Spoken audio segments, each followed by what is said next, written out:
Fun fact, Shopify Rebellion's been in siege for about 7 months, and they still haven't lost a best of one. Surf with the sidearm will get the ace! He does the whole thing himself! Damn, Dave! They're undefeated. It's insane, and they just added C9 and Standby to that list last week. Right now, though, it's M80 currently in first place. Sure, they've had a couple close calls, but Kino had a bounce-back week. Kino pops up, and my god, he has time to do it! And you will put some respect on his name. That's got them and SR neck and neck for the top 2 spots, but Oxygen's only a point behind them. They bagged a win over SSG and outlasted Wildcard on Lair, so they had a great week. It's all collapsed for Wildcard! And I know we're only 4 games in, but Adam's already having a pretty fantastic stage thus far. Envy's still keeping up the pace. They've proven they can beat the struggling teams, but the real challenge lies in taking down the Titans, which they still need to work on. If they want top 6, they can't take their foot off the gas. But if Envy makes top 6, that means someone else might get pushed down, and right now, that might be Wildcard. They're the kings of losing close games, and it's putting a potential playoff spot in serious danger. Cruelty need to get it together fast. They got 7-0'd again. Last time a team lost 2 games in the same stage without winning any rounds was 2018. They're making history, and it's not the good kind. Standby's not making headway either. 2 weeks, 0 points. C9 gave Cruelty that second 7-0, but got 7-1'd by the Rebels. So you tell me if that's progress. I mean, that's like a hot take, I think. And then there's DZ and Space Station. Their odd stage just keeps on rolling. We've seen slow starts before, but they both need to be careful it doesn't spiral out of control. Week 2 had everything you could ask for, but Week 3's probably gonna get messier.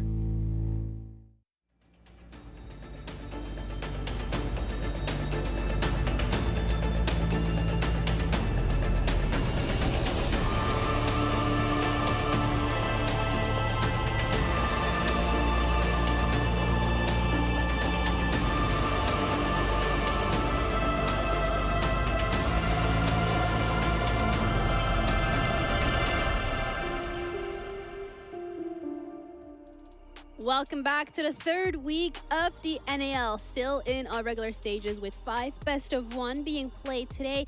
This is where history is being made, whether that's a good or a bad thing. We're going to leave that up for our analysts to dissect. Hello everyone, I am Ginny and I'm joined once again with Foxay and Lax. Last week was great, this week even better?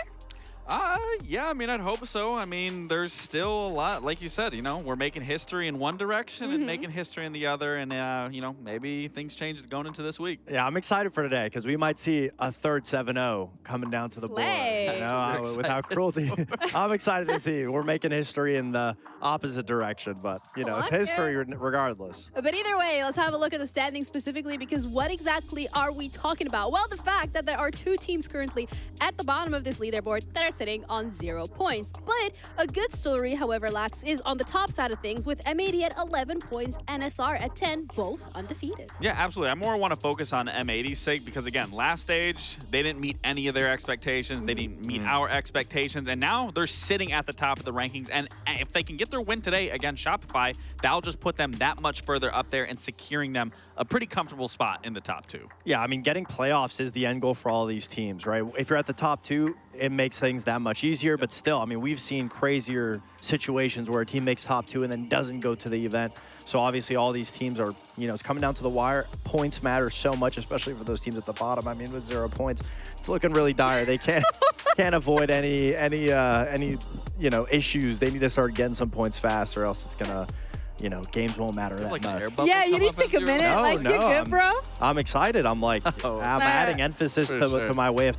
I talk monotone, I need to talk more, and then now I talk with enthusiasm, and then, what's this guy doing? All right, someone is having a little bit of an existential crisis, so let's have a look at the schedule instead. So you guys can have one as well, because we're starting things off with SSG Cruelty, which, I mean, by the looks of it, this is a team currently at 0 points going up against the former NAL #1 seed.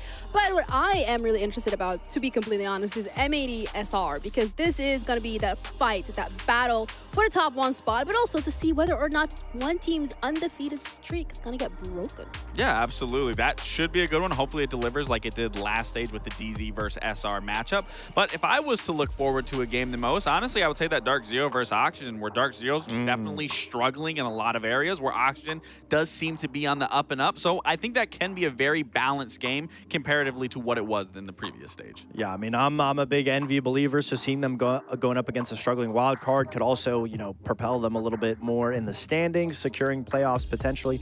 And then obviously, I feel like Standby C9, it's the closest chance Standby is going to have at another team besides Cruelty to get some points. We keep saying that, like it's the closest. Yeah, I mean, that's what I'm saying. If they can't get Cloud9, though, Cloud9's in 7th. So if they can't get Careful there. now. When I said they were close match against Cruelty, Dream was not pleased. 7-0. I'll say it's a close match. Come see me, Dream. All right, you've heard it here first. But either way, as much as the teams are playing for standings and points, so are we on the analyst desk and the caster desk. So we have Jesse standing by with a little bit of an update to see what exactly is going on with our points.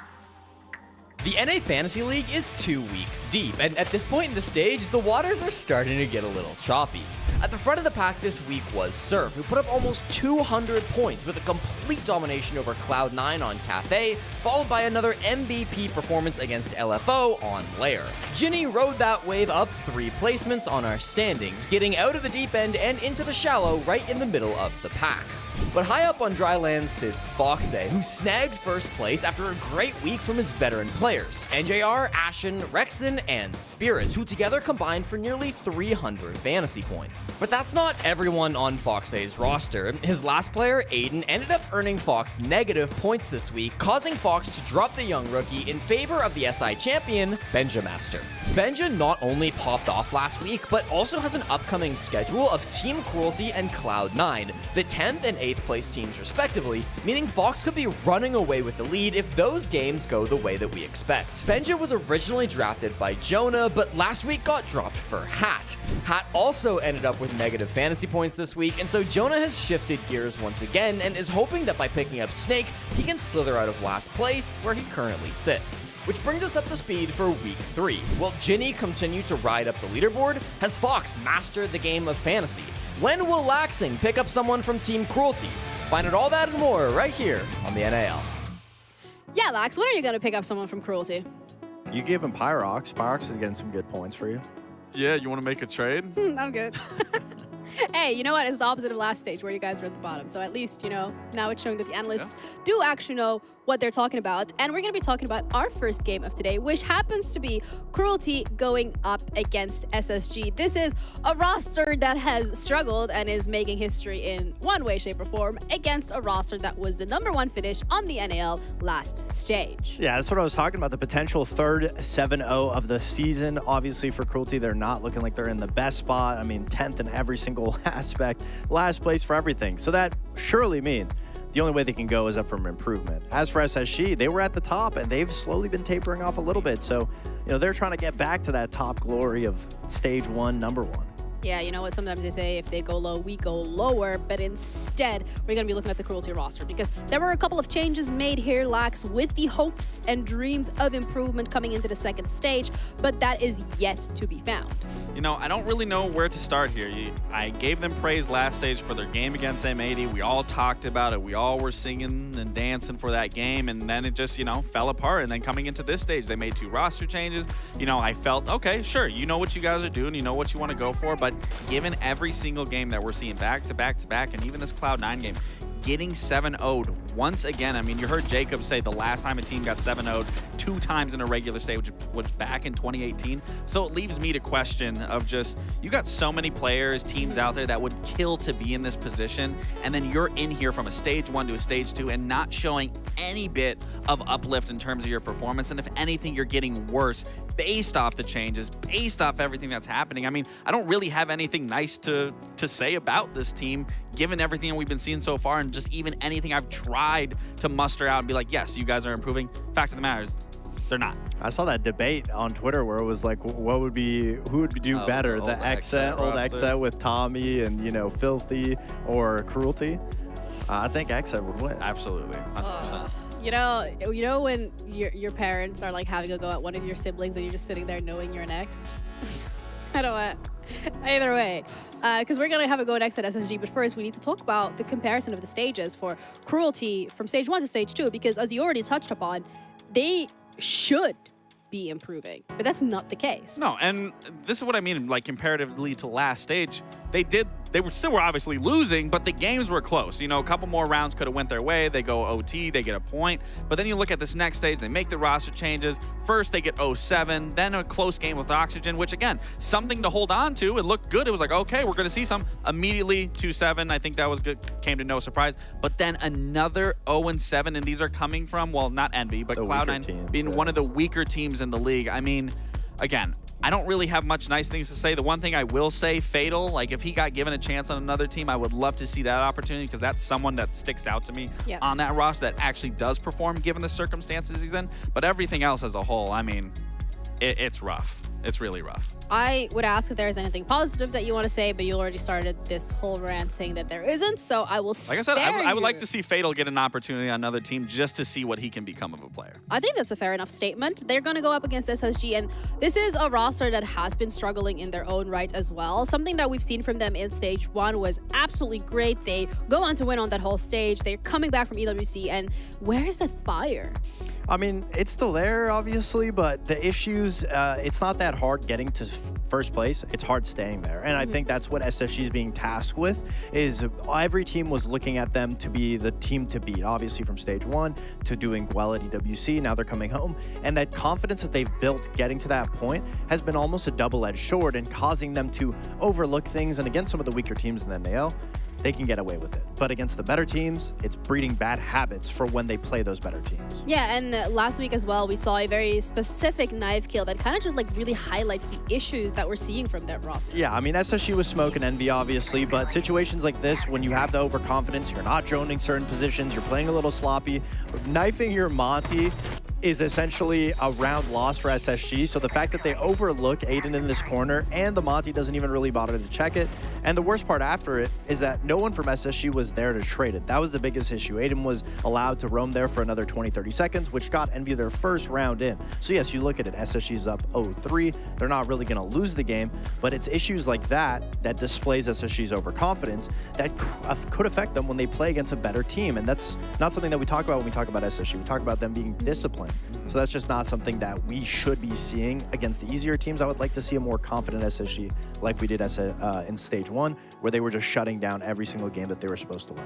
Yeah, and also when we're looking at SSG specifically, they added Newers to the roster at the start of the stage, last stage, and we had questions as how that would change the dynamics of the team, especially with a player like Benja that they had picked up. Exactly, because picking up Newers pushed Benja off of that entry role onto a flexibility, more utility-based role, and we saw him struggle with it throughout the start of the year. But last week, we saw Benja be one of the best players on SSG. He was phenomenal. He was doing amazing, so much so that I had to put him onto my fantasy roster because I'm expecting the same thing going into this week, just because they're playing against two more quote-unquote weaker opponents. So Benja not only has looked a lot more comfortable on his new utility flexible role, but also he has the teammates. He was the only factor of SSG that was struggling. And now they're in a situation where the whole team is kind of a little bit down, so they need to bounce back. But when you have the aspect that was struggling now overperforming, it makes SSG's hopes of getting Stage 1 a lot, or getting first place in Stage 2 a lot more tangible because Benja's doing so well. Yeah, and in general, it also gives us a little bit of hope in terms of SSG performing and just maybe that break not necessarily giving them what they needed. But the map veto is also ready, and with that, where we're going to be heading to. But for this one, Lax specifically, is there in this timeline that we are in even a map for Cruelty that they could... Okay, I'm not even finished. I think SSG could play one of their weakest maps in their map pool and still feel very confident against Cruelty. And for Cruelty, it goes without saying. I think whatever map they land on here, banning out Clubhouse just makes zero sense to me. You choose Skyscraper. I mean, this goes into everything I just said in the beginning. Like, what are we doing? This was the first map that you played against one of the quote-unquote weaker teams. Granted, Envy has been performing exceptionally well, but you're going to go back to a map where you got 7-0'd on. Sure, you're 5-man rushing through a window. Doesn't really make a lot of sense. You're bringing a team like SSG that, sure, maybe you can look at it from a perspective that they are the 9th lowest rated team on defense and they're starting on defense. But when you look at Skyscraper, statistically, it's one of the most defender-sided maps. And as we've seen from Cruelty time and time again, their attacks are abysmal, to say the least. And now you're going to start here again. Wait, are they on defense or attack? Did we just switch? SSG should be starting on. Okay, yeah, never mind. Okay. So starting on defense, maybe there is, a little glimmer of hope in some regard, given how the map is favored towards the defenders. But again, we didn't see anything in their Envy game. There isn't a lot of things that's tangible to hold on to from this roster. And like I said, pushing out a Clubhouse going into this map hold the phone. What do you mean you went for Cruelty for your prediction? You believe? I absolutely did. Everything I've been saying really has all been a lie. I am a firm believer that going into this matchup against SSG, this is where they get their first win. And if I'm wrong, I look dumb, but if they get it right and they win here, I'm a genius. I'm gonna hold your hand while I'm saying this. You look dumb either way because you put Cruelty, but whether or not they're gonna be able to close this game out and get a couple of points under their belt is remain to be seen as they're heading up against SSG. Our casters are gonna be covering this. It will be Ollie and Jesse, a new little duo that we got here, I guess, today. Let's go, Cruelty! Thank you very much indeed. I cannot believe that Lax has gone and put Cruelty on his prediction there. From all the grief he's been given in there on the analyst test to then come out and put Cruelty in. He may be getting trolled. Maybe he needs to blink twice if he's in danger. Jesse, going to be working together tonight. I'm not actually sure we've ever casted together. We've done desks plenty together. But this is going to be new ground, so I'm looking forward to it. No, I am too, man. It should be a fun time here today. And what a game to start us off. Cruelty SSG on Skyscraper, the place where it all began, at least in Stage 2 for Team Cruelty. And obviously that game is one to forget if you're a Cruelty fan. But to steal a line from my original co-caster, who's not here today, you can't jump out of a basement window. So I think there's a good chance we see Cruelty improve their scoreline in this Skyscraper game. They are, again, starting on attack, so probably the most difficult map in the pool to attack right now. Skyscraper is brutally unforgiving for the offense, and I don't think the bans are going to change things too much. Bandit, Kaid are by far the most common defenders getting banned out, and then Ying has 100% ban rate currently, often paired with a Blitz, so no surprise there. But Ollie the Bandit actually doesn't come out today. It's going to be the Kaid and the Clash, targeting some of that shield play that SSG do like to run from time to time. Interesting to see the Clash taken away there. We've been through Clash has been on a holiday. Let's just put it that way. So we haven't really had much need for Clash bans because they've been sunning themselves on a beach somewhere. But they're back to that 9 to 5. And unfortunately for them, are going to end up banned out here and now. So for me, is that a sign of Cruelty thinking, look, we're on Skyscraper, we're playing against SSG. SSG are not the most perfect team, and they've never been. That's why they're brilliant. That's why a lot of people like them, is because they are a team that just full commit to an idea. If it goes great, brilliant. If it goes bad, they've failed together. But they've executed the teamwork element of that plan flawlessly, regardless of win or lose. So maybe Cruelty are sat here and thinking, well, let's just give ourselves the easiest possible time. If we can get a couple of rounds on the attack, which is a good win condition for Skyscraper, maybe, just maybe, they can hold on. Now, maybe I've got rose-tinted glasses on. Maybe I'm swayed by Lax's prediction a little bit too much. The first few rounds will certainly tell us, but we need to see a little bit more coordination from this Cruelty roster if that even is going to become a thing, because regardless of how difficult attacking is, they've not looked like a fantastic team this stage so far. So a couple of things are going to need to change, and we're going to have to be given a couple of those little SSG opportunities that they often try and let slip through as well. Well, the initial Utso work is going decently well. They managed to get at least a sight line open on the VIP wall, and it looks like the office wall has been opened up as well. So combination of those Selmas plus the Impact EMPs are doing a decent job up until now. Still nobody in the building just yet. Looks like Fatal looking to jump in the exhibition window, try to make some space for his team. And Caden, the new pickup for this team, looking for a kill down below and could get it. It's going to be Pyrox to beat him to it. Ashen, often a player that gets involved in very early aggressive plays for SSG, taken down. Fatal on that Monty, just manages to dodge out of the way of the impact. J9O now thinking about a bit of a retake, trying to put right where Ashen went wrong, but it's going to be Fultz, the next player to fall. This is an avalanche, and it's all falling Cruelty's direction. They're going to be stood on top of this at the end. J9O grabs one back. He's playing the smoke. He has to get back to site right now. Shouldn't have too many problems. He does have a safe way back to Black Stairs, but that's going to leave Newers a little bit isolated, forcing him to fall back now as he does receive some of that pressure from Pyrox on the Zofia. Looks like they've got Geisha closed for now, so they can kind of be aware of where this push is coming from and stall it with the Kibas. Honestly, because this push is so linear, this is still winnable for SSG, but they've got to be really careful about the extra angles being opened up.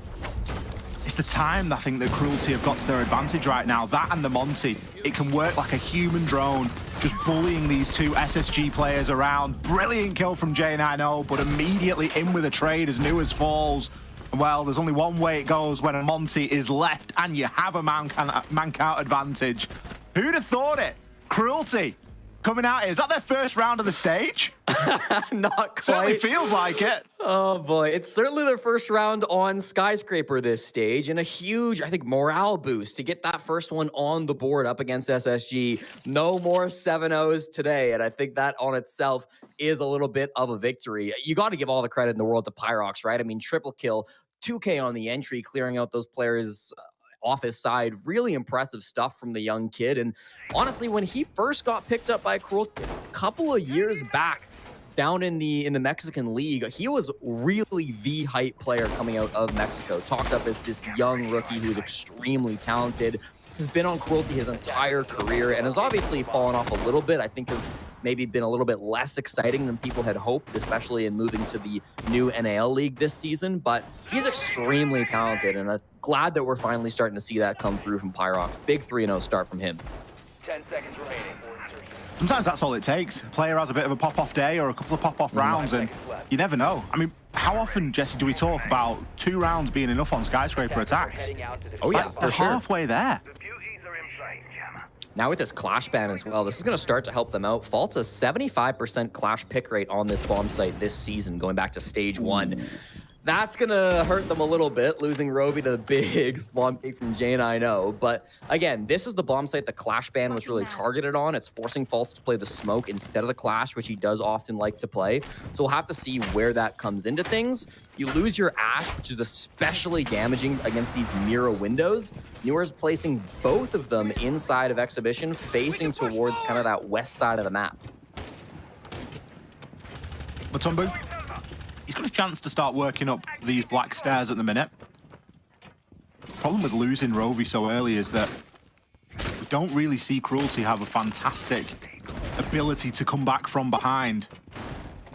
Yeah. Although they don't have a great ability to play when they're ahead either, so maybe it just cancels one another out. You can definitely see that Mutombo is taking his sweet time about making a little bit of progress here. They're going to look to try and get a Geisha wall open into Drum, as SSG are pushed right up at the moment, taking advantage of the layered defense that is Skyscraper. I don't see a great way for this Monty to try and get through this. They really need to try and displace Ashen right now. I don't think that anyone's going to find the angle, provided that SSG play safe.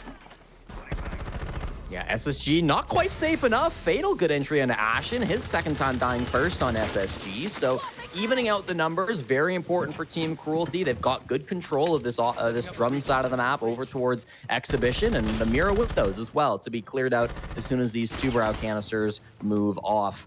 Team Cruelty so far on the stage have not won a single attack where they don't get the opening pick. So already turning this into a 4v4, we could see more of these tides starting to shift.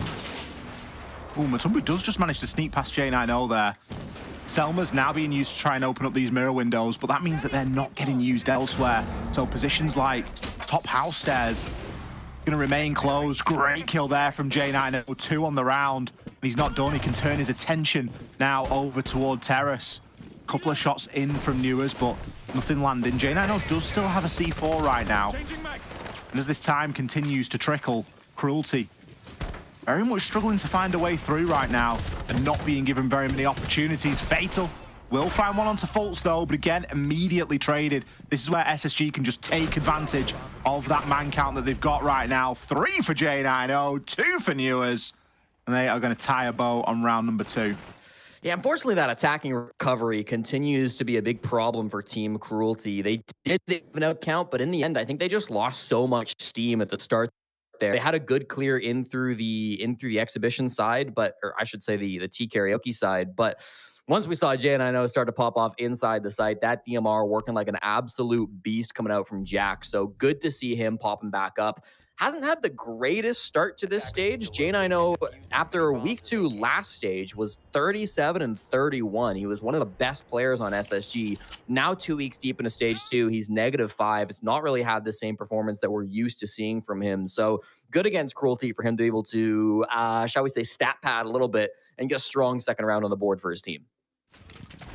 Kind of been the story of SSG's stage so far, right? They've not really had the greatest start of things. Especially considering how well they finished last stage.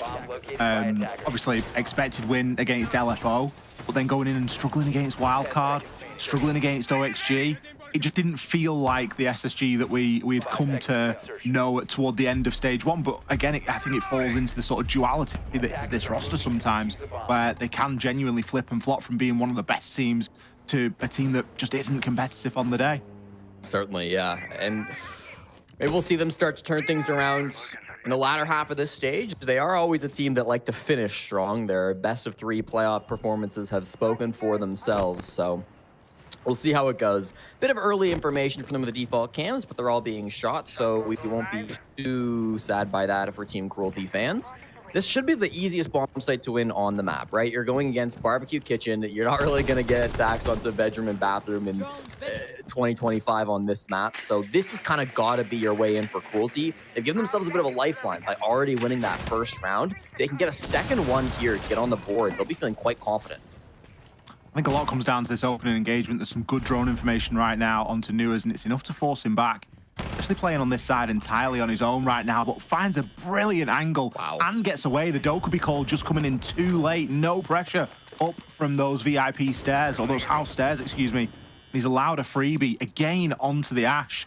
Different player this time, though. It was Rovi in round number 2, and it's going to be Cadent down here, yet to have an impact in the kill department. Yeah, 2 new pickups on this team, too. Rovi and Cadent just coming in the offseason, so you kind of were hoping to get a little bit more out of them.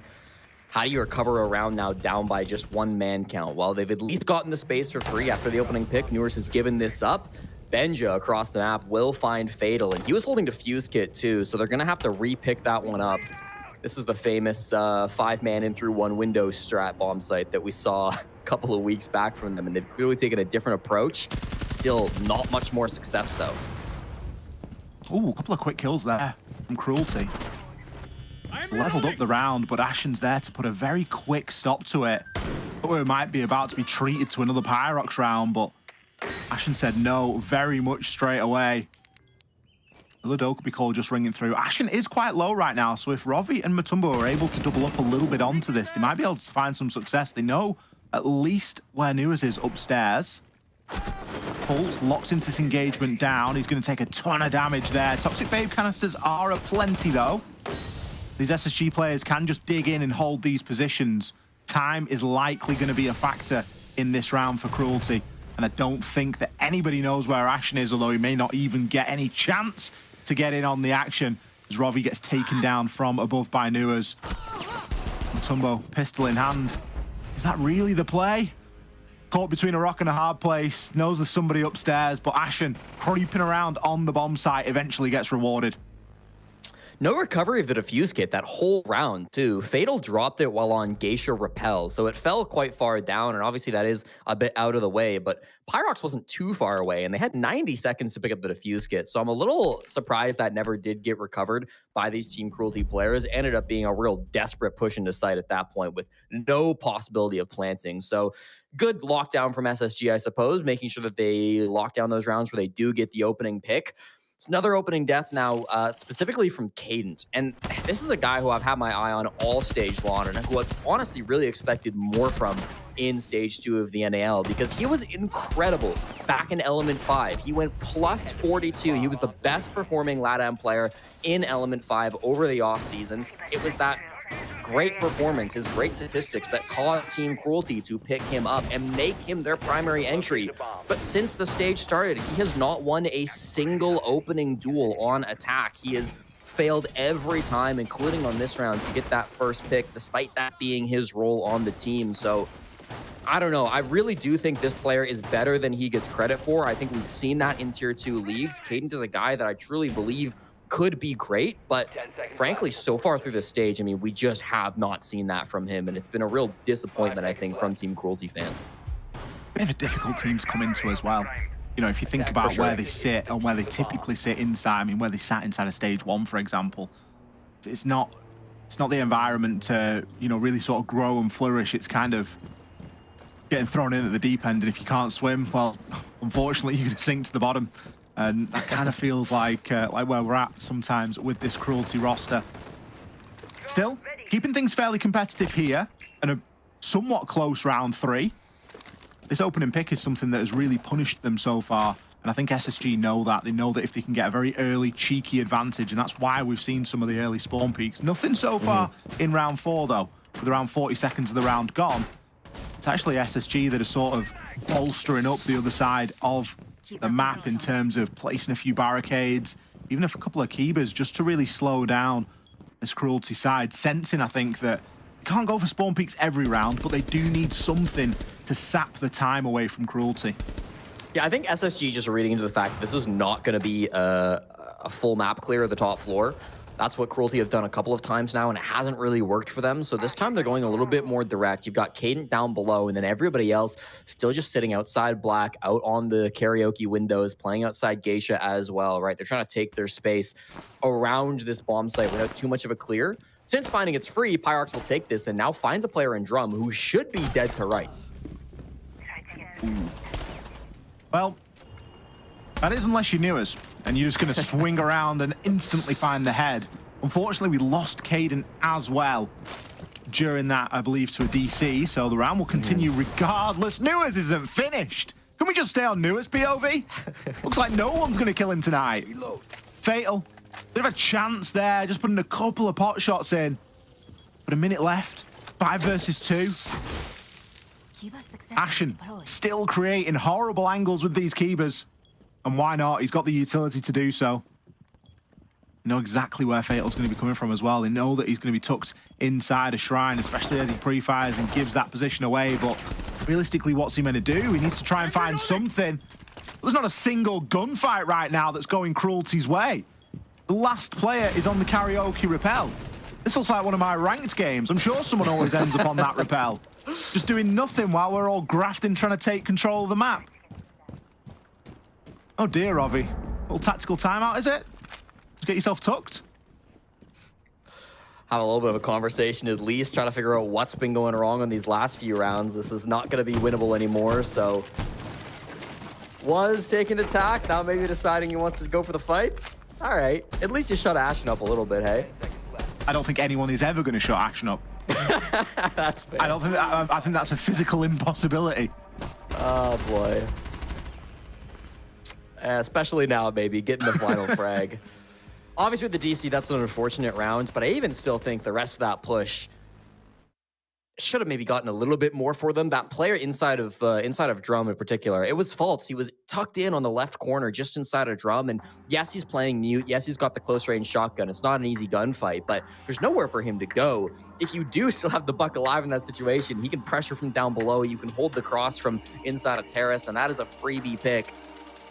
Then the Buck DCs, then Pyrox gets swung by Newers, who just goes nuclear playing from that position, and it all falls to pieces. Even when SSG offered them up a good situation, just not quite clicking for Team Cruelty. So bad luck for Caden, I would say, in that round. The rest of the push not really coming together either.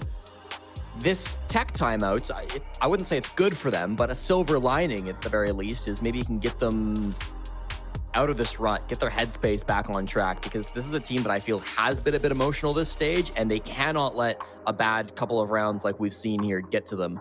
They knew this would be a tough game. They know this is a tough starting side. They just need to get one or two more rounds, and their defenses can hopefully be a lot better. It is still a long way to go, though, isn't it? I think it's always very difficult to judge a team when a DC or even a very early spawn peak happens, because especially when you lose something like a Buck, it's very critical to the whole push. It was what that entire thing was going to center around. So we can't judge the strategy, but what we can judge is the fact that nobody won a gunfight.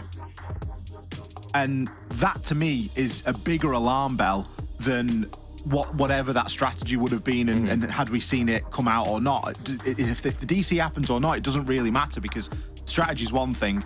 Even if the Buck was there, we would have still needed Cruelty to win some gunfights, and they weren't able to do that. For sure. Well, Ollie, I believe I've heard that we are going to a quick little break here while we do get everything figured out. So we'll head that straight now, and hopefully we'll get it fixed very soon for you.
Thank you so much for bearing with us during that pause. Unfortunately, for Cruelty, things go from bad to worse.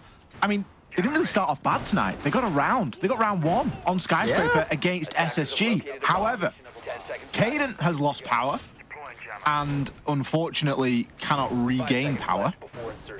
And therefore, Cruelty are having to play 4 versus 5, which is clearly less than ideal. Yeah. But it's the game that we're faced with, Jesse. On the upside, I mean, Caden didn't get a kill through the first 4 rounds, so they were almost playing 4v5 anyways. They still got a round, so yeah, obviously not great for Team Cruelty. We'll see what they can do. Again, I think if they can get one more attacking round, they're not in that bad of a spot. But if I'm SSG right now, Ollie, I mean, I'm smelling blood in the water. I'm trying to get as aggro as I can on these guys. You have a free man advantage every single round, so why not use that? And Ashton is thinking the same. I think all of SSG are going to be thinking the same, aren't they? Oh my God, Ashton! He's done it twice in 1 round! It's the same window. Oh boy. No, is it just a style points round? Nuaz is on it as well now. Is that the rule? Like, you can only fire 1 bullet at once? It is a little bit of an ego round, isn't it? Just be polite. Like, you by default, you win every one of these rounds just because you've got more men advantage. Oh, Nobody is on the site. Ashen's unloaded a clip. It's clearly not just a 1-tap round. I mean, let's be honest, this game is now going to be quite tricky to cast seriously, just given the circumstances of it. Yeah. And I think that for Cruelty, you know, you've got to credit them for at least continuing to come in and try. Like, they very easily could have just said, forget it, we're not playing. You know, we're not playing the 4 versus 5. So hats off to him, credit to him where it's due. But I think that the result, if it wasn't already kind of clear what it should have been, it's increasingly more obvious, and it's going to be quite difficult for us to sort of paint any other picture than that, because at the end of the day, none of these teams inside of North America should be losing if they are always 4 versus 5.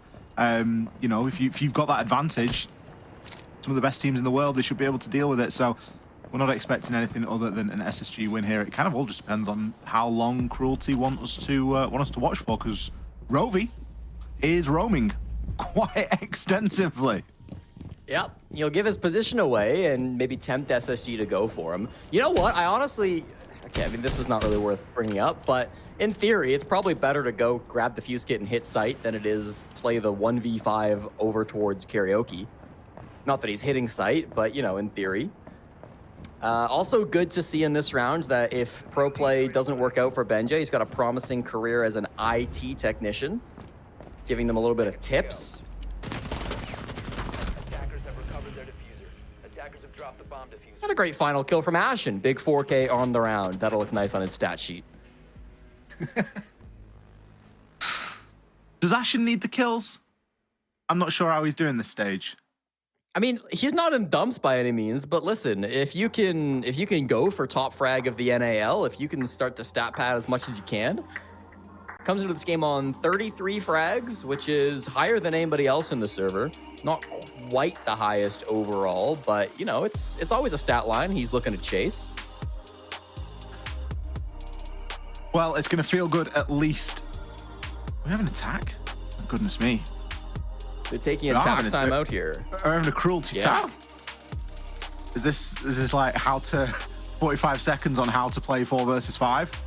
It must be at this point. I mean, they're gonna have to figure something out. They know that even round count can matter, right? I mean, Team Cruelty maybe are not in the best spot to go for playoffs or anything like that, but there is relegation at the end of the season. And we know that teams towards the bottom of the combined standings from stage 1 and stage 2 will be facing that relegation situation. So if you're Team Cruelty, you've got a few points already from stage 1 that will help you against relegation.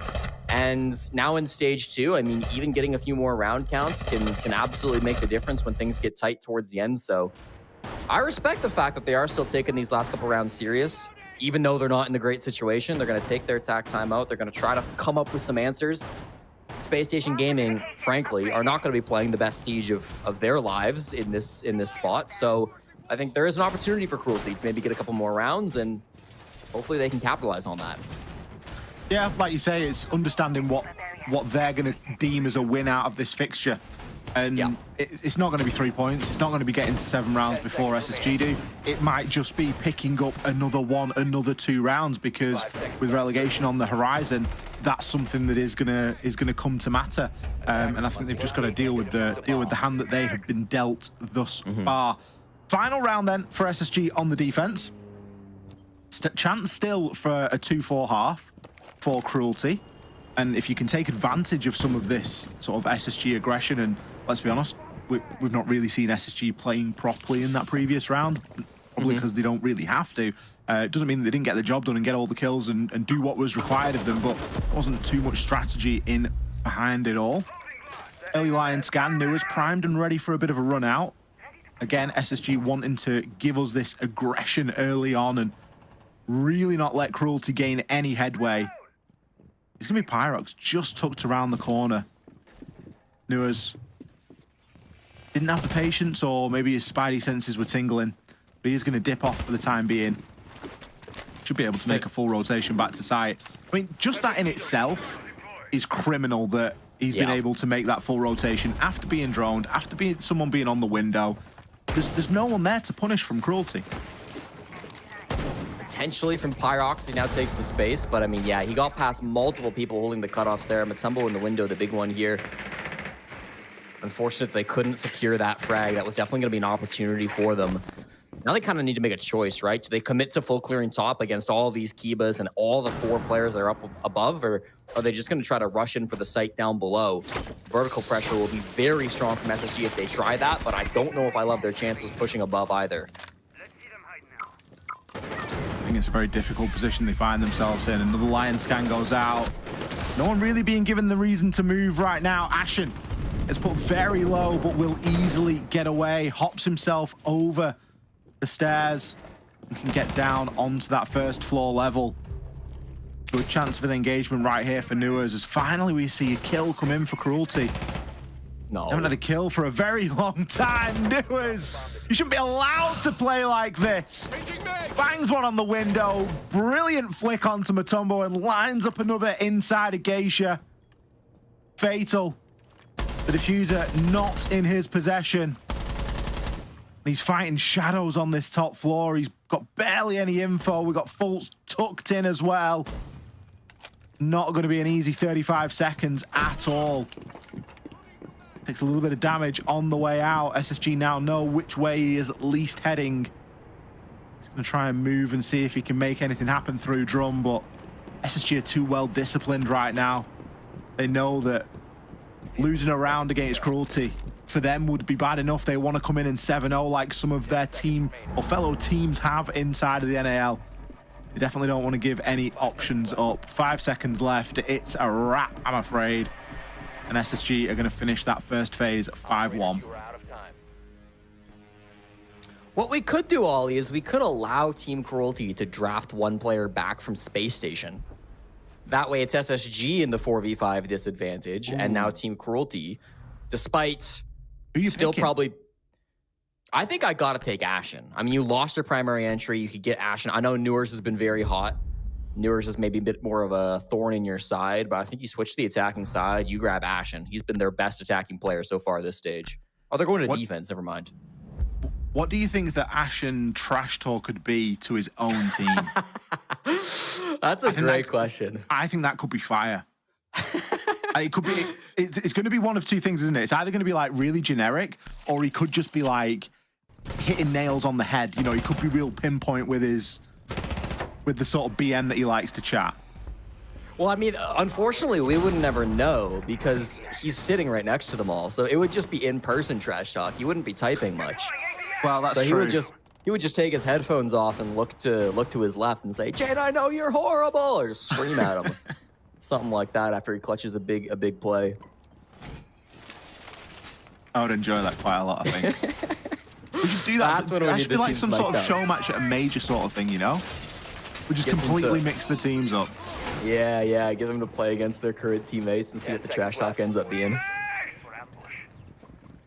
Well, SSG, you've got plenty of rounds as a buffer here. And if you think attacking's difficult when you're a man down, try defending. Yeah, especially against SSG. Even harder, because you've got that lack of utility. Like, what are you going to bring? We've got a Capcan. We never really see Capcan being brought inside of Pro League, especially since they lost the Nitro cell. But it seems like Mutombo is just trying to gain any advantage possible right now. Yeah, again, I think expecting SSG to be playing a little less cautious than usual in the 5v4. This is one of those games, too, where you've got not only a defensive side here up against Space Station, but SSG are currently the best attacking team in the North America League with a 58% win rate. So it's going to be a particularly tough team to try to hold down the fort. I think you are kind of relying on Space Station maybe going a little more aggressive than usual, maybe cutting some corners on some of these pushes, and sometimes that might mean not looking at a Capcan trap. Especially with how much there is to drone these days on the attack, there is plenty. Start thinking about Denari trips, Capcan traps, Legion mines, Banshees, like, job of a droner is never ending. A little bit of early aggression, Mutombo. It's going to be put down to around half. Cruelty haven't really got the bodies to extend or take advantage of Skyscraper and the layers that we often talk about. Instead, they've just kind of tucked up onto the site, and it's given a lot of space over to SSG Space, which they're not really wasting too much time in starting to take over.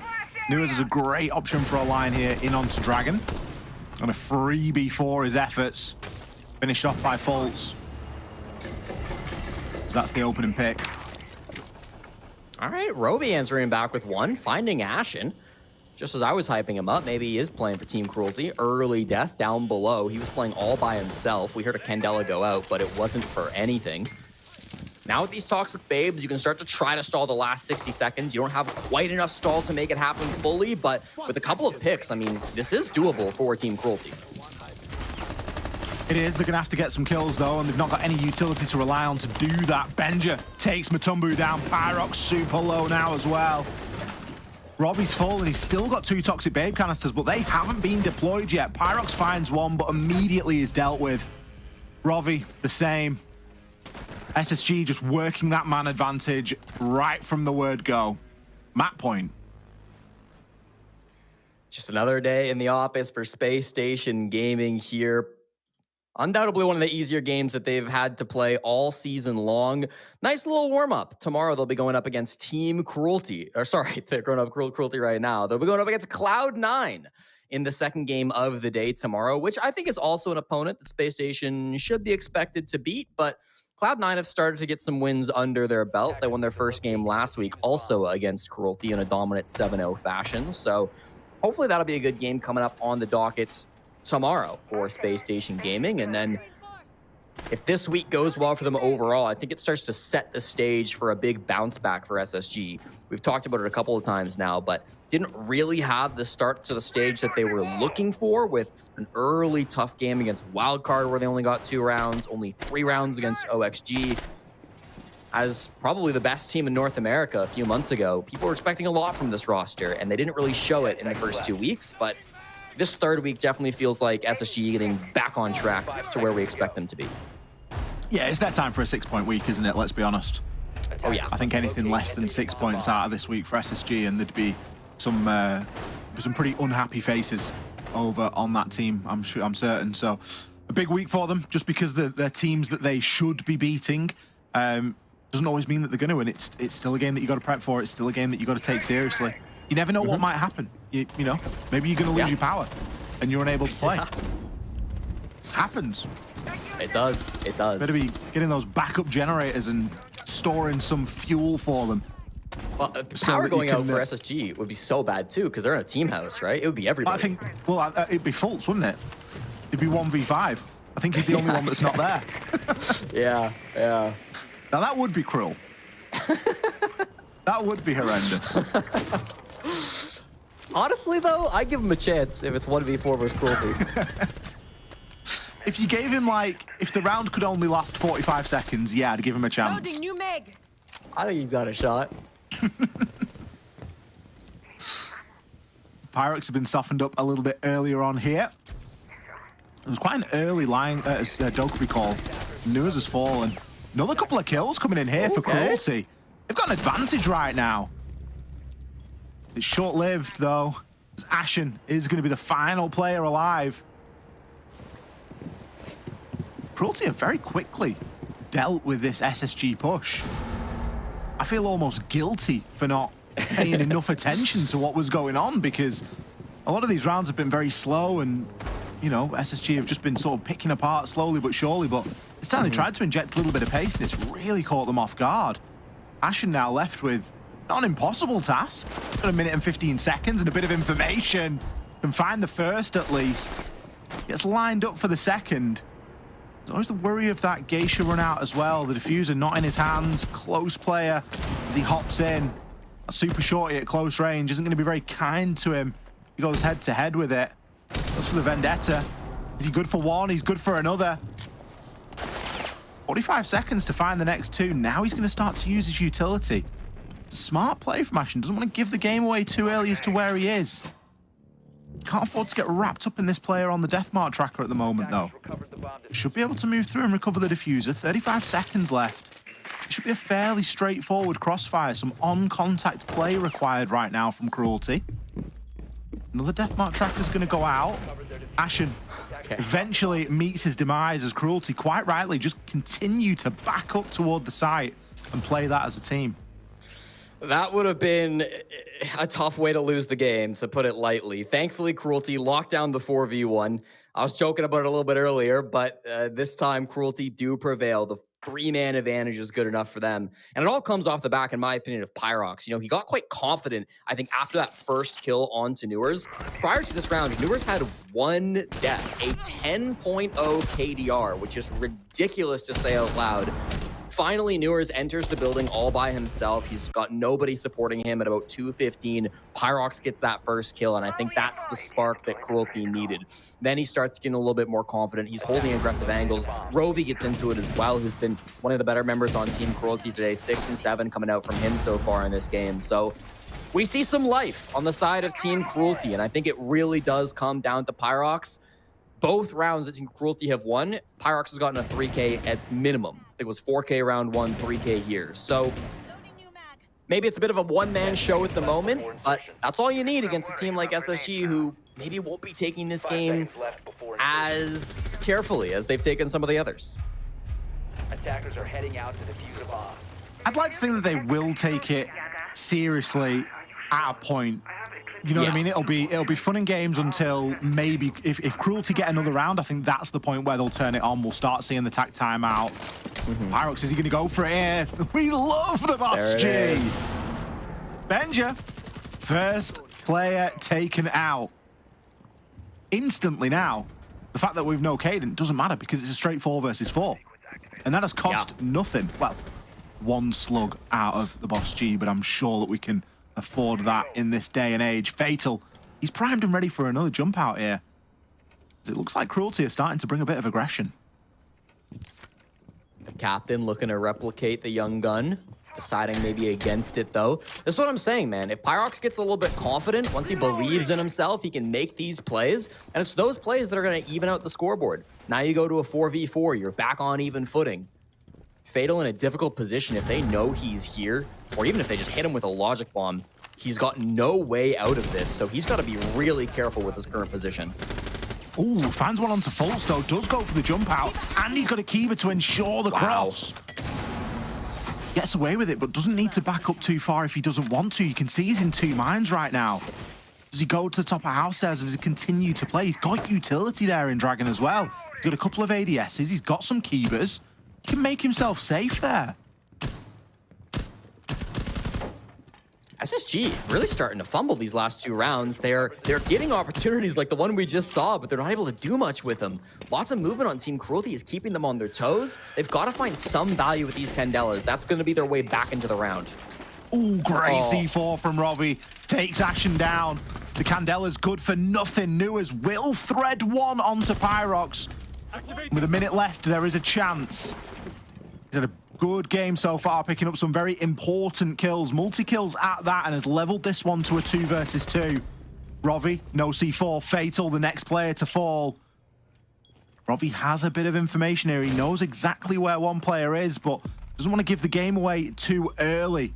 Needs to guarantee this kill. Now targeted by the death mark. It should only be a matter of time. The nade comes in. Is the Vendetta going to be good enough at close range? J90 starts to get the plant down, but it won't be required. Nua single-handedly saves that final round there for SSG in a game that wasn't looking like it was going to go the other way, but you've got to take your hat off to Cruelty. They showed a heck of a lot of heart here tonight. Absolutely. Battling through a tough situation. Team Cruelty will unfortunately suffer another loss here in the North America League.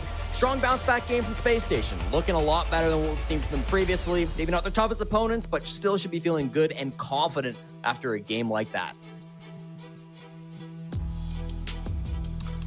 Well, you can see there, SSG, they are going to be pleased with that one. Kind of the expected outcome, though. We're going to send this one back to our desk after a short break.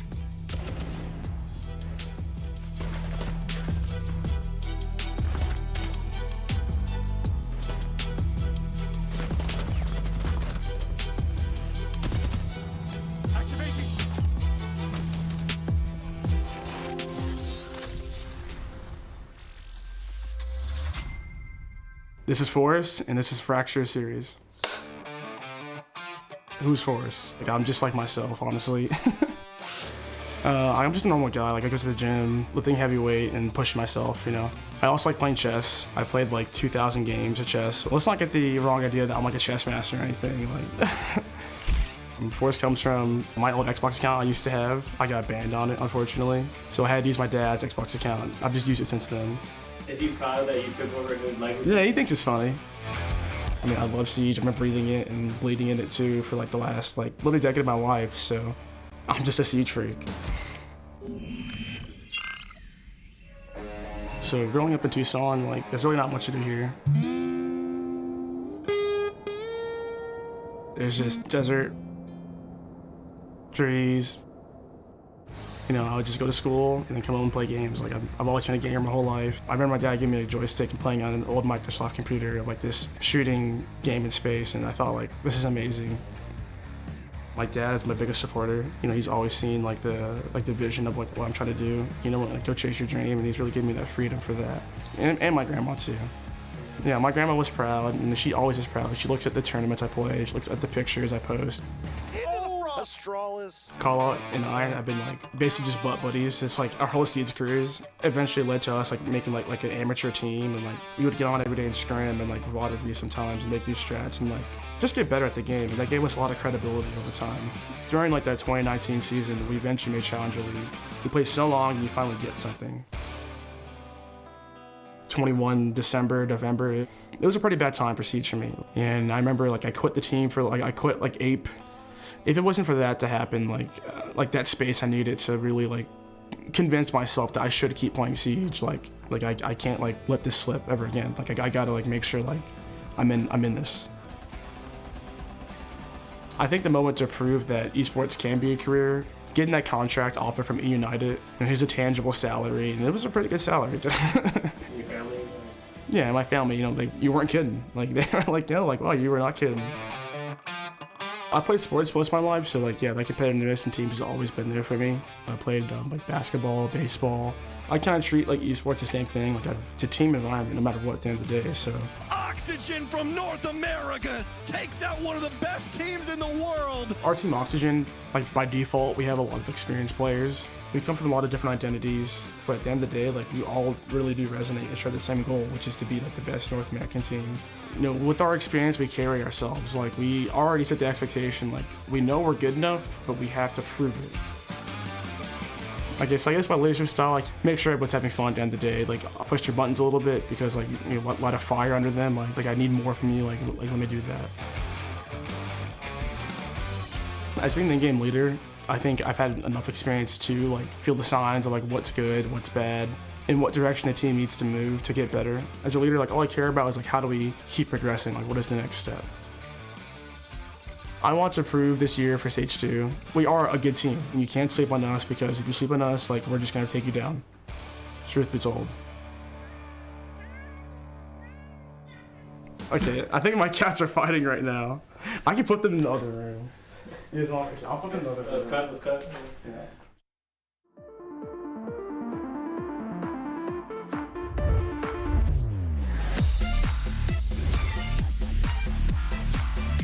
Dodas and Dash together. Unbelievable. Can he get there in time? Cameraman's going to complete. Big ET finds a huge 4K and Gifro.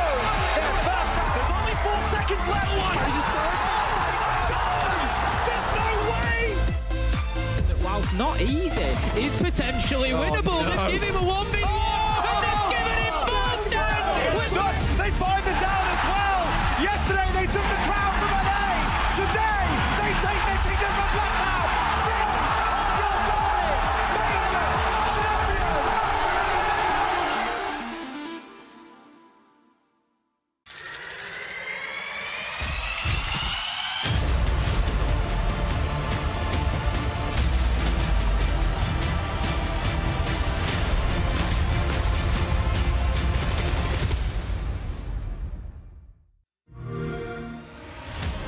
You know how they say it's not the destination, it's the journey? And the journey of 1,000 miles begins with a single step. And you know what? They're right.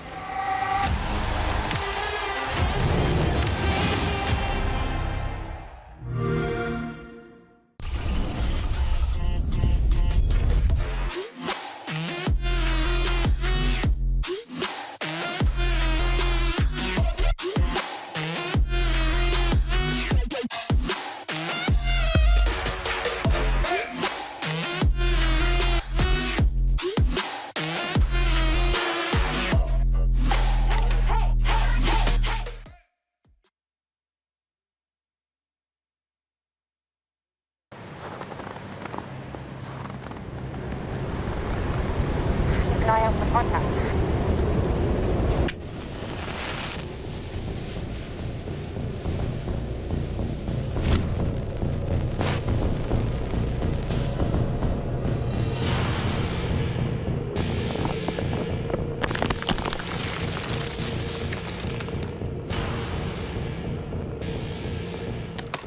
Available now.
Welcome back to the NAL after a rather uneventful game one. We do hope that this one is going to be a little bit more up to snuff. We got Standby LFO going up against C9. Both these teams currently sitting towards the bottom. LFO specifically on 0 points so far.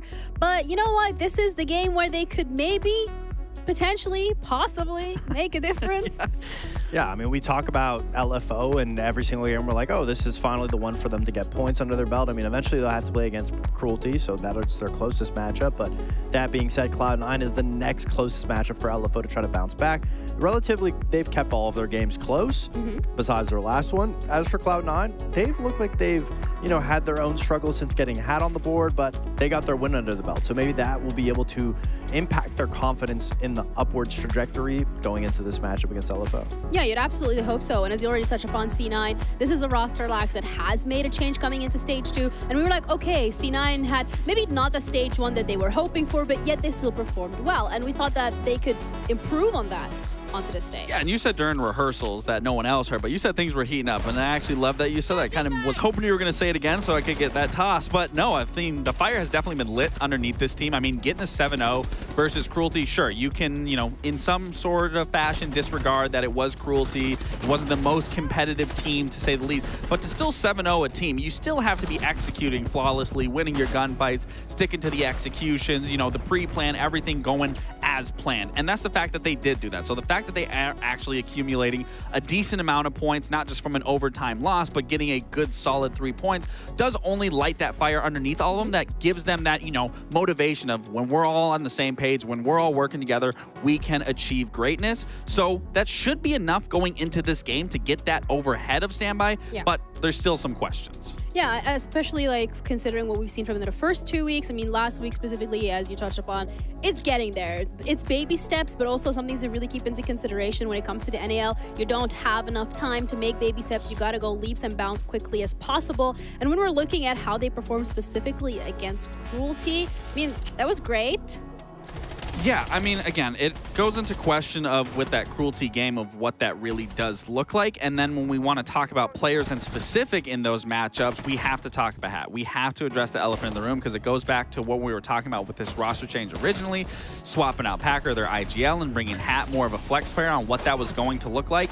And unfortunately, Hat has not been performing well, to say the least. He's had one decent game, but he is currently the 45th lowest rated player in the league. That's only 5 spots off of being the lowest rated in the league. So for me, it's just a matter of Cloud9 getting that win underneath their belt, should be able to do something, but then also for Hat to be able to come into this performance and really ramp it up. Because yes, it's a 5-man roster. Yes, people can pick up a slack of a player if they aren't performing well, but when it's game after game after game, we have to start seeing it come alive now. And like you were saying, leaps and bounds, they have to be made here, and especially for a player like Hat coming into this situation, he needs to have a pop-out performance today against LFO if they want to make their mark here. Yeah, and especially considering that this is a roster change. This is a decision that they've actively made of okay, stage 1 didn't go the way we wanted. We want to bring in a new player. Now the questions need to be answered as to what did they see that we maybe didn't. And they're going to be going up against Standby LFO, and this is a roster that hasn't made any changes, Foxay.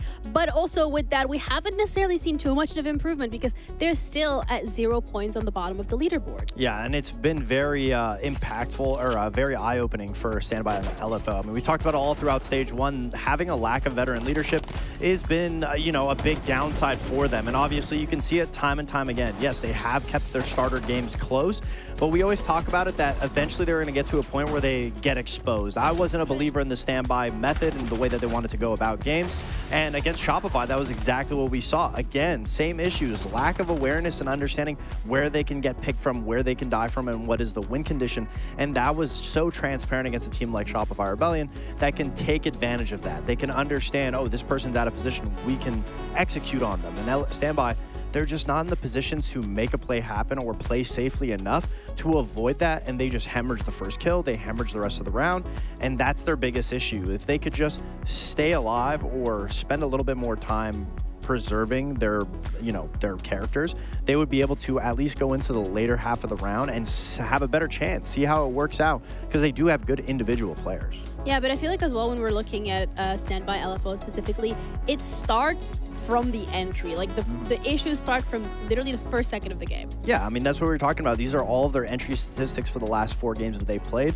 And the first 3, they kept them relatively close. And you can see, I mean, yeah, they have some issues. They're still going neck and neck, but they're losing it in the later half of the game just because they just don't have enough bodies. But in their game against SR, that's where their lack of awareness really was strucken. I don't know if that's really a word, but I don't know if Standby is really a team in that matchup game against Shopify Rebellion. They looked very bad just by losing that opening engagement. Yes, it was on a map like Lair. So what does that paint the picture? That they have that lack of awareness, but it's the fact that on a new map like Lair. So that's 2 issues that not having a leader really to be on the team can't auto-correct. They can't make sure that we're not losing opening kills, and we're not learning the new maps as best as we can to understand who's playing where and why they're in that position in the first place. I love that you're bringing up map specifically because map veto is also going to be coming through. And Lax, here, when we're looking at both of these rosters, Cloud9 has had a little bit more success than Standby LFO this stage, but what are we expecting when it comes to a map that maybe would be an equal footing? I would say for both these teams, you don't want to play the bigger maps because even when we saw in Bank with Standby, it didn't really look too great to say the least. So, I mean, for big maps, I'd rather get the big maps out of the way. So removing a map like Lair makes perfect sense. Labs even, I mean, given Cloud9 did bring it close to DZ, oh, we're going to get Bank. Okay. So yeah. This is a little interesting for me because Standby didn't look too promising on it. Sure, it was a close game against Envy, but again, it's those small little errors that Fox is talking about that Bank really will... It'll be very apparent, and it'll show in a map like this that you're not clearing properly, you're not following through properly, the execute doesn't go as planned based off losing a pick somewhere else, especially on those clears. Granted, they are going to start on defense, so they can feel a little more comfortable, but at the side for Cloud9, again, I need to see Hat perform here, and then on the also backing of Dream being that IGL, it's the exact same thing, kind of the same problems I'm talking about with Standby is that we need to see from Cloud9, is being able to go through all your checklists, clearing everything, getting down to that execute, and then making that mid to late round actually worthwhile than losing picks and not being able to execute where you need to. So predictions then, something to touch upon here as well. Fox, I'll start with you. I'm assuming C9? No, wait, honestly, whoa, what? I saw Lax pick C9. Honestly, I feel like if we go head-to-head on individual players, I think Standby could give a run for their money against Cloud9. Okay. The map being Bank doesn't make me feel too confident because we've seen it from Standby where they don't fix the issues that they have. I mean, they'll run maps back-to-back and they don't have that leadership in the VOD review room to be able to fix those mistakes and try to make it better. I'm still going to go with Standby. For some reason, I feel like they're coming in today with a different head on their shoulders. And I feel like when you pair up both teams individually, player to player, I want to say Standby will win. All right. I respect that. I don't think Hats win. You went for Cruelty last game. You're going for Standby. I really like it. Yeah. Just a heads up. We can zoom in on that. It was really SSG the entire time. You made sure that was happening, huh? You're behind the power outage. Yeah, we'll see. How much they pay you? Not enough. All right. Either way, we're ready to head into our second game of today of C9 going up against Standby LFO with our casters Ollie and Jesse, who could maybe throw in a little prediction themselves too. Jenny, thank you very much. My prediction, I think it could be a close game, Jesse.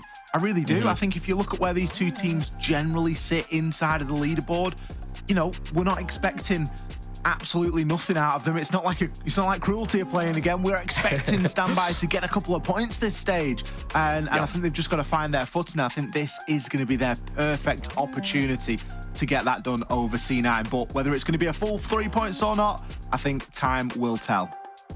I have to agree with you. The last time these two teams met was, of course, back in Stage 1, and for both teams, it was the most competitive match that they played all stage long, of course, ending 8-6 for Standby back on Lair. So we'll have to see if that scoreline does continue. I've got a feeling that it will. Get right into the operator bans. The big question for Bank is always, do you ban the double-ranged hard breach? Do you take out Ace and Hibana to eliminate a lot of those long-range hard breach potentials? Looks like this time Standby will say no, instead focusing on the shield, Blackbeard to be gone first. Good chance we follow this up with a second shield, but it's a Grim instead. So definitely a bit unorthodox in terms of operators to be banned, but both are quite strong on Bank, so I don't hate it at all. The side of Cloud9, very predictable, both Kaida and Nira, the most common two operators banned on Bank. It's always a bit of a bold choice, isn't it, to get rid of the sort of double range hard breach. I think in this day and age, with the amount of tin openers that's left, it doesn't really make that much of a difference if the Hibana's let through. The only advantage, of course, you've got for the ranged hard breach is opening up that elevator wall, opening up cancel upstairs, and then aside from that, I think everything else, it kind of just falls into place. Having the Hibana there is nice to get those hatches open, but sometimes we see it bite teams because they're like, oh, we don't need the secondary tin openers because we've got the Hibana. So we will remain to we'll have to see how that plays out in this game if we do get to that point. But Cloud9 going to start off on the attack here tonight. Stand by on that defensive side, and we are wasting no time. Straight downstairs. Now, this has been a big talking point, Jesse, at least inside of Europe and certainly for Lynx and I. In terms of operator selection on this map, we have been getting a lot of Tachanka. We've been getting a lot of things like that. Did you see Tim's thread on Tachanka on X? I did. I talked about it. It was interesting. Yeah, well, just get ready for that whenever we get downstairs to lockers because I'm a big Tachanka believer at the moment. I remember the day it came out, we were casting NAL, or maybe it was the day after, and we had like a huge Tachanka kill, like a huge Tachanka successful strat, and then immediately the next round or a couple rounds later, a complete missed Tachanka fire. So it's definitely inconsistent at times, but we're going open area. Bit of an unconventional first site choice by Standby. The push isn't coming out just yet, despite what the Sens wall might suggest. They're still going to work some players over towards lobby, and that'll be the first one to die. Kobilax eaten up by Epic. Dream is going to be in on the Blitz. The Blitz not really ideal for these fights. He can't sort of walk in and take control. Instead, he's just looking to poke and prod. Gitty will find a kill onto Kixro. Cloud9 have moved very quickly in this first half of the round, already getting good control here inside of Archives. They haven't gone for anything vertical. So if a retake happens, there's no real way of stopping that from happening. It's not like they've got bodies upstairs. And as such, if Cloud9 want to, they could get a bit of a flank off. There is a drone working through the site now, and Dream should be being told that this is all sort of clear and good to go. The only thing he's going to have to worry about is, of course, these Toxic Babe canisters. First plant pause. Second plant pause. Ooh! Wow. I thought he was going to get away with that then, but instead he tried to go out. From the camera angle, it looked as though he had the space to get the plant down, but no, the Toxic Babe canister has done the work. Still plenty of time now to move through for Silent at least and try and reattempt this plant. Good coming in here now. Silent will get it done, it seems. Into the post plant we go. The flank does get caught by Hat, so good pick up on defense, and now it's just a matter of making sure you can stay alive. Defend this defuse, get good long angle fights come out as Silent also finds one, and Giddy with a second. Great kill there from Eddie. Double on the round. It's all down to him now. He knows exactly where Silent is, but Silent is being covered. He's got nothing really to deal with this. He needs to cross and pick up the kill, and even then he's got a player on square. It's going to be very difficult from this point onwards. Can find one, but he's only ever going to be stat padding at that point. Gitty with the long angle from square stairs seals the deal for Cloud9. Ed and Eddie with the triple kill to end that round should have been enough, especially after how good his smoke play was, killing Dream, perfectly spacing them out so that there was no place to plant. But after that, came through. A lot of credit got to be given to Silent there to run back in, pick up the defuse kit. He's not usually the guy to put the defuse kit on the floor for Standby, but this time around, Silent was able to do that. So huge play by him for Cloud9, I should say. Managed to hold that down, and then Giddy big round as well, coming with 3 kills, just covering on that plant, making sure he's got the angles from down below. Very standard square focus push coming in from C9. You see that from a lot of teams where you just ISO in through square. You make sure you lock down the basement with those air jabs, and from there, a very solid post plant. So I really like what I saw from Cloud9. Standby, good stuff from Eddie, just not enough. It was a genius rotate from Eddie. It was only watching it back I realized he was walking across the tables because he knew that he was not going to get seen there by Gitty. Yeah. So there was a little bit of a disconnect for a second from Cloud9 there. They weren't really playing that as an on-contact sort of engagement. It just so happens that Gitty wins the fight in the end. But if there'd have been maybe a little bit more time and Eddie hits a live shot onto him on those square stairs, it could have been a different outcome. It wasn't entirely guaranteed. for Cloud9, but they have got round 1 under their belts. We are going to move forward, different site, downstairs to the basement we go. Already we have seen all the good work that this Tachanka can do. It's going to be Bino playing it. I'm a big Tachanka believer, and it looks like Standby are, because they haven't even brought a smoke. Instead, they do have 3 C4s. So that's going to be the primary chunk of the sort of plant denial, and then obviously the Tachanka for more area denial focused. It is something that Cloud9 need to be considerate of, because they can't afford to waste a lot of time, and with a little bit of presence inside of open area, some open hatches, this fuse fortunately gives them that ground very quickly. Interesting to run the fuse when all 3 shields have still been unbanned. I guess the Blackbeard's banned, but you've got 2 other good options there, specifically the Blitz. I thought alongside the smoke and the Tachanka and the Nitro cells, we might see a heavy roam game from Standby, as they started with a bunch of players main floor. Fens was up on the top floor, but ended up falling back pretty quickly there, which I don't mind one bit. I think Fens has been an exceptional roamer so far this stage for Standby, yet to lose an opening engagement on that defensive side, but today deciding it's better to play it a little bit safer. Having that ward in late round is going to be absolutely critical when these Candelas come through from Hat. But you see with these Valkyrie cameras, still lots of potential for somebody to make a late round play, either in the post plant or a little bit before. Catch someone off guard with that free information. You can know exactly what's going on. In Cloud9, they're suspicious, but they don't know where these cams are. Yeah, you can see that Gitty knows that there's a Valk there. He knows that there's something he needs to be looking for, but he can't quite pinpoint what it is. Already, we're seeing these Shumikas placed out there. The wall has been open. It was left soft, so it was fairly straightforward to get that open. 15 Shumikas is a heck of a lot of time, and Cloud9 need to try and do something to displace that Tachanka. But unfortunately, with them all stacked up in server, it is going to be difficult. You can see Kobilax is going to go for a rotation now, maybe Silent as well. The Candelas, they'll get sent in. You don't need to see to know where to place that Tachanka. You just don't move your mouse. Kobilax will find an opener onto Eddie. That's one of the C4s down. Still 2 available, and Dream's going to attempt this plant. Are the Shumikas in position? It doesn't look like it, and neither has any C4s. How's that gone down for free? We've still got a C4 in Epic's pocket.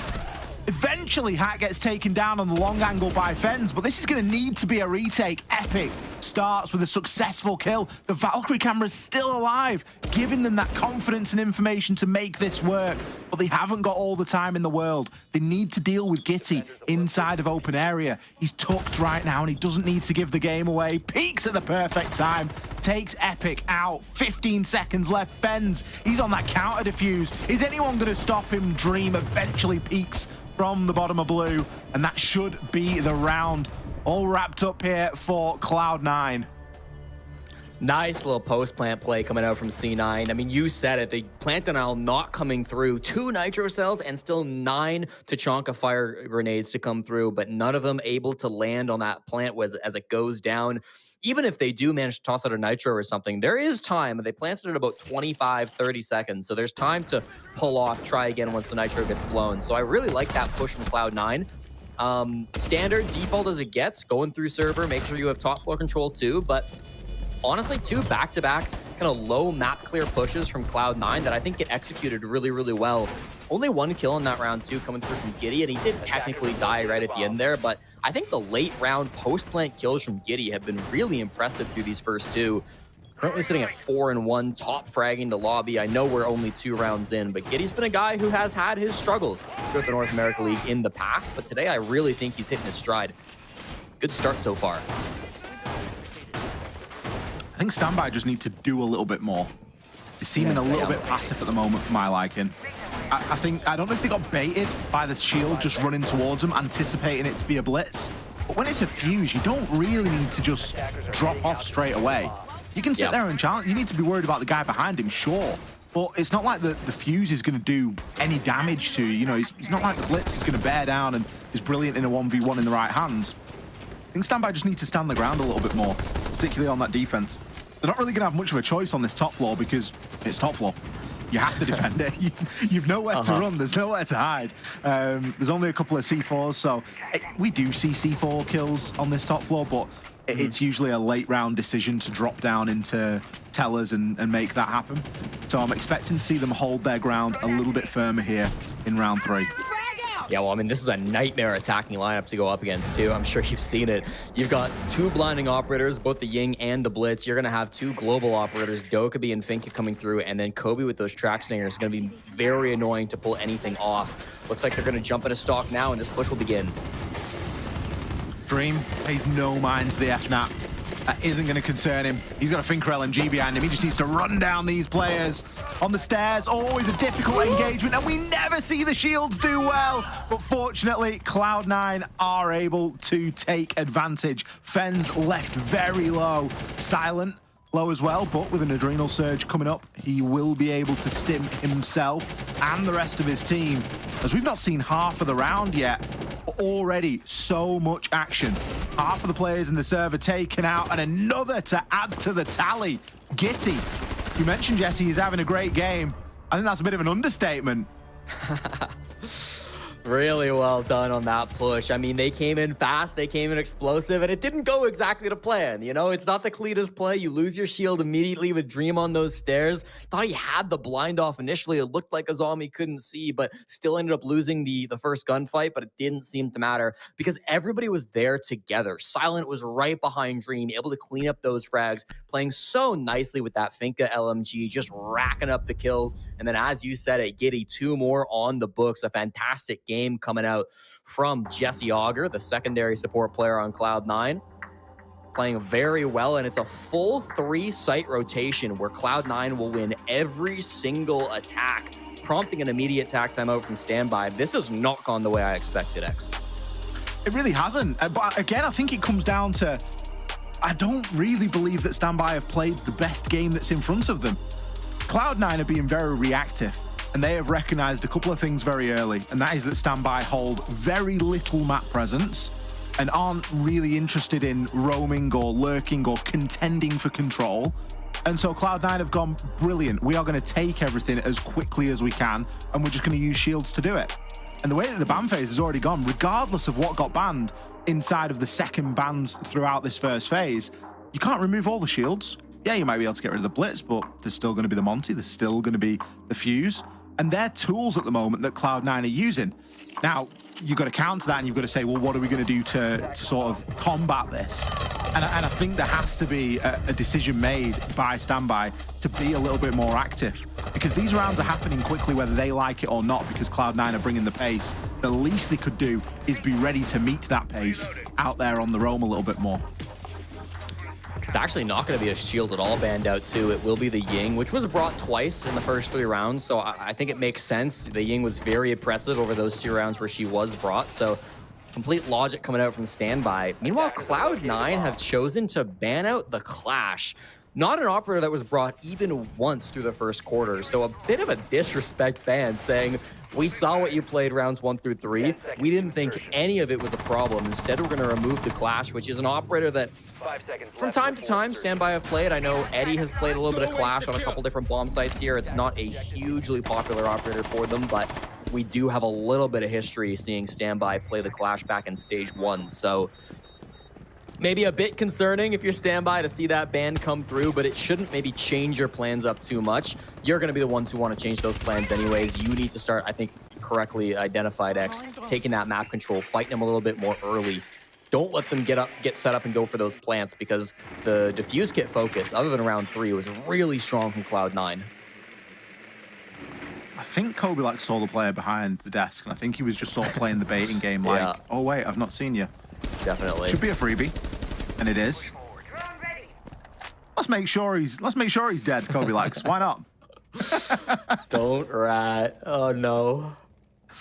I mean, if you're gonna rat, do it well. That's all I'll say. Sure. That's the Warden gun. Weird that we get the Warden pick now, even though we've had the Ying ban. So kind of a little bit of a misalignment there. Ooh, Epic taken out. Real long-range engagement there, and Gitty again in and amongst the action. 8-on-1 right now. It's the player that's in that spot on the UI. It's exactly the same as what was going on in the SSG game. Yeah? Was that where Pyrox was? That's where Pyrox was. No, not Pyrox. Yeah, Pyrox. I'm pretty sure. Something about that slot then in the server. We'll have to keep an eye on it the rest of the day. Standby still desperate, though. They know they can't go back to site with a 3v5 disadvantage, even with some toxic babes in their pockets. They just don't have the stall for this, but they might be forced to. All of Cloud9 are already in the basement. Well, what do you do if they're in the basement? You have to bring the fight to them. Silent finds one, immediately traded. Don't forget, you've got that Monty, you've got the human drone, and you've got Gitty, who is almost certainly on a heater. Eddie, I don't think you're going to get 2 people from that hatch. You were lucky to get hacked. The plant's going down, my friend. You need to do something about this. Entirety of B is in the enemy's control right now. And this is going to be a very difficult retake. He's not even going to get past the first hurdle. It's Gitty again, another 3K. He is absolutely farming against some players that he has a good familiarity with. Of course, used to play alongside Bino back on that CL for Life team, along with Packer back at the Montreal Major last season. These two teams have quite a bit of overlap in terms of players who have played with each other, and I definitely think that some of that familiarity is being seen. Kobe, that opening pick, took down Fens. I mentioned a couple rounds ago, Fens had not lost a single opening duel on defense as the primary roamer for Standby, but that will be his first, as the rat spot doesn't really pan out for them. I do appreciate that Standby tried to play a different game plan. You know, that was a completely different defensive setup than what they showed the last time they defended the basement. You asked for them to play a little bit more aggressive, maybe fight for a bit more map control. They did that, but they ended up just losing those fights, and so it still didn't end up being too strong of a game. I mean, is lying under CEO desk fighting for map control, Jesse? Well, okay. Is that what fighting for map control has become in 2025? I guess. I mean, because back in the day, that would have been running at every window that was getting smashed. That would be pre-firing here, there, and everywhere, jumping out of CEO windows. That'd be fighting for map control, not ratting under a desk. Listen, jumping out of CEO windows isn't what it used to be, Ollie. Okay, we've got to deal with what we have. No, that is very true. Well, let's see if Cloud9 are going to continue this flawless streak on the attack. No real complaints from what they're doing so far. I think they're moving at a great pace. They're giving themselves loads of options for later on into the round. There's a good element of teamwork sprinkled through as well, and there's a lot of jobs getting done. You see there? We've got Flores already getting rid of some of those Vulcan packs. Pat now going to be starting opening up that Kanto wall. It's very checklist at the moment from Cloud9. And again, it just feels like they're being given the space to do this.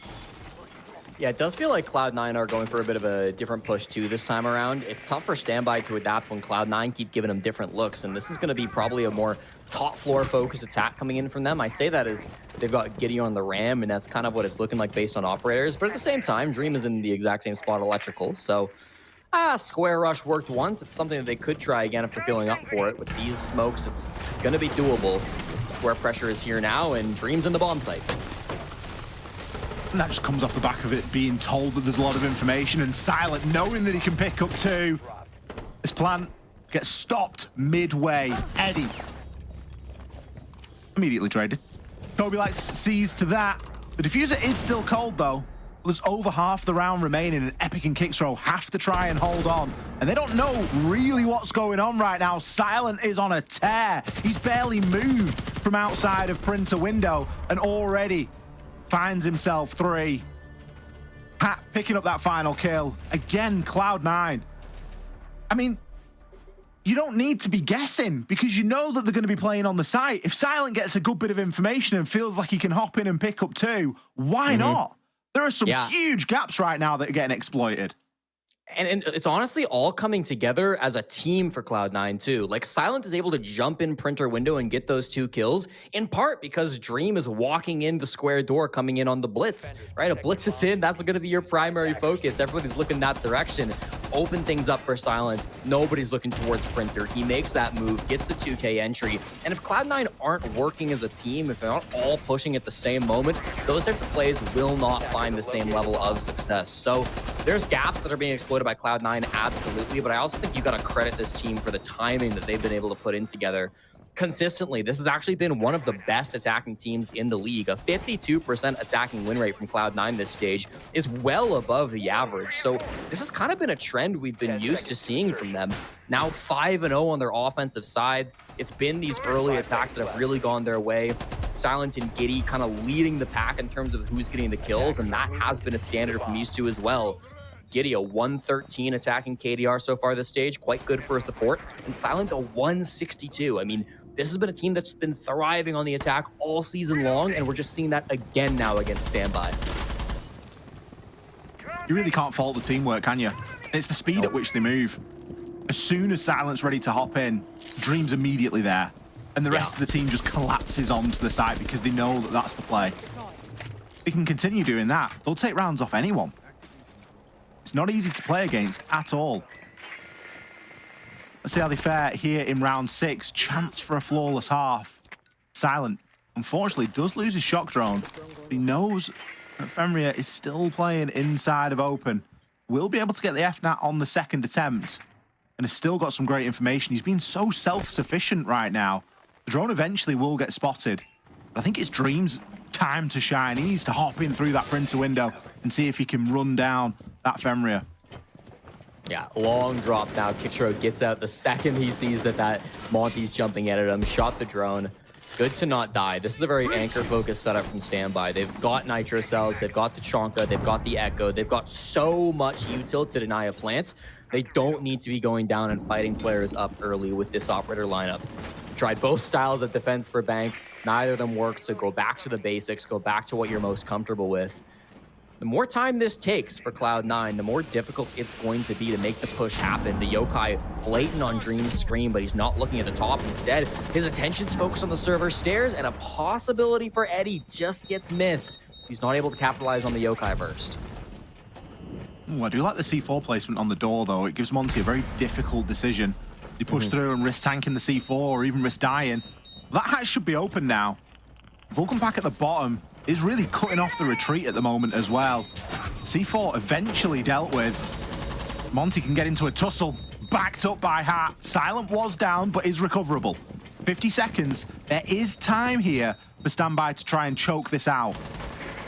Aggressive with these fire launchers coming through from Bino too. Now starting to launch them in towards the site. Could have been Hat, I suppose, on the hatch more likely. This plant, Dream is not holding the diffuser. I believe it's right behind him. Hat's got it instead. So what they're going to do, they're going to breach this open with the shotgun. Then Dream's going to cover and Hat will try to plant behind him. This could be enough to stop the long-range Chonka fire coming through from Bino. All depends on where the backstab is for this. There needs to be a player coming down main or in garage. Dream, he's going to start getting that plant down. Is there sufficient utility there? It doesn't matter. Hat domes Bino. The plant's confirmed. And Dream gets out alive as well. Epic has been downed in the fray. Kickstro low. Fens low. Very difficult retake. They should be able to recover Epic right now. They've only just shot the drone, tucked in the drone hole. That'll have been giving a lot of information away. There's a couple of drones in Gold Vault as well. One in lobby for the flank. This is pretty unlosable right now if you are Cloud9. Kickstro down now as well. Hat isn't able to find any more kills. He doesn't need to. It's 10 seconds left. Dream gets his shield up for the C4. Gitty to close it out, and Hat with the kill earlier, or the down, should I say, earlier, confirmed as the time hits 0. Another successful attack here for Cloud9. What a streak they've been on Bank so far tonight. Keep in mind, too, this is the first time Cloud9 have ever played Bank. The last time we saw this org on this map was back when they had 5 Koreans on their team, so it's been a while. Good to see them starting off so strong, 6-0. I mean, I hate to say it, but Team Cruelty with 4 players was more competitive than Standby so far. Oh, Jesse. I hate to say it, but at least they had somebody, right? Pyrox was at least popping off for Cruelty on Standby, and nobody has been able to get the car going. It's been stuck this whole game long. It started with that fast push in through square, and ever since that first round, Cloud9 have had full control of the pace. I wouldn't say Bank is an exceptionally attacker or defender-sided map, but I mean, now you've got to win 6 straight attacks when, if Cloud9 want to, they can just run basement 6 times in a row. I mean, they will have full choice as to what site they want to run every single round. This is looking almost impossible for Standby LFO. It doesn't look great, I'll be honest. It's been a weird start to the day. Yeah. I mean, for the first couple of games for us to gas together to be the Cruelty game where we get a 4 versus 5 for like over half of the game. And then Cloud9 to come in and 6-round standby on the first phase. And let's be honest, I mean, are standby good to do what Cloud9 just did? I mean, it's just happened. So we'd be stupid to sit here and say, oh, it can't happen. Based off the siege we've seen, is it likely?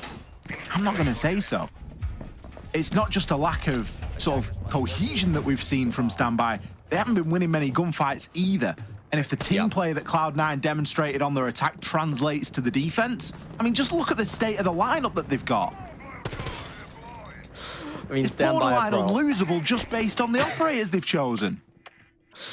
There's so much time waste on the side of Cloud9, right? And so you combine that with a little bit of roam that's going on. They're not looking to fight anybody, shoot some drones, but Standby will really have to solve this puzzle. They've got good tools of their own, right? Plenty of smokes to come through to help Kixro get some picks on this glass. You got the Sens wall to stop anything going on too. If there was a Warden, not that there is.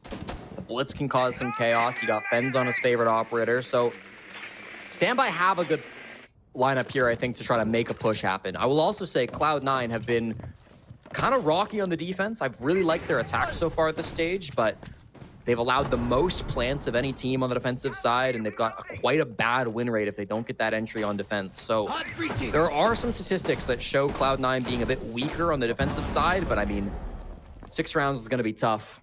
It'll start with 1 per standby, and they'll start to open these hatches now. I imagine it's going to be focusing on Giddy next. He's playing these server stairs, unless they just want to go for the hatch drop with the Sens walls on Epic.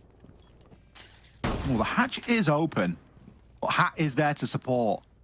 I mean, Giddy does have some Vulcan packs as well, so it feels like a bit of a waste if he just drops off that position straight away. Yeah. Maybe swaps out position with Hat, but then Hat's not well equipped with the DMR to deal with that. Something that is going well for Cloud9. Standby, although they moved through the map very quickly, they have since slowed down. And it is causing them a bit of a problem now, especially when they're going to start coming up against this utility. Opening pick for Silent. Kixro attempting a bit of a hatch drop there. Will be punished instantly for it. Now, Garage isn't usually where you'd be sending your sends, but in this case, Epic is able to grab a kill onto Kobilax. Fortunately for C9, they do still have a BP which you can watch. Yeah, and this time is still looking pretty decent for Standby, too. If they can start to get an entry point, that might look nice for them. But this flank from Giddy decided server stairs wasn't cool enough for him. He's now all above the bomb site. They're going to have no clue he's here unless they can catch him on a drone. But I don't think they've got a lot of drones left, which might mean that this flank is absolutely devastating. I mean, it's a bold strategy to flank with the smoke, but why not? He's 11-1. Let him play. Let him cook. Finds one. Grabs the second. Oh! He's run an absolute mockery out of the standby attack right now. Dream takes out Fens. Epic with a consolation kill. That's all it's ever going to be. 3 versus 1, 10 seconds left. Doesn't have the diffuser. Taken down by Dream. A very well-deserved 7-0 for Cloud9 tonight. What a game. From going down, losing your first 3 games of the stage to now winning 14 rounds in a row. Back-to-back 7-0 victories for Cloud9, dominating ever since play day 4. What a turnaround for this team, looking better than they ever have, and that guy right there, Giddy, has been leading the charge. Probably his best game as a pro player. He should be feeling very good after that. We're going to go to a break.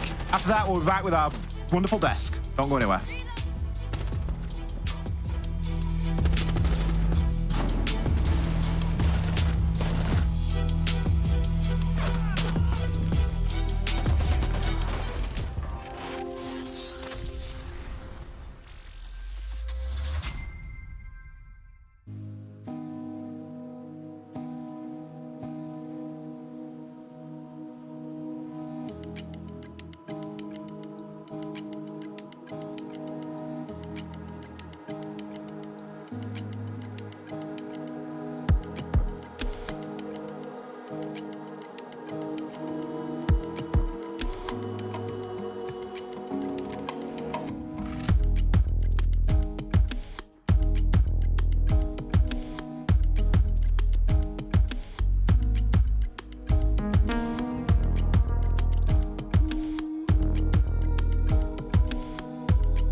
House on hatch, 1 HP. Drop, GG, guys. drop. Nice. Good fucking shit, boys. Good shit, That's boys. the team we can I be, like boys. that, That's baby. our fucking Yup, team right there. Back-to-back 7-0, Good G. shit. In and out. Yo, that shit feels so easy. Wait, that was actually so light. What the fuck? Yo, let's chill. Back to back, 7-0 indeed from the side of C9. Something that they definitely should be celebrating. And we have Giddy as well to give us a little bit more of an insight in terms of what has changed in these last 2 games from what we've been seeing from C9, because you guys make it look easy. Yeah, I mean, we just stopped caring as much on small things and just say, just go, just send it. Yeah. That's it. Just send it. That's the philosophy. Mm-hmm. Right. Very, very nonchalant right now after a clean 7-0. You got to aura farm a little bit. I guess my surprise is, or my question is, going to a map like Bank, obviously when you're playing a team like Standby, what are the aspects that you look at in the map choice when you play a specific team? I mean, to be honest, Vivid and Mossy do all the map bans, but we've never played Bank on stream, and they just played it, and they didn't change a single thing. Like, all of our attacks, they did exactly what we went over the map a couple minutes, 20 minutes before the game. Everything we talked about, they did exactly that. So it was just so easy to, know exactly what was about to happen. For sure. Well, I do want you to give me a little more depth outside of, you just saying we just aren't focusing on the little things. What are those little things that you guys were focusing on that you just completely put aside? I mean, it's not really map specific, but more just 3-2-1s, trading, and just not giving freebies. I mean, obviously, the SR game, we were just giving freebies one after another. So it was really just value your life. Value it, but then on attack, if you see a gap, take it and make sure people get involved. What has been the overarching theme for Cloud9 from this last stage to this next stage, obviously from all the games you guys have played up until this point? I mean, to be honest, it's just getting on the same page because we got a new IGL. Well, we lost our IGL, so it's a complete new system. So it's really just make sure we're on the same page. If we're on the same page and know what we're doing, things will go our way. It's more of when people start doing their own thing and don't really know what's going on. That's usually when problems are happening. I heard in the comms when Kobe Lax was saying, this is the team that we can be, whatever. I said in the beginning of this match that, sure, you guys 7-0'd Cruelty, but that still had to light some sort of fire underneath you guys to speak into what you're talking about of just being on the same page. Even to get a 7-0, whether it's a weak team or not, you still all have to fundamentally be there, follow the strat, execute, flawlessly, win your gunfight. So clearly it's obviously speaking into exactly what you're saying, that regardless of, the 7-0 that I'm talking about with Cruelty, it still plays into a factor of your guys' performance, say that everyone is on the same page and doing their job. Mm-hmm. Yeah. All right. Well, that's it for me. Mm-hmm. Yeah. Well, thank you so much, Giddy, for the interview. And again, congrats on another convincing win that you guys have under the belt. More points moving up on the standings, and we'll see you around. Thank you. I'll have a good one. Bye. Nonchalant. AF. Nonchalant. Yeah, that's exactly what we're doing. But either way, we still have to dissect this because if I remember correctly, the prediction that you had was Standby LFO. Wrong! Yeah, it was Standby LFO, but it was wrong as well. So, yeah, I knew when I saw the map, I was going to be questioning it. I mean, and Giddy said exactly that. It was the exact same issues for Standby LFO that we saw in their first week. I mean, we saw them go back-to-back cafes, and that's exactly what M80 said. I mean, they just played it. They didn't really change anything. And then in the next week, we highlighted that Standby had VOD footage. They didn't do anything with it. They didn't try to change any of their own individual issues or rounds that didn't go according to plan. They didn't try to prepare for the other team that they were playing. In this game, there's nothing for them to watch Cloud9 do because, like Giddy said, they have not played Bank on stream.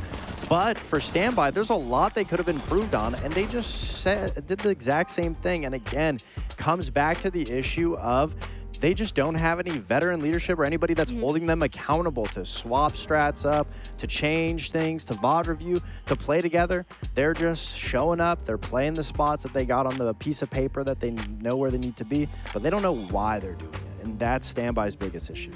And I mean, it speaks into, even previously with the NV SSG game, Envy did the exact same thing, and it speaks more into the inexperience of, yes, it worked in one game, so why do we need to change it? But it's exactly something like this. Once a team realizes what you're doing, they're going to exploit that. And a 7-0 is more than an exploit. They just absolutely dominated you in that regard, and that's why it's so important to just even change an operator, move someone around, bring an extra piece of utility, because when you have that blueprint layout of this is what they're doing, we know what they're doing, the comms are saying we're doing the exact same thing, you will interrupt a team's flow of comms by switching one piece of it, and that then can make you question what the rest of the strat looks like or what that execute is going to look like. So, I mean, good for Cloud9. I mean, we talk about, you know, they're always prepped and ready in terms of getting it done, getting that entry kill, but, I mean, their work going into this map clearly paid off. Yeah, I mean, 7-0, again, like, the fact that they were able to do this back-to-back highlights that it's not just a fluke, it's not just, like, a one-time thing.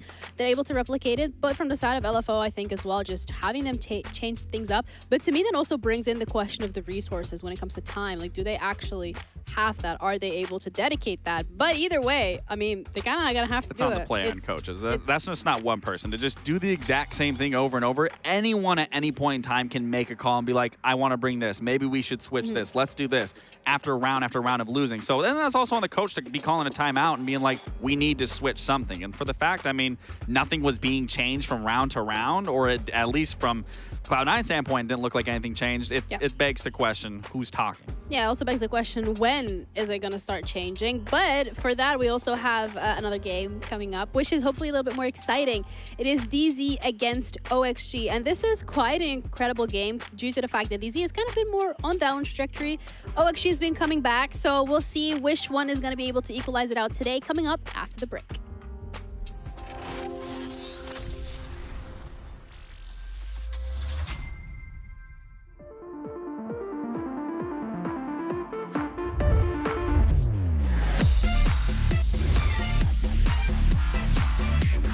And dash together.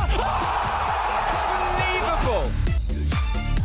Can he get there in time? Cameraman's going to complete. Big ET finds a huge 4K and Gifro. They're back. There's only 4 seconds left. There's no way. Whilst not easy, is potentially winnable. No. They've given him a 1v1. And they've given him both down. They find the down as well. Yesterday they took the crown from LA. Today, they take their kingdom from Blacktown.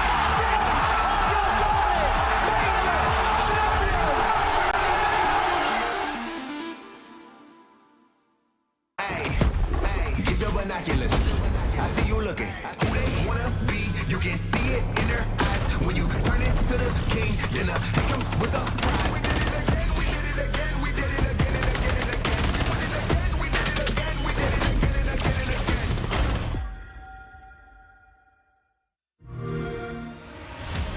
You know how they say it's not the destination, it's the journey?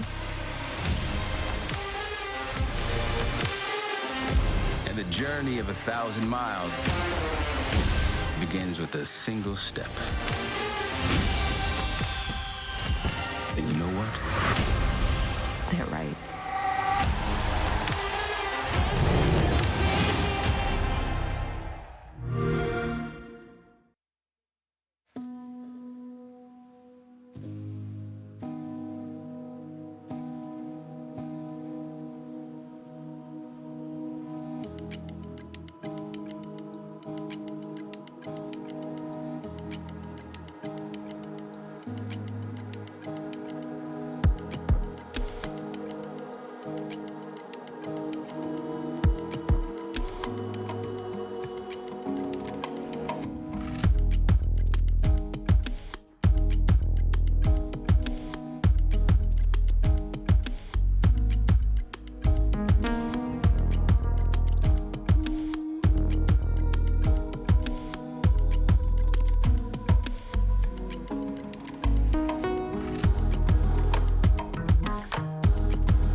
Hey guys, I'm Nathan Dark Zero, and this is Sounds of Siege. Okay, ready? Beep. Beep. Pulse scanner. scanner alarm. That was pulse.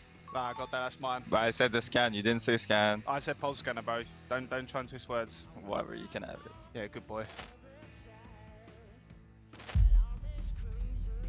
Scan. The trap, yeah. My reenactment is just too good, you know. Pop, pop, pop, pop. Fuse. Pop, pop, pop, pop. That's it. You did too many. Pop, pop, pop, pop. This bug shotgun. Skeleton key. Yeah. Ben said buck shotgun. You said skeleton key. You can have it. Sure. Shoot. Ying. Drone boost. Cali.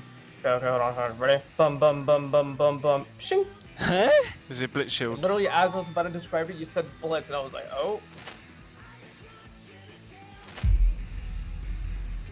Ready? Get some protection! No, rock armor. Oh my god. I was too shocked to give my answer. Yeah, me too.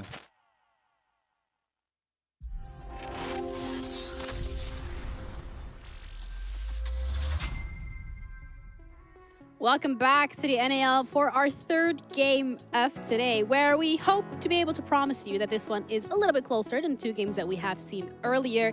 DZ going up against OXG. I'm Ginny, and I'm once again joined with Lax and Foxay to break this one down, because when we're looking at DZ and OXG, it's kind of like the tail on the opposite side of the coins, because DZ was really great last stage, and it's kind of been more of a downward trajectory after they've been to the international, whereas for OXG, they were able to make TWC. They had a good showing there, and it feels like they found their identity. Yeah, it's completely flipped tables when you're looking at these two. If this was Dark Zero last stage, we'd be saying Dark Zero's looking dominant. This should be a rough game for Oxygen, and on the other side would be Oxygen. They're still trying to find their footing.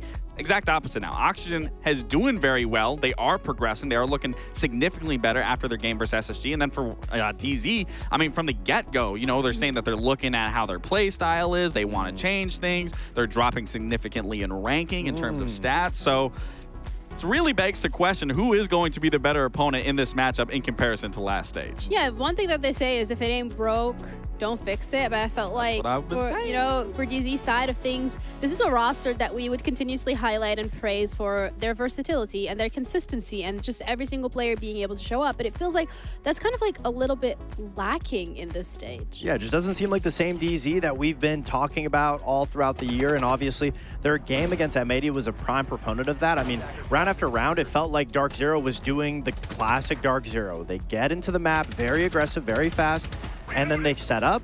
And then once they're set up, you can't break Dark Zero apart. They go for the execute. It's over from that point on. But what we saw was some smartness from Dark Zero. Smartness is not a word. It's some intelligent play from Dark Zero with banning out the mute and essentially going for blitz, doke, fast early aggression to get those opening picks, to get in there fast in M80's face. They got him successfully. They had 9 out of the 11 rounds. They got that opening kill. But then the Dark Zero's next step, where they set up, where they go for the execute, complete blunders. They had no idea what they wanted to do when it came to the execute. They were getting outmatched from utility, and that's why, even though they got 9 out of the 11 rounds in their opening pick, they could only convert 18% of those opening pick rounds, which means they won 2 off getting the opening kills. And that's just a situation that we're not characteristically seeing Dark Zero in that situation ever, where they can't win once they get everything that they need. So yes, their identity is a little bit skewed because they just don't understand exactly what they want to do in that end game anymore. Do they want to be the aggressive team that we saw, you know, a little bit testing it out in the EWC and during stage 1? Do we want to see them be slower and just be consistent in the team that gets them those wins? They're questioning all of their plays right now. They're doing the hard part first, but they just need to be able to execute it through. Yeah, and that's crazy that we're saying that about a roster like DZ, because again, this is DZ that we were praising all of last stage, and they're going up against OXG, which was kind of in like which is kind of like in the DZ boat last stage, where we're like, okay, this roster is now together. You have Forrest on there as well. How is this going to work out? How's it going to fit it? What's their identity going to be? And it feels like as the stage has gone on, it's very much a question that's been answered. Yeah, and they squeaked by last stage into making EWC, and then it was just a matter of, okay, you know, let's see what they can actually do. We saw a little bit of hope at EWC, but it was coming into stage 2 where the bigger questions were going to lie. Is Forest going to bring this roster into light? Is everyone else going to start ramping up their performance? And quite frankly, that's exactly what we've been seeing, and I think it is led to be true that when they did play last stage, I believe they formed that team like 3 weeks before the stage even started, maybe 2 weeks. And the fact now that they've had a full stage under the belt, they've had LAN experience, everything is starting to look on the up and up, especially in that match versus SSG, where I would then say we saw Forrest really come alive, where he pivoted off those shields, but was still able to lead, left Adam and Gomez lead the charge, open up the round, but then their mid to late round is what really stuck out to me, where I was like, wow, this is actually what Oxygen can look like, and especially if Forrest doesn't need the ideology of playing behind a shield and still be able to do his job. Again, Oxygen is improving left and right. Yeah, it's that new sleeve.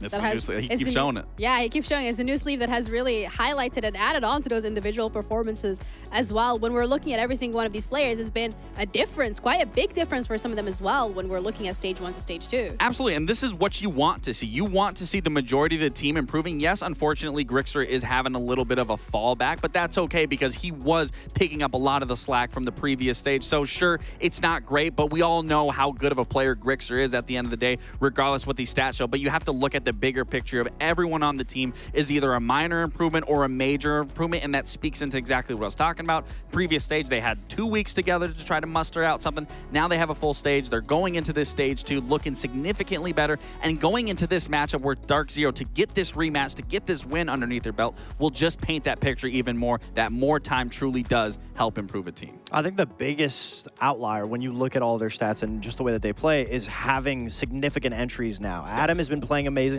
Gomez has been playing amazing. So having those two on the front lines, and you saw it in their stats, are the most improved out of everyone on the roster. With those two players being the spearhead for OXG, now we can finally see the individuals of each talented player once they're able to get in the building, get that opening kill, and then go from there. Yeah, and also the start of this stage, wow, has been better as well from the side of OXG. They have quite a few wins under their belt, and now they're going up against maybe one of their toughest opponents. Yeah, absolutely. This week alone is really going to be a true testament for Oxygen to pretty much lock themselves almost in playoffs and just feel secure overall. I mean, you got to look at their first stage, you know, tough games. They won the easier ones. Now this time around, beating SSG, beating Wildcard. Even that game versus M80 was relatively close, where they clean up a couple of those 2 rounds.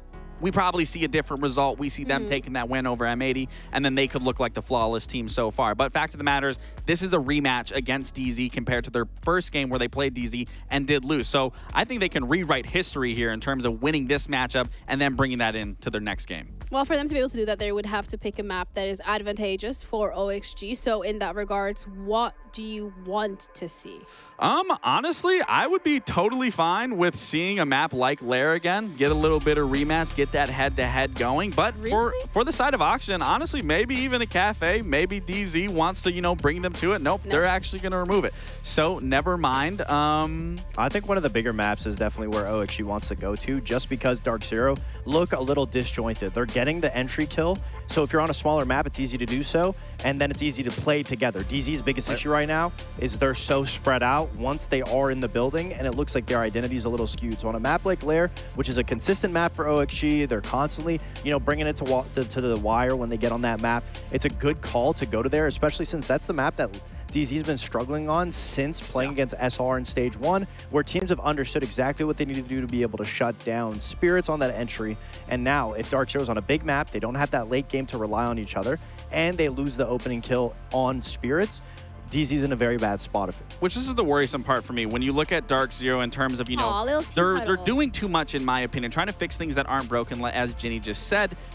I mean, when you compare their last stage, they were at a 74% attacking win percentage. But at this time, they are currently at like a 44% of attack. So it's dropping significantly. And then you're going to be on a map like Lair where you are struggling. Teams understand how you want to play it. Sure, you did beat Oxygen last stage 7-4 on it, but this is a completely different Oxygen. I'm also positive they know how they're going to want to approach this setup against DZ, especially when you look at the VOD where they did end up losing and kind of being exposed in their playstyle was from that Shopify Rebellion match. So I am really excited to see what Oxygen is going to do on their defense to kind of thwart off those shields, thwart ward off that vertical pressure from the Deimos or the Buck. So I am curious to see also what the bans do look like outside of Oxygen, knowing that they start on defense here. Also, like, a little bit extra toxicity here because you're going back on layer. So either DZ gets to prove once again that they are the superior team, or OXG gets to rewrite the history and be like, yeah, you beat us last time, but you're now worse off. Yeah. I mean, I think OXG is going to win just because Lair's a really good map when it comes to verticality, and I feel like OXG plays it very differently than all the other teams in NA, and they look like a completely Switch my prediction to brand new Oxygen. team. Yeah, I'm believing in OXG. I'm going to have to swap. I'm going to have to swap it here. I didn't swap it for the others, but I'm going to have to swap. Either way, you guys can swap. Maybe our casters are agreeing as well that OXG is maybe the favorite team here. Whether or not that's the case, we're going to find out because they are ready to cover this game. So Ollie and Jesse, let us know. Do you think OXG got it? In a word, Ginny, no. I believe in Dark Zero for this matchup. Unfortunately, I am going to have to disagree with both Lax and Fox. I think they have still got rose-tinted glasses on for OXG, and I think that org commands a little bit of a soft spot in their hearts, which, you know, why not? So it should. But for me, Jesse, at least, it looks a little bit too much like history repeating itself, this fixture. Now, I know that Dark Zero haven't had the best stage up until this point, but this could be a big turning point for them tonight.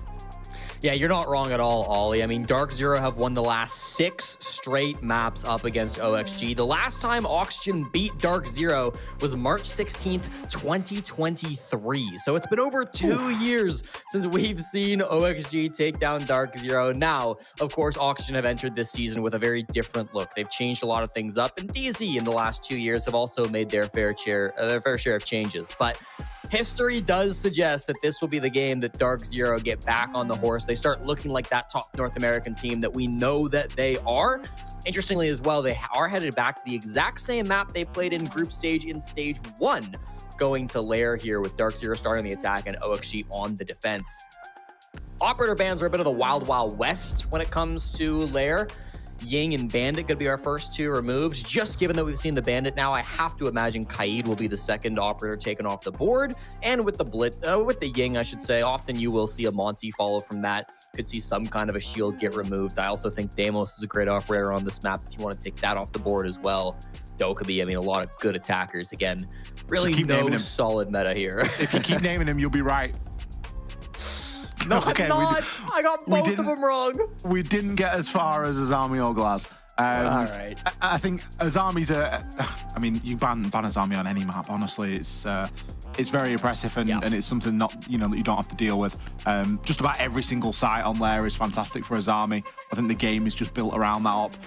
Glaz, slightly bit of a niche sort of pick, but it looks as though, unfortunately, OXG have fallen into the trap of trying to ban or nerf in some way Spirits.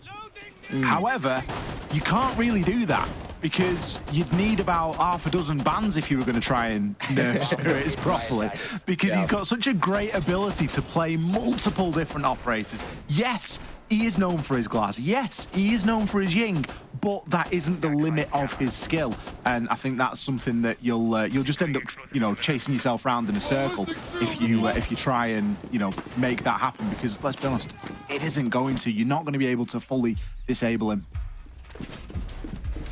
Well, we'll see what they could do up against him. He's actually going for the Striker this time, which is a bit of an interesting pick. I would assume that he would default to the Blackbeard. It's by far been his most popular operator on this top floor bomb site of Lair. At least it was in stage 1. So interesting to see him bring out the Striker instead. Maybe a little bit more of a standard op to be played out by Spirits. Instead, the unorthodox operator, you could call it, it's going to go to Pamba instead, playing on the Collie. And we've seen this a few times on Lair. I don't believe specifically from Dark Zero, but being able to kind of open up a lot of these long angles that you have on the main mask breach can be really helpful. Playing up on the roof with that operator, as well as just taking control of ops. I mean, even the drone hole can get you a little bit of value with this op. So be very interested to see where Pamba wants to set himself up. I think the display window, another one that you could choose to move to later on in the round.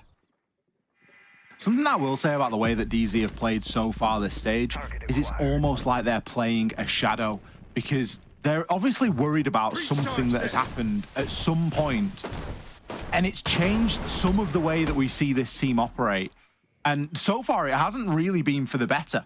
I'll be honest, some of their results have been a little bit lackluster, especially considering that they went pretty much undefeated right up until the end of the stage in stage 1. So I'd like to see whatever that is kind of either continue to develop tonight or be nipped in the bud and something else entirely change. But time will tell. At the moment, Atom, he has got nowhere to go. He's been cut off with flames. He has had a nade at his feet. And there is nowhere for him to hide, unfortunately. Grixer, he's going to be the next player that needs to shift out of the way, as that wall is going to get opened, as there is nothing to stop it from happening. Still so much time denial too, though, on Oxygen. I mean, they brought Clash, Smoke, Goyo, Tachanka. They have a lot of ability to stall out a plant. If this is going to be a focused strategy from Dark Zero where they try to put the defuse kit on the ground, it's going to be really tough to pull off. I feel they have to push deep and try to get some kills into the bomb site, because otherwise I'm just not sure if they've got the tools to force a plant in the mask wall. Citizens had to rotate underneath, and his target is going to be that Clash. Great way to deal with Clash, deal with it vertically. There is no shield on the feet. However, Yoga knows this, and he is running laps upstairs, finding any pocket of hard floor that he can. Tempted to place the shield there as well and make a little bit of a stand. OXG, honestly, in pretty good shape. 30 seconds left, still a few Shumikas, 1 Toxic Babe canister. This is one of the downsides of Cali. Pamba, not really got the best kit to be dealing with that. Will need to switch to the secondary to get the job done onto Gomez. Yoga, he's going to find a kill onto Nath. That's going to the diffuser cold on the floor. Spirit's taking a load of damage as well, but it's Pamba, the next player to fall. Citizen with the Vendetta. We've got 7 seconds. He might be able to recover the diffuser, but I very much doubt that they're going to be able to get this plant down. Can't win on the swing. Yoga picks that kill up onto Citizen. There was very little time remaining, even if Citizen gets that kill. Round 1 goes to OXG. I'm not sure if DZ were ready for that Clash play coming out from Yaga. Yaga has historically almost always played a zombie on the top floor of that map, and after they banned a zombie, they had to know Yaga would go a different direction, but the Clash was something they just didn't have a lot of good answers for. Was able to really well dodge that Deimos, then in the late round position himself perfectly to get 2 massive kills inside of Office. That last one, of course, to win the round, but also downing Nath, who had the defuse kit, was an absolutely critical kill early on in the round too. So really good credit coming down for Yaga here on OXG, and a nice start for them to start this round. I think you're going to see a lot of that style of play from Oxygen in this game, you know, where they really group up on the anti-plants. They get a lot of Tachanka, they get a lot of smoke. That's been honestly their game plan all stage long. It's something that I think they really improved upon in the offseason, because in stage 1, they had the highest plant allowance on their defense of any team in the league other than Cruelty. So they allowed plants in 31% of their defensive rounds. Team Cruelty were a little bit higher, but that was it. So far in stage 2, though, they've only allowed plants 5% of the time, the lowest in the league. So stopping that diffuse hit from going down, I think, was likely a big focus for Oxygen in the offseason, and it seems like an area where they have drastically improved and are looking a lot better. That improvement being shown very clear to see in round 1. I think for DZ, could spell a little bit of an alarm bell. They need to be a little bit quicker on this entry into site, and maybe even quicker to try and deal with these problems. You could see, as you mentioned, Jesse, the Clash kind of taken them by surprise. Didn't really have the best kit to do it. Typically, you'll see a Deimos playing with a shotgun in that instance if they know that they're going to be playing vertically a lot. Citizen didn't have that in round 1. Still hasn't got it in round 2, but it's a slightly different objective this time. The Ram is going to do a lot of the heavy lifting when it comes to opening up the floor. Instead, a little bit of drone work from Nath to ensure that path down through sub is going to be clear should the time come. There is going to be a mirror window to deal with as well, which on the face of it, there isn't anything really that DZ are bringing that is going to be easy to deal with that. This Clash is going to be a big thorn in their side until they can remove it, and I'm sure that they will come the next round of bans. Yeah, and Yaga's not giving him any good opportunity to clear it out this round. Playing quite safe. Those yellow stairs will present an opportunity to pinch. That's why Yaga's got to start being a bit more worried about this, as Pampa's coming down the staircase. Now he turns around, though, and does survive for a little bit, but his feet are exposed. There's teammates, though, instead, X. Everybody coming to support the Clash. Nath will be downed for his troubles. The teamwork working both ways, but OXG clearly better on the night. And look at how they're able to rally around this position that Yoga is able to hold. It's kind of a one-man show. It doesn't really matter about any of the other utility because of how well Yoga is able to operate on this clash and because of how little DZ have to deal with it. NJR knows that there's a player laid prone, but can't do anything about it. Him and Spirits have got a real difficult task. They can recover the diffuser. They've got 45 seconds. There are a couple of players that are a little bit soft, but even that mirror window still remains.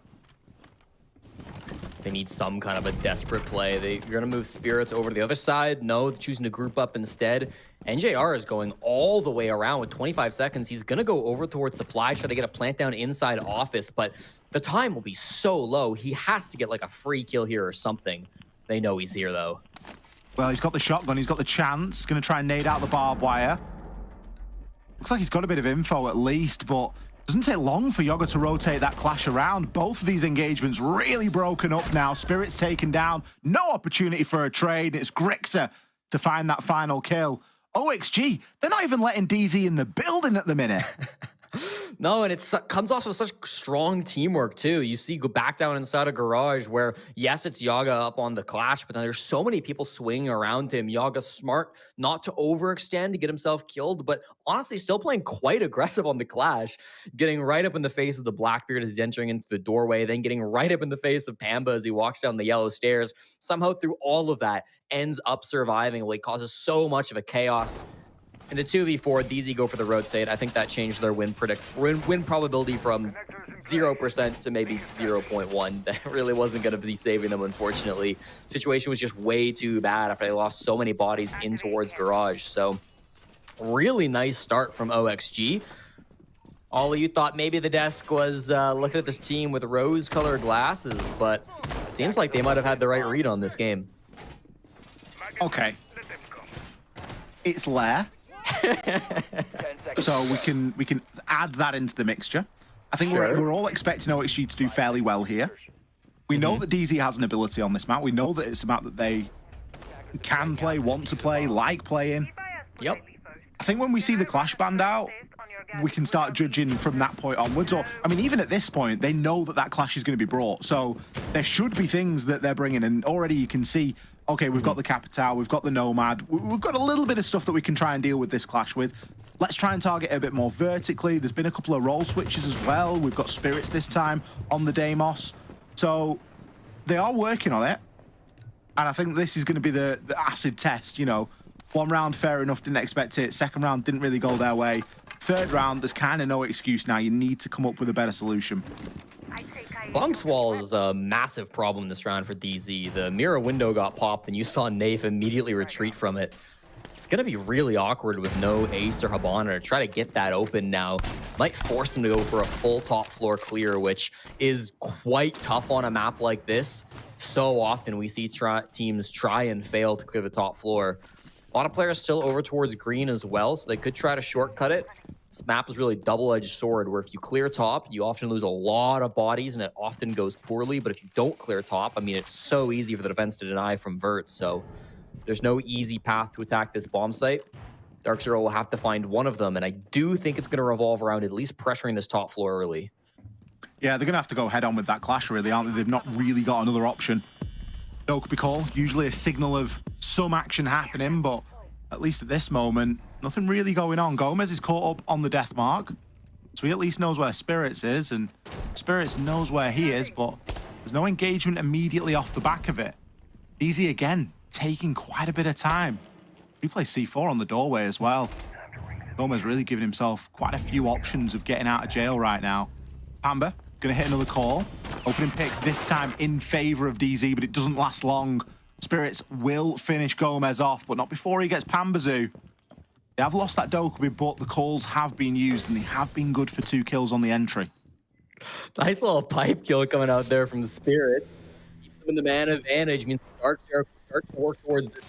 Now they have a place to use the exothermic, but this Clash is so annoying. Forrest just toying with Nath. Can he get the kill? Yes, he can. Beautifully done.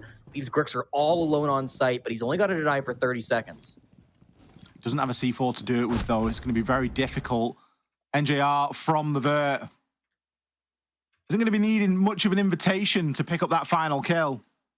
There was a chance there, given that the wall was very difficult to open, time was running low, but they had too much information, unfortunately, too much vert for DZ to play with there. One of my favorite sites in the game at the moment, Jesse, because we see teams approach it in such vastly different ways. You know, that is a real cobbled together round from DZ. And again, mark of a good team is being able to make good of something when, you know, your plan A of thermiting the wall open and starting to, you know, do a bit of a half clear or whatever it is doesn't work out. To be able to pivot off that, I think fantastic. There's maybe a bit of a question mark, honestly, over Forest's play on the Clash, because I think if he doesn't place the shield down, there's no way that he dies there. He can just stand in the doorway and zap away. At that point, he had no teammates, though, hey? I think the only teammate he had was Grixer inside the site. So you're playing potentially, alone. so he's going to get flanked eventually. But, you know, maybe all he needs to do is buy 20 seconds. Yeah, fair enough, fair enough. Definitely different ways to play that, but ultimately, I think Auction are going to be feeling pretty fine with how that first quarter went. Going up 2-1, feeling pretty nice about how Dark Zero have been looking so far. Bans come out, so we'll see this Clash getting banned as you anticipated. It's kind of shocking to see Yaga do so well with the Clash. Not because I doubt Yaga at all on this operator, but he didn't touch the operator for the first 2 weeks of the North America League, including the last time that they played here on Lair. So that was definitely something that Dark Zero wouldn't have been anticipating, wouldn't have been expecting. First time we see Yaga bring out that operator is absolutely a menace for them. How do the defenses change now, though, right? You banned out Yaga's Azami, which he usually plays on this map.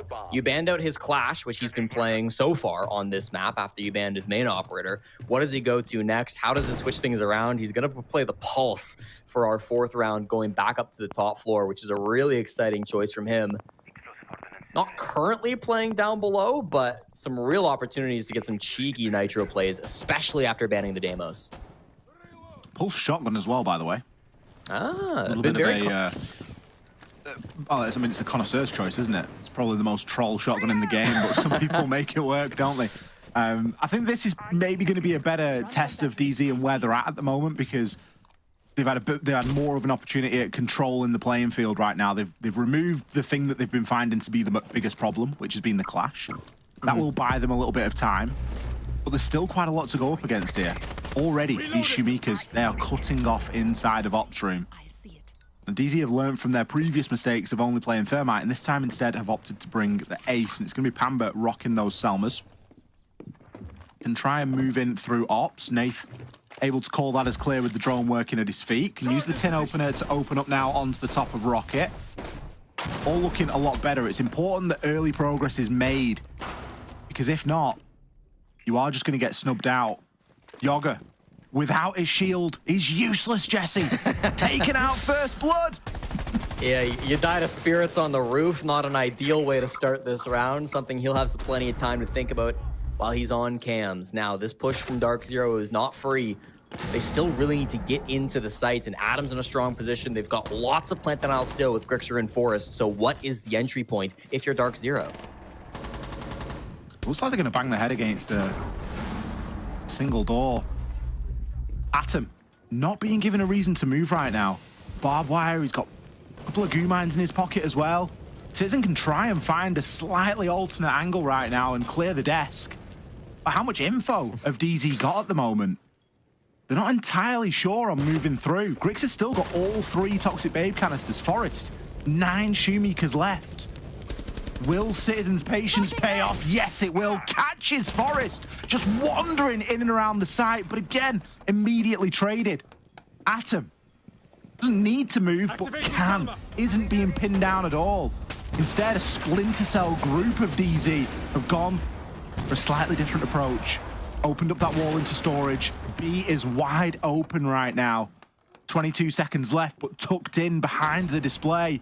Nath can start to try and get this plant down, but Gomez is finding success. Atom's on for a double. Maybe we'll make it a triple. Nath has 10 seconds, 2 kills to find. Prone behind the desk, it's going to be Grixer.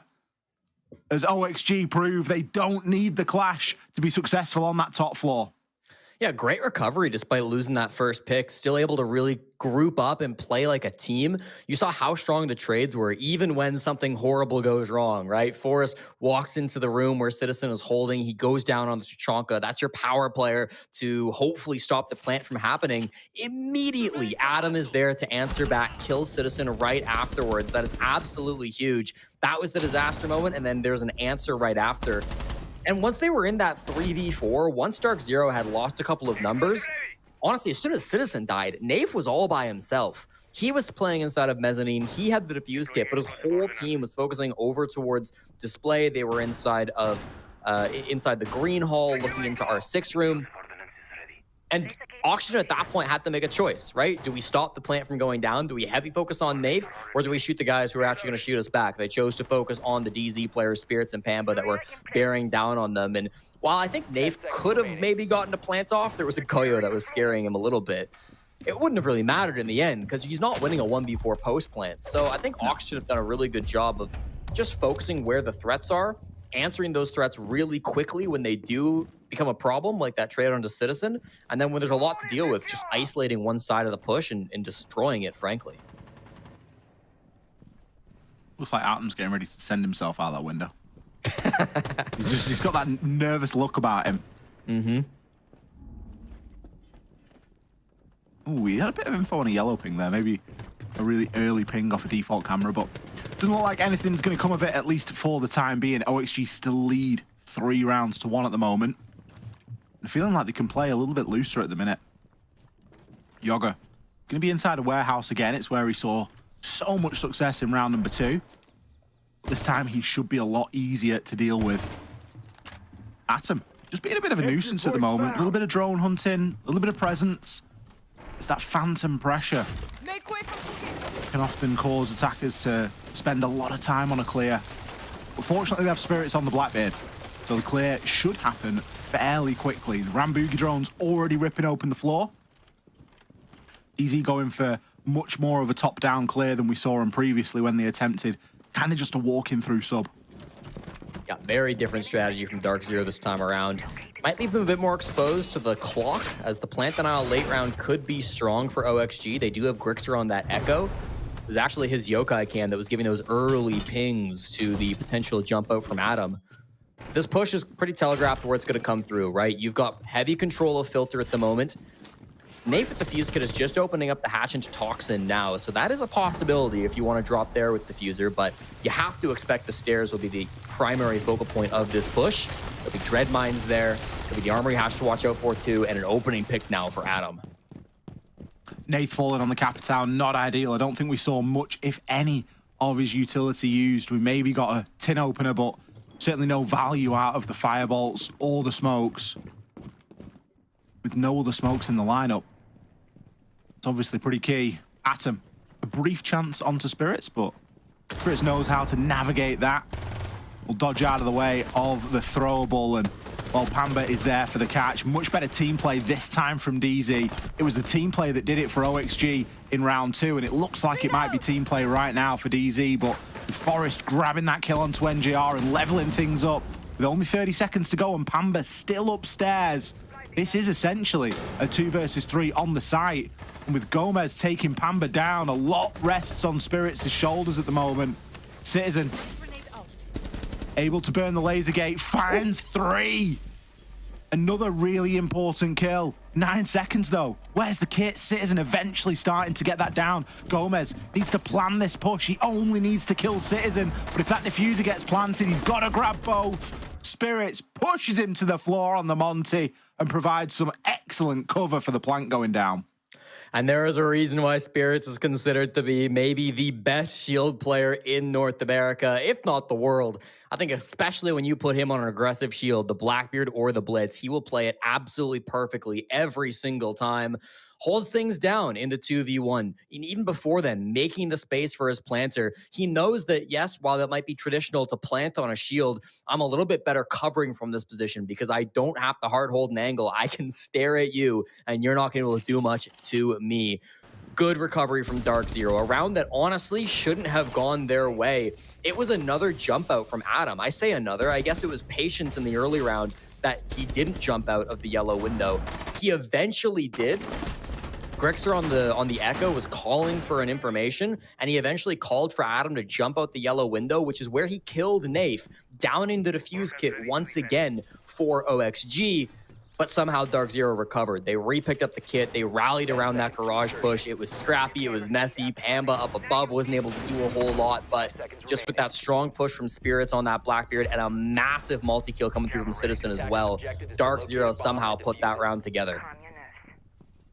Citizen is a player that is very capable of pulling out those multi-kill rounds as well and just flipping it on its head. And if there was a round where DZ needed it, it was that one. So that is why he is in the team, capable of pulling those 3 kills out, really dragging his team through it. Chance to level things up here for DZ. Chance to go 3-3 on the split, which I think based off the rounds that we saw at the start would be a good salvation from this first phase. That mirror window placed upstairs is just going to give Pamba a reason to doubt himself on moving through, and we'll just hop into his drone just to ensure that no one's playing behind it. It didn't look like it was from our outlines.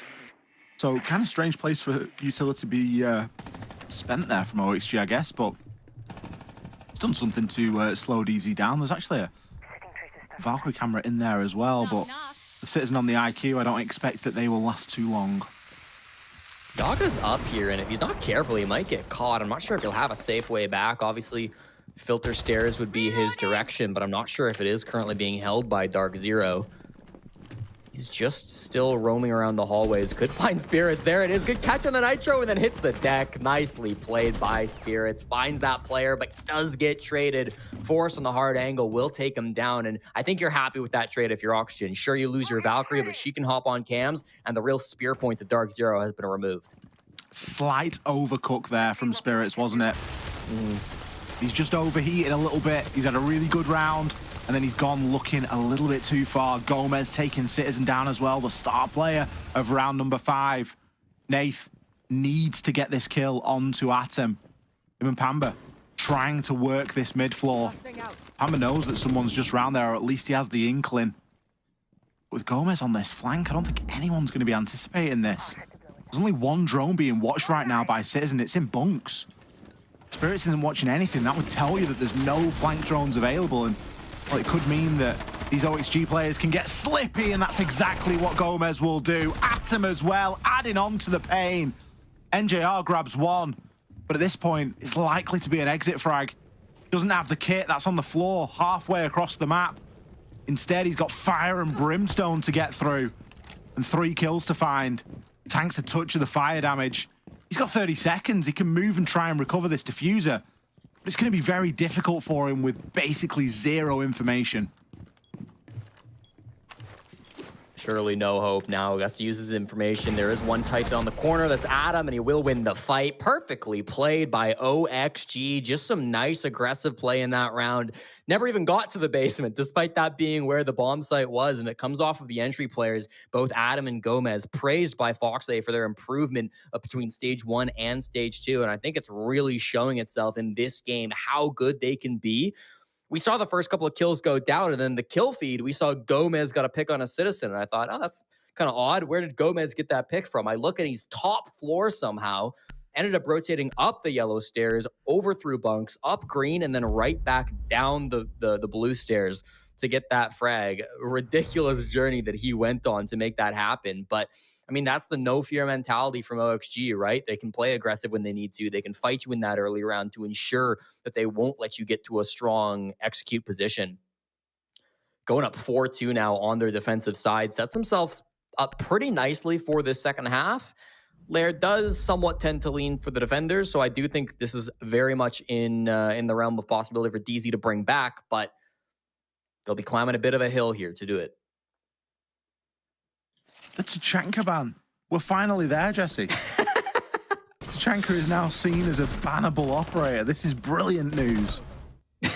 Well, OXG were playing him on their defensive side, and they say, well, it's so strong up on that top floor.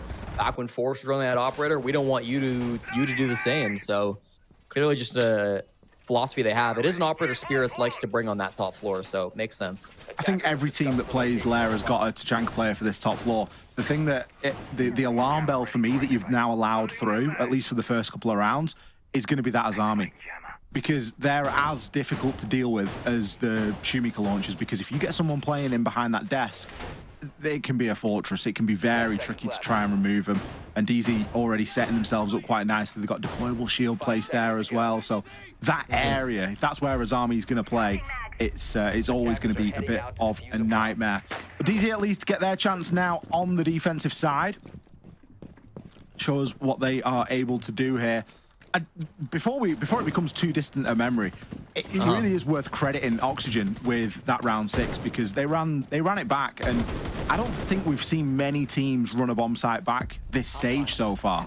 It's really fallen out of favor. A lot of them will stick to a rotation, but for them to run that back, I think the teamwork and the sort of synergy that they're rolling with at the moment, it's looking fantastic. And to be honest, I just want to see more of it on the attack now as well. Yeah, no, I agree. If we can start to see some of that, I think boldness to trust in your strategies, trust in what you know works well, and trust in your ability to. Yeah. I mean, you know what went wrong, you know how to fix it. That's what you're saying when you run back a bomb site. One thing that could go wrong is not droning a player ratting inside of operations. So hopefully OXG don't make this mistake. That's a drone, and he's going to have to find his way out of here. No shot for Nate. That's free for Adam. You can't be giving opportunities like that away. Yeah. OXG are far too well drilled to be letting that slip. Like, they had a player on the window, player on the door, drone going through. It was even a deathmark tracker onto him. Like, they knew he was there from the off. I think as soon as you see that deathmark fail, you just run, or like you drop the hatch or something, just wiggle over like a little worm on the floor. Play your C4 or something. I feel like Nathan's giving away a really soft opening there. NJR will find one onto Gomez. We have got the Rora doors this time as well. Always good to see Rora in use. I love watching the weird and wonderful places the teams like to try and place these doors. Going to block off that main door into sight for the time being. And Atom is going to turn his attention elsewhere. The B's not quite giving him the info. Oh, went for the mute jammer. Instead, got the mute. Couple of shots in, but Spirits drops to the deck and is able to take him out. Still a player potentially pushing up those rocket stairs. How are you not down? Eventually taken out. Real close range engagement, but NJR lines up too. Citizen with the final kill. That round was here, there, and everywhere. How have DZ walked away with it? You know, Axa looked very chaotic, and in a sense it was, but Dark Zero continued to play together. Even when they started to lose some of those gunfights, they were able to collapse in, trade out their players. Yes, maybe Spirits hits the deck and gets one, but he's immediately downed right afterwards from his teammates. Pam not able to do enough from inside as well, but it doesn't matter because NJR is standing up strong. It was great from both teams. OXG had a good opportunity to trade things out, but in the end, it was just that late round play from the mayor himself, getting 2 big kills from the breach, using his teammates' distractions. It was actually the Selma coming through from Forest that opened up that angle from NJR. Wasn't able to bandit trick it, but didn't seem to matter. Was still able to find that frag, and then Citizen for the last 2. Chaotic round from both teams, but DZ able to trade just a little bit better and capitalize on that time as it got lower and lower. Big round from DZ 4v5 as well, especially with it being that trade heavy. Like, all of those kills just came one after another. It was like they were just daisy chained together. The double from NJR being the big difference maker. It's going to be a good feels-good round for Dark Zero. They only trail by 1 now. Going to take us into that mid floor. And again, we find ourselves wondering what the attacking team is going to do. Is it going to be a full clear? Is it going to be a half clear? The lineup that they've got, they honestly could really go for either. Not kind of headlocked into playing one specific way or another. It's going to be a mirror window on the breach that has been popped. So again, it's something to dance around. It's slightly more difficult for Forest on that ace, but at least there's no impact, so you're not going to get impact tricked. Yeah, and you've got more than just a thermite, right? DZ, when you're walking at that with a thermite, very scary. They've got the ace this time on Forest, so if he chooses to move over there later in the round, should have the ability to open it up. Won't be the biggest issue for him going up against that mirror window, so be careful for that as it does come through later. Of course, on this bomb site, the top floor will be the primary focus, though, from both of these teams. Dark Zero with 4 of their players, 3 if you don't include Spirits on green stairs, playing up top, and already OXG taking good ground, opening up these walls now. Got a bit of info from the Bees as well, and there's plenty for Atom to go off on his deathmark trackers. They have taken control of display now, and they can look to try and move through. One of the difficulties of taking this top floor is there's so many 90-degree angles that these defenders can hold, and especially with shotguns being so popular at the moment, they're not engagements that you really want to be taking AR versus shotgun because you're usually going to come off worse. Forest is able to open up from server into site now, but doesn't really want to commit to the angle. The hatch below him is causing quite a lot of concern at the minute. Spirits, he's hanging around for the backstab. His job is to ensure that Skybridge stays safe, and as soon as it shows any signs of falling, needs to give that call over to the team. Speaking of those difficult engagements, I thought Nath was a dead cert to come away with one on that top floor, given that he had the shotgun, but he will be taken down by Gomez, again leaving Dark Zero in a 4v5. They've gotten a lot of space on the top floor too. It's only Citizen who remains, so it's unlikely they'll deny a plant from up above. Grixer is still applying pressure on a Citizen too. If they can cleanly clean up the Brit, then this could be a really strong push from Oxygen with a 5v3. NJR takes a little bit of damage there. Forest is going to start to get that plant down. Citizen, how does he do it? Finds one onto Atom. It isn't going to stop the plant going down. That's... Oh, it did! Forest ends up getting taken out there as Spirits comes away with 2. Yoga has recovered the diffuser now. He's just going to try and plant in a cloud of his own smoke as Grixer sprints round to the breach in an attempt to assist. Yoga somehow manages to get it down, but gets taken out by NJR. A brilliant, intuitive pre-fire through the smoke. Now the Keeper barricades should just be able to block up the breach. They will be able to be shot through. The problem is Grixer going to have enough bullets without reloading to get that shot off. No, and an aggressive push now outside as Spirits is taking matters into his own hands. Both players scrapping for the kill. Plenty of time to disable the diffuser. NJR and Spirits getting the job done in the 2v1. Not an easy post plant to win. Not at all, X, and it really does come down to the French-Canadians. Spirit steps up so huge inside the site. Of course, in that post plant, right, using his Kibas the best that he can, choosing to push out deep with NJR to make that play happen in the 2v1. Not simple by any means, but they work together as a duo, and they managed to get the job done there.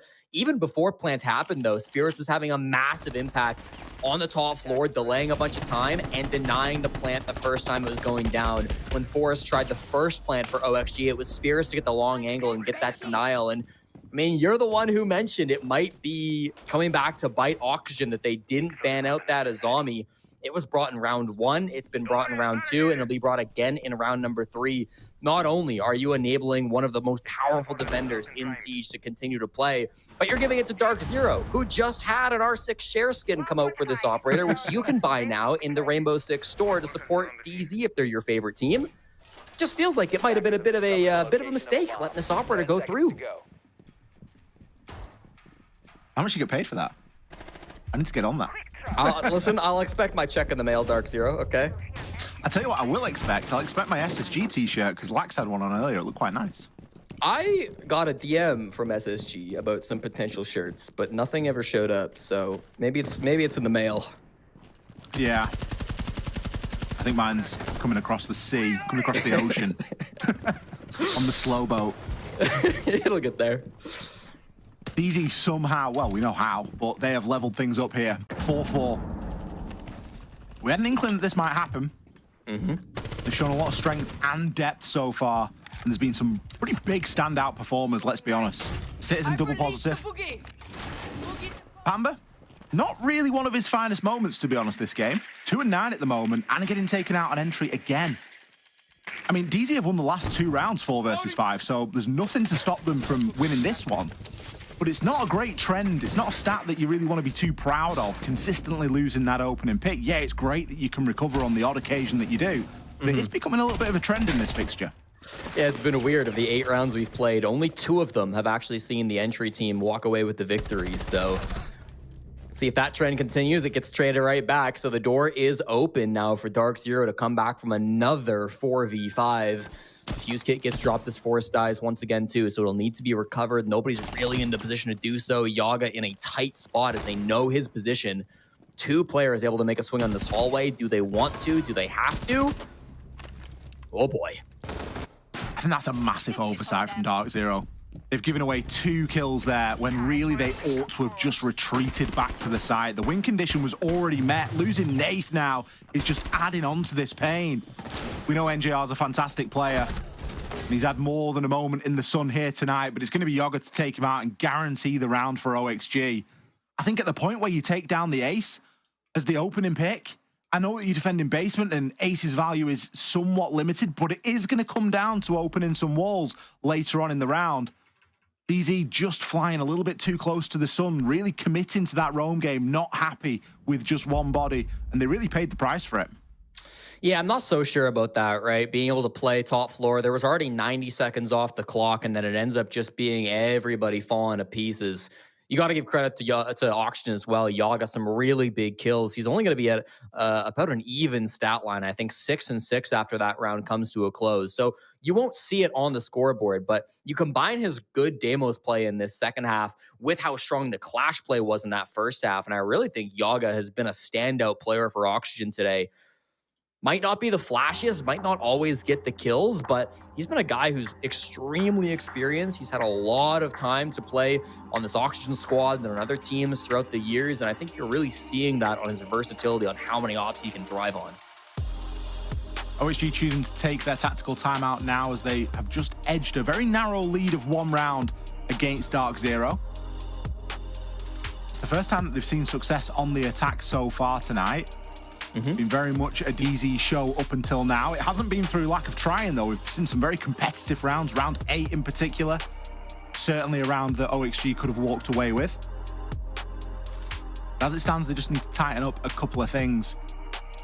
As you mentioned, Jesse, the opening pick, not really giving too much of an indication as to which way the round's going to go. In that occasion, it did.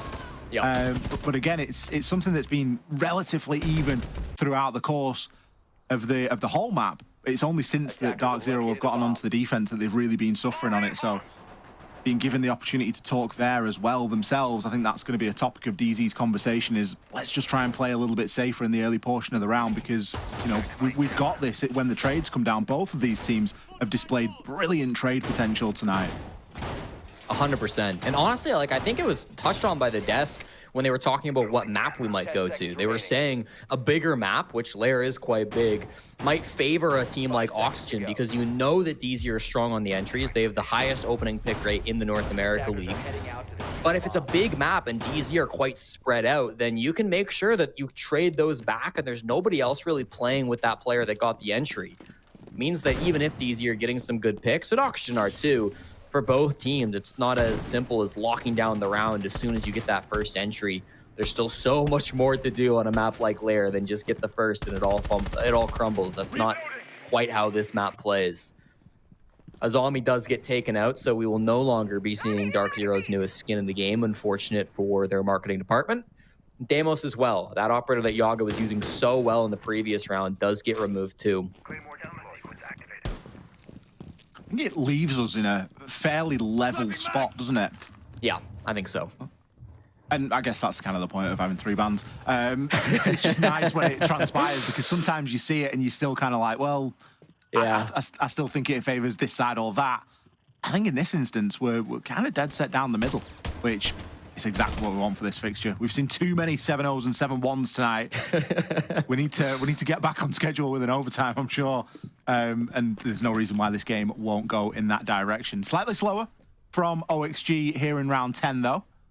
And again, slightly slower from DZ. It looks like the content of their timeout very well could have been, let's just play a little bit closer together. A lot of people just locked into an angle at the moment, waiting for somebody to basically make a mistake and just overstretch somewhat. For DZ, it's a very patient way, a very difficult sometimes way of playing on the defense. Good mute jammer there. It's actually going to stop one of the ROU projectors. There's going to be a bit of presence below right now as some Toxic Babe gas will stop the players moving up the stairs, but well, it won't entirely stop Yoga. He'll get his way to the top and find himself down onto Spirits. The Toxic Babe canister is not a guarantee that someone just isn't going to run headlong straight through it. Yogg did take a ton of damage doing that, though. He's on just 1 HP, and they didn't get a ton of space. Still players inside of display. These Candles will need to root these players out if they have any hope of getting more map control than just this. Citizen, though, is playing on this Warden, so he should have the advantage. Nobody blind, and they only have 1 Candela left. So it just needs to be patient here, but that is not in his nature. He's already had a couple of multi-kills tonight. Why shouldn't he get another in round 10? Nath runs through the flames, C4 ripped and ready, sent out, finds Grixer. Secures the advantage briefly for Dark Zero. An attempt at a walk-in now from Atom. They've not even been able to get the breach open this round. The denial has just been too strong and not the correct tools brought. NJR prone behind the desk, not wanting to give this one away lightly. Finds that kill. Nath will fall, but it's still good for Dark Zero, especially now with Citizen getting yet another multi-kill. 2 for this round, and NJR to match him.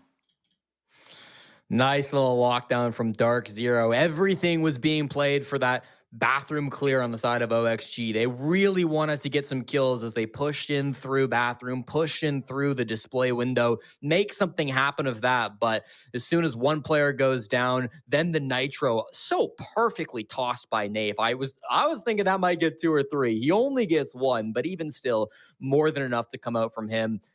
2 Brits of Dark Zero, Nath with the Nitro, and Citizen just playing on that Warden. The perfect counter to the Candelas that were being brought in by Yogg. It was just too much for OXG to really push past.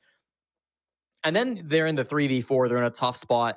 They don't really have much going on. The mute jammers actually being a huge problem for them, not getting the mask wall open, which you commented on, and also the Sens walls, not being able to do exactly what they were hoping to over towards Mezzanine.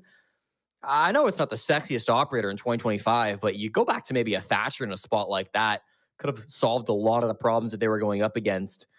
Siege in 2025, though, no matter what your hop lineup is, there's going to be a lot of problems to deal with, so there's never a perfect solution. No, there's never a perfect solution, but it isn't acceptable to not be able to get a wall open. And I think that's really what it comes down to. You know, you don't always have to go as far as the Thatcher, but secondary MP, like, they didn't have anything. We had a book. We didn't go below. Well, we did go below, but we didn't actually go below to shoot the batteries off. So the whole thing was just a little bit strange. I think, you know, you could really try and work something in that's going to guarantee that happening, because it was a big hole in the OXG attack there. And it's a shame that their tactical timeout didn't result in them getting around. It actually resulted in DZ getting around, and it looked like DZ played very differently there to what we've seen them do so far tonight on defense. They were very slow, very steady, and there was no sort of real rush to that opening engagement. Instead, it was much more considered. Yeah, they still lost the opening engagement, but we already know that that isn't a metric that they're going for as a mark of a successful round.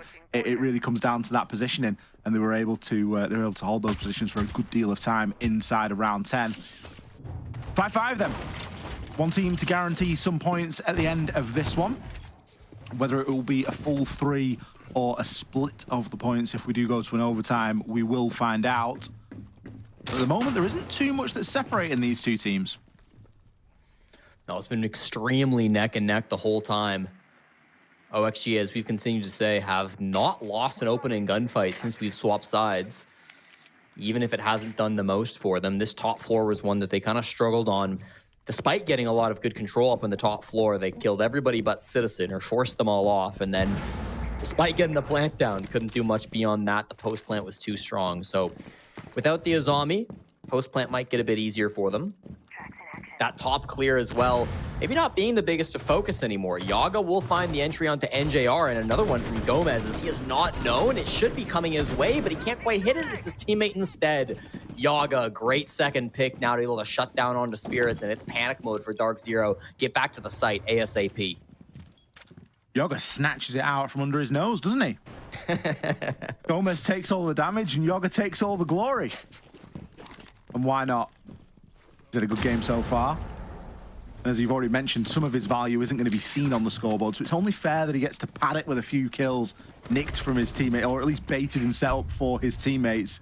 This round has gone from bad to worse quite quickly, as Pamba is the next player to fall. Commented on it a couple of rounds ago, it feels that Pamba wasn't having the best time of things, and still definitely isn't. Citizen A player that we've looked to as a shining light on this DZ roster is dealt with by Atom, and it's all down to Nath, the captain. Good for 2, but not much more. Only ever going to be exit frags there where you've got all of OXG just circling around you. A round that, for my money, really comes out of nowhere. OXG have sort of adopted almost this Cloud9-esque style of play from what we saw them play on Bank, where it was just 100 miles an hour the whole time. OXG have been quite a slow and steady team up until this point, and then just bring an insane amount of pace to put themselves on that point. Yeah, well, I mean, you think about what OXG have done well in this map, specifically on that second half, and consistently they're able to kind of find gaps in the defense to get that opening pick, right? Every round, it seems like they're able to get somebody caught off guard. They're able to find someone in an off position, making a rotate or not aware of an angle they're going to be pushed from. Again, it's very tough on a map like Lair to know where every single angle is going to come from. There's always going to be somewhere that you can't have an eye on. So OXG have done a really good job of exploiting that in the early round. And this time it just snowballed. I mean, once they found one player, it just kept on getting found for them. They had so much good information. Yaga, that 2K entry will of course be the focal point of the round, as he does kind of set OXG up to be in such a strong position now and get that first point, robbing DZ of a potential 3. I know if Dark Zero had gotten 3 points today, they would have locked themselves into the North America League Finals. With 2 points, I haven't run the numbers. Not sure if they'll be in or not, but we'll assume not for now. Still, that is going to be the most they can hope for. They've got to win this round just to force it into overtime and then win 2 of the next 3 to get it to 15. I do think we deserve an overtime game after what we had through maps 1 and 2 today, X, because really we are quite ahead of schedule at the moment. I mean, I think we're contractually bound. I think we'll be... I don't know what the equivalent of washing the dishes is on an online broadcast, but I think we'll have a few hours of washing the dishes after this finishes if we don't get at least 1 overtime tonight, just to make up our allotted hours. Because, yeah, the start of the day really did just pass us by. But it's nice to get into some very competitive Siege. You know, it doesn't matter what is being played. It doesn't matter if it's the most meta Siege you've ever seen in your life or if it's strategies from 4 years ago. If the scoreline's 6-5 and you've got teams really battling hard, and especially when you look down at the scoreboard and you can see that there's multiple players either breaching double digits or on the cusp of doing so, it's a great game of Siege and it's a great day to be watching it. For DZ, I just hope that they get this opening pick sorted out, because OXG are now moving with a lot more confidence. And now that they're on that map point, it puts it into even more contention. Gomez again with an opening. Atom doubles down onto NJR. DZ have just taken the tactical timeout, and OXG are just running through them right now. Forest has the diffuser. He's deep inside of the site. Atom's on for 2. Citizen, he finds himself at half HP. Forest is going to get that plant down before he falls down. And there's nothing really to stop it from happening. The Toxic Babes are desperately getting thrown, but already it's a 2 versus 5. Yeah, there are some players softened up on the side of OXG, but Spirits, we know you're a great player, but this is almost unachievable. A flawless to finish from OXG after all that on Lair. A 7-5, avoiding the overtime, guaranteeing a full 3 points, and bringing us some very exciting Siege to boot. Stage 1, Lair went the way of Dark Zero, but after a much improved OXG team shows up to Stage 2, they will be able to answer right back, get 3 points on the day, and take this 7-5 victory. Honestly, fantastic final round. Aware that there was just the tack timeout. That's the best possible time to go for a rush like that. Perfectly played by OXG. I'm sure our desk will be excited to talk about how right they were about the result of this game. So we'll go to a short break, and when we return, we'll have the desk and an interview with OXG.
Oh, cut it off this. So dead. So con. I'm walking at this bastard. I'm running at him, boys. Yeah, beat him up. Nice! Come on, boys. Come on. Let's fucking go! I told you, Kangaroo! I told you Let's this fucking is! go, Get boys! ready for that! I told you! I like it. All right, that is definitely one celebration coming out from OXG. 7-5 win over against DZ on a map that they lost last stage. OXG really has seemed to found their footing. They seem to have found their identity as well. So we have Forrest ready to kind of give us a bit more of an insight. First of all, congratulations, all right? What is going on behind the scenes at OXG? What has made you guys lock in so much? Is it the sleeve because like it's always out? Is that the real difference maker here? No, the sleeve's out because like the jersey just my arms are too big. Let's just say that. Okay. Right. Like Spending too much time we're just in the gym. practicing at home. We're just practicing, doing our own thing, and getting better.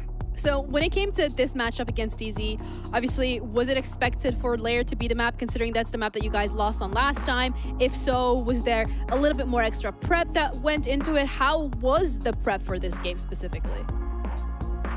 Oh, let's be honest. Like Dark Zero kind of shit pants in the map ban phase, and they kind of let us like play Lair again. So we'll take it. We're a good Lair team, and we'll play a team on Lair. Right. So first thing, nice tattoo, man. Is that new? Yeah, I think so. Yeah. Looks good. Looks good. As the second thing, obviously we can commend you guys on the desk all we want, but I wanted to get your inside opinion. Do you notice when you guys are playing that it just feels like a new team or a better version of the OXG that you guys have been trying to build? Because we've been talking about how you're entering, like obviously with Adam and Gomez, has been looking unstoppable. It's been looking brand new. Do you notice this when you guys are game day to game day? Do you feel it still, We definitely feel it, yeah. Kind of like how Giddy said in his interview, like making sure everyone's on the same page. Like that, we have very similar problems, so we just had to go like in the back end and make sure everyone knows the strats, our plans, our mid rounds, like, and really just play together, just force it out. Well, Forrest, congratulations yet again for another victory. You guys seem to be rewriting history. Find your footing here. What I've noticed from the SSG game, that's when I really started to see everything ramp up on your guys' end, not just your end, the team as a whole, and speaking into those entries of Gomez and Adam. I kind of just want to know what really has changed. I mean, I know you just said what Giddy essentially had said, but has there anything even on your end that has changed from going into that SSG match and then even carrying it over into this one? Just carry the momentum. I mean, we're playing good, so let's just keep doing what we're doing, Let's not change it up too much. Absolutely. All right. Well, thank you for your time again for the interview. Congratulations. I know you made these two very proud. They both actually put the predictions on you guys. Lax even changed it last minute. It's about time. Yeah, it's about time. He was like, yo, it's DZ. And then he saw that it was Lair. And he was like, actually, no, I'm changing my prediction in real time. They both went for OXG. So congrats. You guys should be very proud of yourself. And I'm sure we'll have you for another interview. Thanks, guys. Bye. Appreciate it. Aw. About time, Lax. Wow, we needed to see some. Yeah, I don't think we've ever necessarily been against them, like, be rightfully wrong. Every other OXG roster hasn't been that great until this one started to progress. Not so, even the one that you guys were on? Oh, that one. That was good. That's talent. That one was talent. Yeah, for sure. That being said, also other talent, OXG, they looked really good on Lair. I mean, they knew going into Lair that it was going to be their map in the end if they just played their game. I want to say that DZ came out the gate very methodically. They were smart in their map bans. I really like the ideology behind it. They got rid of the Clash because they realized the Clash was the issue, but they just weren't coming down to it when it came to winning individual games. But do you agree with that, though? Because he just said in the interview that they, quote-unquote, shat their pants in the map ban. No, I don't think they should have went to Lair, but when you look at Dark Zero's map pool, Lair isn't a bad map for them, and they understood what they wanted to do. And it's the same thing we saw against M80 last week, which is their bans, essentially banning out characters. They know exactly what they need to do. Their preparation is there. Getting rid of the Clash because Clash was a hindrance to them was good, but then they didn't figure out what to do after the fact that Clash was gone. I mean, the biggest issue for them is if Spirits isn't getting an entry, their shield's not being useful. Spirits is doing his absolute best on Blackbeard, but if that's not the successor for Dark Zero, they don't have another response. I mean, I also think we have to look at the opening kills. I mean, out of 12 rounds, Oxygen had 8 of those opening kills, where DZ only had 4 of them. And then we were just talking about in their previous game, they had 9 out of 11 of those opening kills and only could convert 2 of those round wins. So not only was this a game just off opening kills, but it was also what you're talking about, not being able to utilize certain players in certain positions, like Spirits were last stage. I mean, being that spearhead on the shield, creating that space. I do think a lot of those games that when, we saw that Shopify Rebellion versus Dark Zero, that really did exploit how to play DZ, in particular, even on a map like Lair, where Oxygen is clearly comfortable on, both on their defensive end and on their attacks. And I really do want to commend Oxygen for their attacking rounds. I mean, getting those opening kills, taking that space, really just bringing it to Dark Zero when we've talked about Dark Zero being such a stronghold of a team, especially on their defense, to just lack it versus a team like Oxygen. So again, that's why I was really surprised that looking at this match that I really didn't know who to pick at this point, because Oxygen really has been improving, and to say the least, they look to be the most dominant on that map. Yeah. SSG.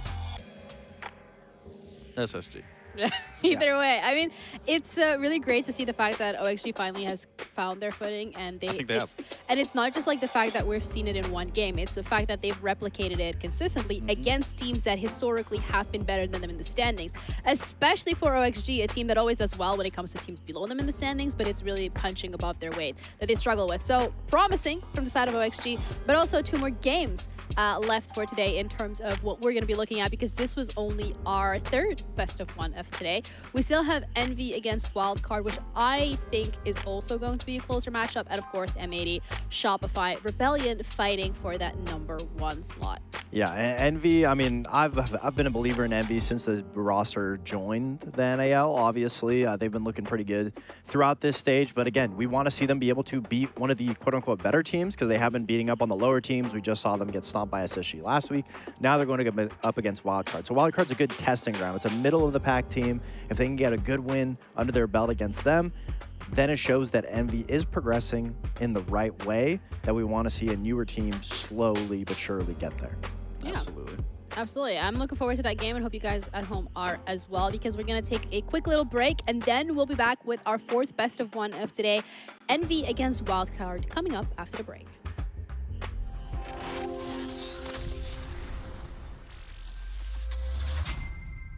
This is Forrest, and this is Fracture Series. Who's Forrest? I'm just like myself, honestly. I'm just a normal guy. I go to the gym, lifting heavy weight, and push myself, I also like playing chess. I played 2,000 games of chess. Well, let's not get the wrong idea that I'm a chess master or anything. Forrest comes from my old Xbox account I used to have. I got banned on it, unfortunately. So I had to use my dad's Xbox account. I've just used it since then. Is he proud that you took over his language? Yeah, he thinks it's funny. I mean, I love Siege. I've been breathing it and bleeding in it too for the last literally decade of my life. So I'm just a Siege freak.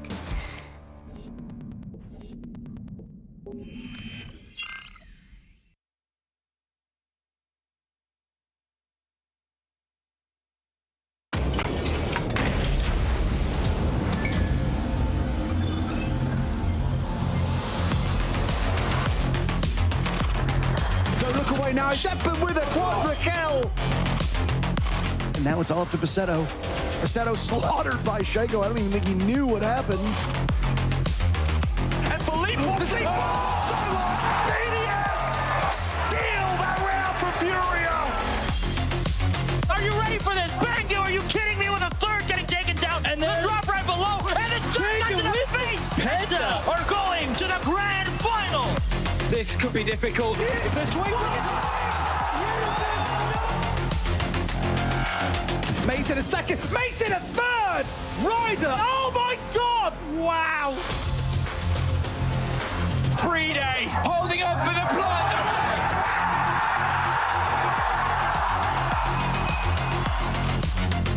It's a 1v5. Attackers. They had everything going!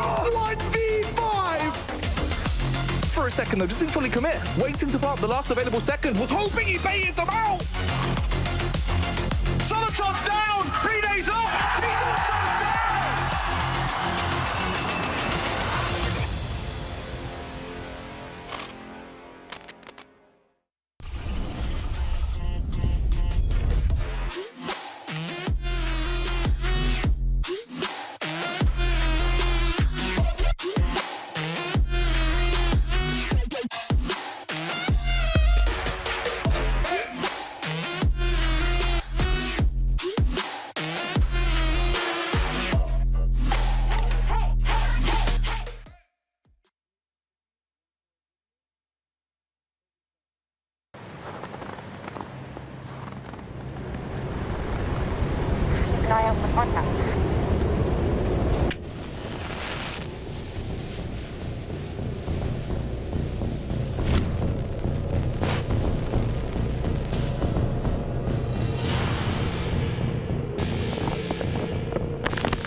Available now.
Yo, we are cooked. Okay.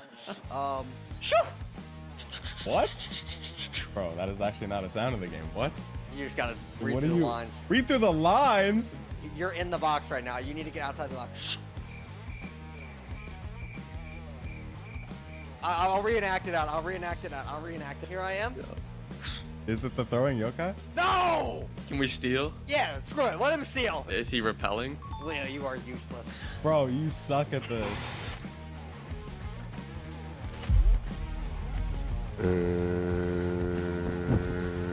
Like, alright. A Rooney? I have no idea. Steal!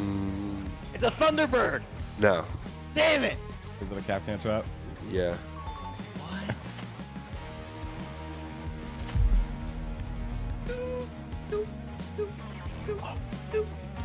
Oh my fucking god, I don't. He's lost. He's lost.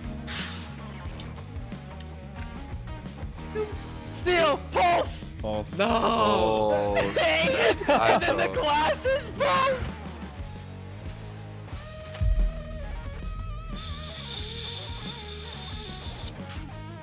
Is it Flores? It looks like it could be Flores, but it looks like a LMG. It looks like a Grim Launcher. It's Roar.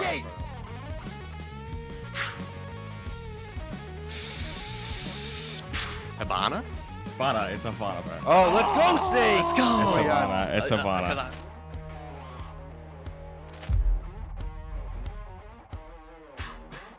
Rook shotgun. Go again, go again. Are you trying to mimic my recoil control? Oh, come on, JJ. This guy's clip farming.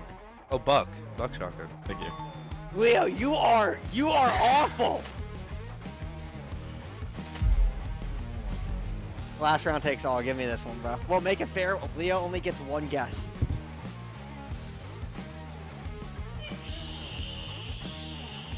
It's Fenrir. Yes, it's a Fenrir! Yeah, okay.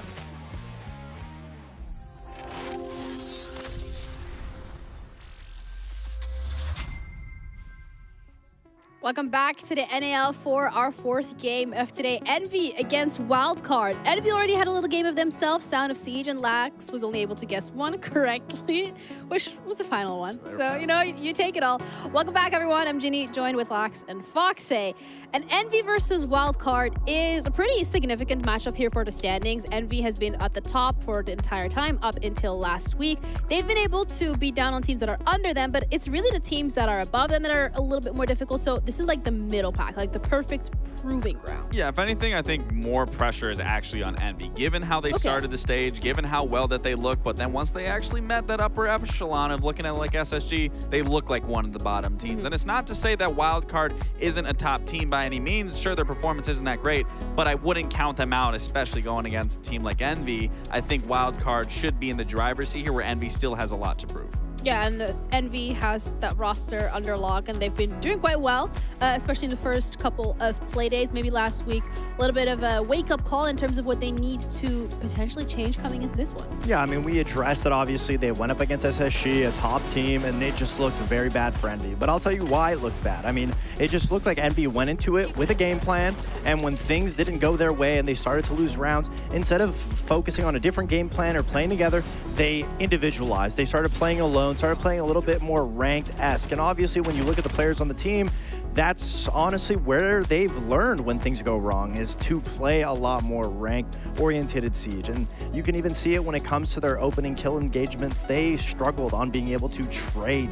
That was the biggest issues. Yes, they weren't getting the opening kills, but they were so spread out that even if they lost that opening kill or any other death, they generally were not able to trade. That's because they just focused on trying to play their own game, trying to focus on themselves because the strats weren't working. And that's okay. That's natural progression of a team that's going from the bottom, slowly trying to become one of the top teams. You need a game like that to be able to set you back, to learn from and grow on what you need if things go wrong. Yeah, you're talking about individuals specifically when it comes to Envy and some of their individualistic performances when things kind of like go wrong and them falling back on it. Rival is one of the players that we wanted to highlight as well coming into this one. Yeah, because if we're going to focus on Envy playing individual against SSG on Bank, I feel like it's only fair to commend him for his good individual performance. And it goes to show that the players on Envy, not just Rival, but the whole team, but specifically Rival in the SSG match, that they can compete against those top teams individually. They can get those kills. They can win their ones. So it's not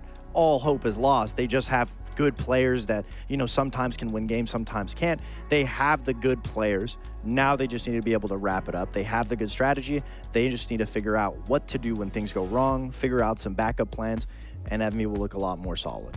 Yeah, and it's Wildcard that is going to be their proving and their testing ground today. I mean, Wildcard themselves, Laxa, is a roster that we've seen do great things in stage one, even casting our minds all the way back to the first international where we saw them compete. But it feels like that honeymoon phase is kind of fizzled out, and they're now looking to pick things back up. Yeah, it's definitely fizzled out. I mean, from their first playday versus now, they're kind of teetering on still being okay and then possibly falling off. So for me, I really need to see a better performance, especially going against a team like Envy, where they should be able to exploit a lot of key fundamental errors that Envy was displaying in some of their matches, especially against SSG. But it leaves to question, are we going to see that? Because again, it's not to take anything away from Wildcard. Games have been relatively close, but it hasn't been convincing enough to be like, okay, this Wildcard is going to be this brand new roster versus stage one, where, like we said, the only time we saw them really come alive was at the very end to make playoffs and then into playoffs and then unfortunately lost out on making EWC. Yeah, I think as well, like during stage 1, they had like quite a decent amount of excuses, specifically where it was like, okay, the team's no longer all in the same facility, but I feel like at this point, you've had enough time, it's time to lock in, and you can't really rely on those anymore. Now it's really where you have to prove to us what you're made of. And one player as well that we're looking to highlight and showcase here was Kansan, specifically from the side of Wildcard, because it feels like as the team has kind of gone down from stage 1 to 2nd, he's kind of been on that downward trajectory as well. Yeah, it hasn't been great, and it also clearly is showing that they're struggling on their attacks in particular, and I also want to contribute that to Kansan just not being able to find as much success as he found prior, and I think that's just due to him having to flex around. You know, when we looked at his last stage, he was performing extraordinarily well. And I think that was due to the lack of performance from other players, you know, similar to Dash and Baby Shark. He had to step up. Now those players are performing and he's starting to take a step back, but I think that's due to the role that he's on. I would much rather have him off of that flex and more on a main entry, being able to play with Bay and being able to double off one another. Yeah. And, you know, when you look at their attacks right now, they're the 8th lowest rated team. So for me, you know, again, Kansan did such a good job in his previous stage playing on those Ash, maybe flexing around to that Nomad, but I would like to see him more stationary again on that entry role, because them getting those opening kills, them creating that space, and then just doing the mid to late round off of Spiker's calling, I think will pay off far more than what we're currently seeing now. But I think if you're going to test anything, or you really just want to get everything underneath your belt going in throughout this week, you do have to take advantage of playing against a team like Envy, where, like I said, you can exploit a lot of fundamental errors just from what we just recently saw in their SSG game. Yeah, and one of those fundamentals that could potentially be exploited is going to start off with the map veto. I mean, we saw it in the last game, how important and crucial that can be for teams, even teams from higher echelons like DZ. So here, what are we looking at? I mean, we've talked about it, that Wildcard's map pool is very limited. They can play Chalet, Club, you know, it's very cut and dry with the maps that they're good at. And they've been trying to expand their map pool, which could be the reason why their performance this stage hasn't necessarily looked thrilling. When it comes to Envy, everything is a potential risk to go to, because Envy hasn't really shown that much. They're looking like a brand new team. So they just want to be able to take out some of the comfortable maps for Wildcard and go to a common denominator of a map, which is going to be Labs, which makes a lot of sense for Envy to want to go to it. You're trying to get rid of all of the good maps. They got rid of Club, Border, and Chalet to take out Wildcard, and they're just going to the least resistant of a map that's not going to be Wildcard's best maps. This is interesting. Well, I mean, Wildcard, they're 4-1 on this, where Envy is 0-1. And you got to remember, you go back to all the way to start off the stage. They versed M80. They got 2 rounds, and they got immediately decimated by M80, where we just recently saw Wildcard win 7-2 against SSG and just made SSG not even look like they were a top contending team. Yeah. So for me, this is not a right approach for Envy. Even for Wildcard to ban out Skyscraper, where they dominated them last stage, where they completely kind of, you know, similar to what Giddy said, they just read into the strats, they didn't change anything. That's exactly what happened to Envy on that Skyscraper. So for even Wildcard to remove Skyscraper and still pushing it, I think both 2 maps went in their favor. They're all meditating clearly, but I don't really think this is a great map for Envy, and I'm not envious of that, just given the lack of performance. Sure, they've had time to work on it. I don't think it's going to be that convincing compared to how well Wildcard plays. I would like to hear predictions as well, considering, I mean, now that we've seen the map, Veto. I kind of disagree. I feel like it's a good map. I think Wildcard looks so good against SSG on Labs because of SSG's faults. Wildcard didn't do anything specific. They just held positions. You know, they played behind their utility. And that's also one of the biggest issues, is when you have Kansan and all the players having to focus on utility as opposed to just focusing on the entry, that's where Wildcard has their issues on their entries. And so Envy going to this map is instantly just taking away those players' ability to just focus on that. So it makes a lot of sense why Envy would want to go to a map like Labs. And I really want to leave this room right now because I don't know what 2 of you got going on. So I'm going to toss it over to the casters as they're going to be covering this game. And guys, just take it away. Thank you so much. We head to Labs for our 4th game of the night. One of my favourite maps here, Jesse. We really are getting treated. We've had just about everything so far. We've had 7-0s. We've had nearly an overtime, but a very competitive game. What else could be in store? Well, I think an actual overtime might be nice between these two teams. Hopefully we won't be repeating what we saw in stage 1, which was a 7-2 domination for Wildcard here in the All-Texan Lone Star Showdown between the Dallas-based Envy versus Houston-based Wildcard. Listen, some people in the desk didn't seem to like this choice, right? Laxing gave us the stats. This is a 4-1 map for Wildcard. It's 0-1 map for MV. But what Laxing may not have considered is that Wildcard have never beaten Stompin' on this map. Meanwhile, MV, back when they were JJ and Co. in the NA Challenger Series, beat Stompin' not once, but twice on a map here, Nighthaven Labs. So certainly could see some bounce back come through from MV. Their stage 1 game against M80 wasn't all that, but MV are looking like a brand new team. As we get into the operator bans here, we'll get to kind of see what approach both these squads want to take. Usually defenders on this map will ban out Bandit and Kaid. It'd be very surprising if we don't see both Bandit and Kaid being removed. And then the attackers, you see a lot more variety. Hard Breachers are common on this map. Blitz is common on this map, as we've seen be removed. Then Ying, Glaz, these common operators we see on many maps are very often the target. I'm a bit of a fan of the hard breach ban. I think that can often force teams into a Maverick, and, well, Maverick isn't guaranteed, and it isn't that safe either. So it's something to consider. You always need a good Maverick player if you're going to be a good team on Labs. I think we're just going to hit a very short rehost, and something was upset with the lobby, and we're going to cut to a very short break, but don't go anywhere, because as soon as this lobby's back up and running, we will be back.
defenders. Protect your bombs from being defused by attackers. All secured. New feed active. Oh, apologies. Welcome, everybody. We are back. You haven't missed any of the action. We are going to be joining Envy versus Wildcard here for our 4th game of the night. We've got the lobby all set up, ready to go. And interestingly, Jesse, we haven't seen any hard breach bans.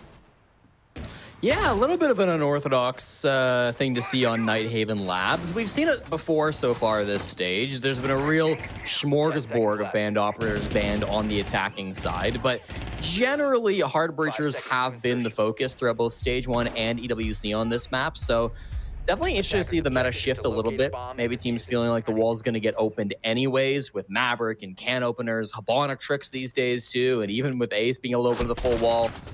A lot of good opportunities to open walls up, even when you ban some of those hard breachers. So MB will go a different route and take out the Dokkaebi and the Blitz, 2 operators that we do see run by Wildcard from time to time. And Rival, less than 30 seconds into the game's beginning, will take down Bay, a huge opening pick coming through from Team Envy. Rival starting off strong just a few days after his 21st birthday, which was back on Tuesday, September 16th. Well, happy birthday to Rival, eh? Happy birthday.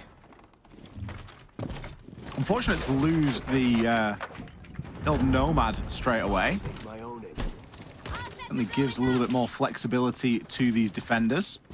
It's always just a disgusting breach when there's a mirror window placed on it. There's just no good way of dealing with it. Habana is going to be giving it their best attempt to try and make that somewhat passable. Despite losing the opening body, Wildcard haven't really been able to do all that much so far. Very ambitious C4 toss that comes through. Dash just walked right into that one. Yeah, the mirror window's open, but damage done and continuing to be done. This breach is a mess. Yeah, Wildcard needs something desperate at this point. They wanted that push in through the connector to be their main brunt of the push, but it doesn't look very doable now. They got to go backup plan in through Rafters. Baby Shark and Kansan are here. They still got Spiker with the fuse kit outside of IT. He has to join the team at some point. Kansan knocking on the door of the site right now. Keep barricades. He got a glimpse of Emilio there. A prone player with a C4. No one's going to be accounting for that. Just time this well, Snake. You might be gifted with 2. Just has to be cautious of the drone hole and is paying good attention to that. Wildcard think better of it. Instead, they're going to go somewhere else where instantly Snake can just rotate and send another C4, which nearly takes Kansan down, but unfortunately, it's going to be the team kill from Baby Shark. Baby Shark good for 1, but he's going to need to do a lot more than that in round 1. Wildcard are looking to walk away with this round. Almost the full strength of the defense is still alive. They have got 30 seconds to hold on, but these players are dug in, and they are dug in tight. Trademark end to the round. Usually, if Envy win, JJ will just give a nice little yell. Both hands in like a power position, you know? It's always fun to watch. Yeah, well, that one didn't really need the yells. I mean, it was pretty cut and dry from Envy since the very beginning. A really strong start to that round with the opening pick going the way of Rival. I know that's a real area that Envy have been focused on improving. It was an interview with Laxing last week where JJ Blast said that that was their key focus with winning more of those opening picks.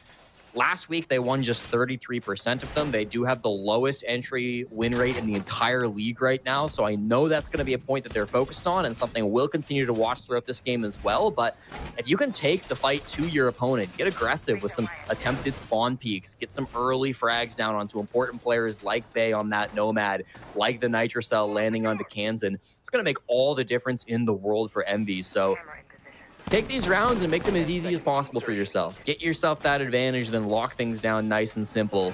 5 seconds left. If you're Envy, the goal really today should be drag things out as long as possible. Wildcard have not been a good team at closing out games this stage, so if you can at least get to kind of 5-6 rounds, that 7th should be looking pretty good for you.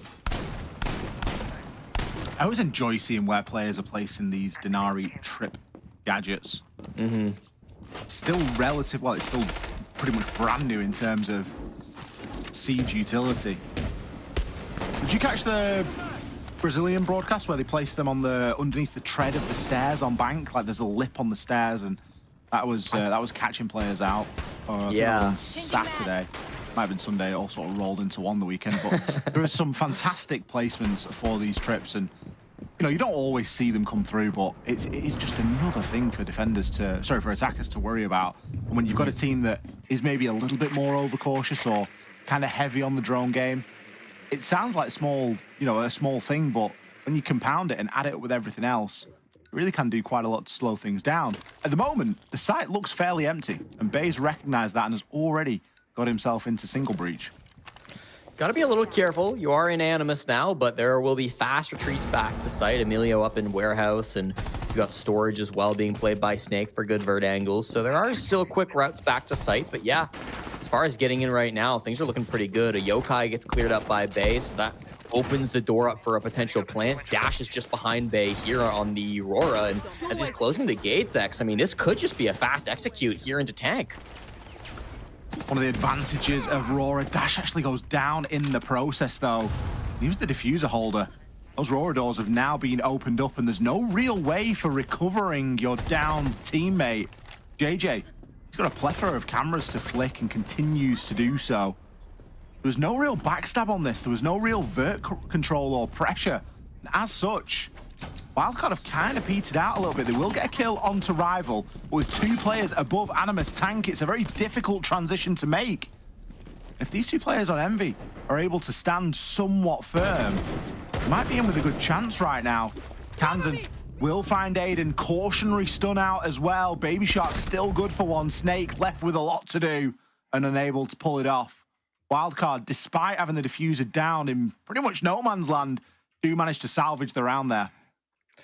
Yeah, very worrying when Dash dies planting that defuse kit. I think it was Aiden on the long angler from Cargo that was able to just see a foot sticking out or something, but it didn't seem to matter, right? I mean, the kills were all going the way of Wildcard there. I thought Baby Shark in particular, playing from just outside the building, was able to do a whole lot of work. They knew they didn't have much map control in that round. They were fully aware that as far as that round was looking, they just did not have good control of the map, but they were holding such strong crosses. I mean, even that Kiba barrier working against the Azami, actually favoring Wildcard in that round to be able to get the cutoff was really, really nice to come through for them. So, yeah, I like their knowledge of what they had control of and what they didn't in that round. Even if plan A didn't really go the way they wanted it to, they had a really strong plan B. Envy just kind of panicked a little bit, got in their own heads a bit, and even after the fact that they had denied that plant, ended up losing a lot of those gunfights. So, nice for Wildcard to rein that one in. Keep us close here now, 1-1. Yeah, small overreaction from Envy, but I think easily corrected moving forward. They're maybe just trying a little bit too much in round 2, and they're going to go for something slightly more straightforward here in round 3. It's the mid floor, which usually demands that you maintain control above, and a nice angle to kick things off from Rival. I'm never thrilled when I see the smoke going for a spawn peek. Oh, I mean, he gets the down. He won't be able to confirm it, but a down's a down, I guess. Honestly, the Toxic Babe, I think he could confirm it, but it's a little bit risky. You're right. He just doesn't want it enough. It would have been bold. It would have been crazy, but not this time around. Fair enough.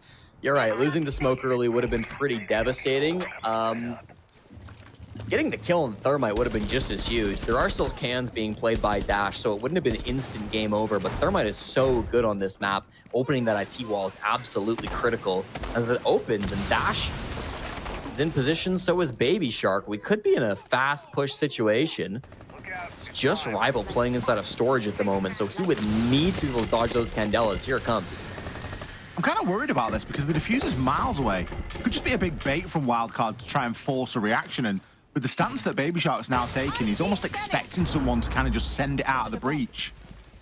But there's been no reaction from Envy. This hasn't worked. They've got good information. They knew that that was a little bit of a bait, and instead of stood firm upstairs, it was kind of a cheap trick in order to gain a bit of control upstairs by forcing players to overreact and rotate. But it hasn't worked. And when those don't work out, all you really do as an attacker is lose a lot of utility. That's a couple of Candelas. They would have been crucial later on. No misdrone today, though. Snake forced off the position upstairs. With the hatch already open, can easily drop off. Dash now looking to move through this top floor, but it's going to be Kansan to open things up right now for Wildcard. And Aiden's just got to turn tail and run. He knows that he's being washed up at that top floor, and so they're just going to have to hold this horizontally, fully conceding up above to Wildcard. This is a dangerous proposition. They can get some really strong vert angles inside of control now if they want to. JJ will try to play down below. There are some really strong nitro spots on this map, but you've got to have good information onto where that plant is happening. Wildcard have started to apply pressure, but there's nobody actually here. Since they've got full top floor control, that's where their team is. JJ might have positioned himself perfectly, but they still need to be able to stop this plant when it comes in. They have to be aware of where it's coming. You can see Baby Shark's calling for that hatch to be open now as well. He's going to get a kill onto Rival. The shotgun rotating into position. Drops now, needs to secure this kill, knows that the win condition is going to be this Valkyrie underneath as Spiker starts to get that plant down. Good for tanking the C4. It was a little bit off target.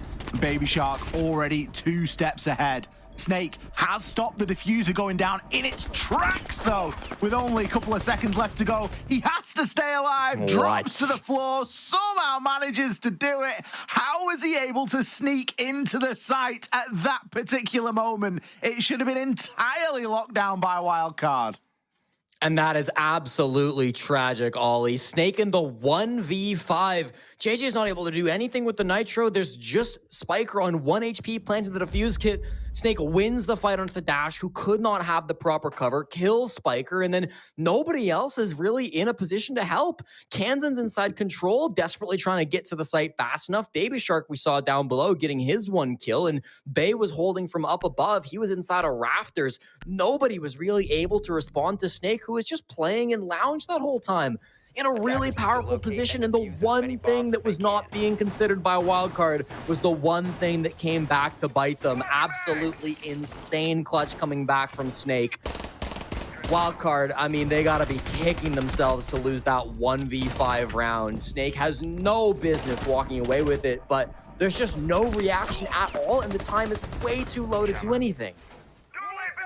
It's a real big missed opportunity there from Wildcard. And one of the things that separates teams that go on to, you know, grow and continue to do great things, hit majors, hit SIs, win international games, and then ones that don't. And that's one of those markers. That's one of those big opportunities. When a round is gifted to you like that, I understand the idea of getting the diffuse down. I understand that being a win condition. But when you've got the man count, sometimes you've also got to commit to finding that last player, because all it takes is a couple of kills. All it takes is 2 bullets and 2 people are dead. It wasn't quite that impressive, but it was still a fantastic move. It was very slippy. Yeah. But it just goes to show it can and does happen. Wildcard, they'll be kicking themselves for that one. It should be a 2-1 game, but as such, Envy have just taken a very narrow lead for the time being. Spiker should have a slightly easier time of opening this breach this time, given that there's no mirror window placed on it. And he's not going to waste any time immediately getting there, not allowing Mirror to place one later, although Aiden does seem to have already committed both at the moment. No angle at the moment for Spiker to find, and just needs to wait for a little bit of backup with a bailiff to rip the rest of that open, as it has already been made soft. Might take a little bit of time, but shouldn't be too big of an issue here. So good to see this movement from Wildcard. You can't let that last round get stuck in your mind. You don't want to tilt off a round like that. I honestly think that the mental game has really been the bane of Wildcard this stage. They have lost all 3 games that have gone at least 12 rounds this stage. Anytime things seem to get close, it feels like they start choking. Doesn't mean they're not still a strong team fundamentally. They're extremely talented, but I just think the pressure can get to this team sometimes. They've got to stay locked in. So far, I think the breaching's been going extremely well. Connector's been opened up, IT's been opened up, the mirror windows have been cleared out. You've got good coverage down below with both Dash and Baby Shark playing below the sites. Starting to take some gunfights now too. It's damage on the Baby Shark, but it's the Nitro that strikes first as Snake finds Bay. Oh, it doesn't stop there. Emilio and JJ immediately pile on with kills of their own. Kansan and Spiker, the 2 hard breachers, left 2 versus 5. Not really seeing much utility exchanged aside from a bit of hard breach this round. Oh, Spiker is sat by Emilio. I mean, what are you to expect from Kansan here? Does dodge out of the way of the C4, but he's damned if you do, damned if he doesn't. Swung by Bay to finish things off in what is a flawless round for Envy. And they're really starting to up the pace here. Yeah, it feels like, honestly, Envy are really taking this game by the reins and they're running with it. They're starting to make some aggressive moves, even from the passive players. It was the support duo of JJ Blast and Emilio that really took that round into their own hands. Emilio was playing Raptors. He pushes down the stairs to kill Baby Shark. JJ is playing Fish Stairs. He pushes down again to kill Dash. At the same time, the support duo of Envy make that aggressive move to clear out the pressure that they were facing from down below. At the same time, that's of course being called by Aiden, who's receiving that vertical pressure. It's being called by Snake, who's busy tossing his nitrocell inside of Electrical. It's a real team effort to make that happen, but they're doing a great job of identifying what Wildcard want to go for and then making sure that they can have the adaptations to counter it. Not afraid to just sit and let them do what they want. They're happy to get aggressive and punish that before Wildcard can get set up on the executes they're looking for. It's been a really strong start, and it'll actually force Wildcard to call their attack timeout relatively early in this game. I've got former Team Liquid IGL Lagonis coaching this squad, in case you forgot. Happened just at the start of this season, so he's got a ton of experience to try to help out this young team and get them back on the right track. I think already this is a better lineup from Wildcard. I think up until this point, they've not been bringing a good enough selection of, let's call them meta operators. We've had a Nomad ban, for goodness sake. Like, when do we ever see a Nomad ban? Yeah. Play the Ying, play the Monty, play the things that are strong, and execute well with them. Now, we've seen them play a little bit of Ying already. And let's be honest, that was one of the rounds that they should have won. 10 seconds to go. I've spoken all of that into existence, and obviously, everyone's decided to 6-pick off. We do still have the Monty, though, which at least is something, but it's immediately countered by the Clash. Yeah, Envy, I think it's... choose now to bring the Clash. Like, it's just perfect, isn't it? It's a really good read by Aiden, and I think whether that's intentional or not, you know, you're going up against Dash. Dash is 0-4. And when Dash was struggling in stage 1, oftentimes he would hop on these shields to try to get something going, not just for his team, but for himself personally. He's really been the shield guy for a Wildcard, and I think he's done a great job when he's had to pull out the Monty, but he's also been inconsistent when not on that Monty. In stage 1, after 2 weeks, he was -32. He's been way better in stage 2. He's actually the only player currently positive on Wildcard, but now you come into this game against Envy, you start 0-4, you start to doubt yourself. This is when the Monty comes out, the panic Monty, as some like to call it. I don't know, Wally. It's not the easiest round for this operator, but clearly putting a gun in his hands wasn't working either. I am some people. I like to call it a panic Monty as well. Just to go on the record, I will go on the record and say that. A little bit concerned with how he's playing as well. De-shielded, sort of peeking around the corner, like, use it as the human drone, gather the information, bear down on these defenders. Wildcard. Very compact at the moment. 3 players all inside a kitchen in quite a small square meterage, really. Eventually will start to push down. There's a clash shield at the top of the stairs. It's Snake to kick things off again here. Kansan going down and just no response. Candela's cooked, sent down the stairs. Should be enough to displace the player, Emilio. Be able to rotate back down to site. You've still got the small problem of the Clash stood at the top of the stairs. And those nades, they're not going to do too much at all. Great C4 from Snake. Some brilliant teamwork right now. And if everything has to go down on vending stairs, then so be it.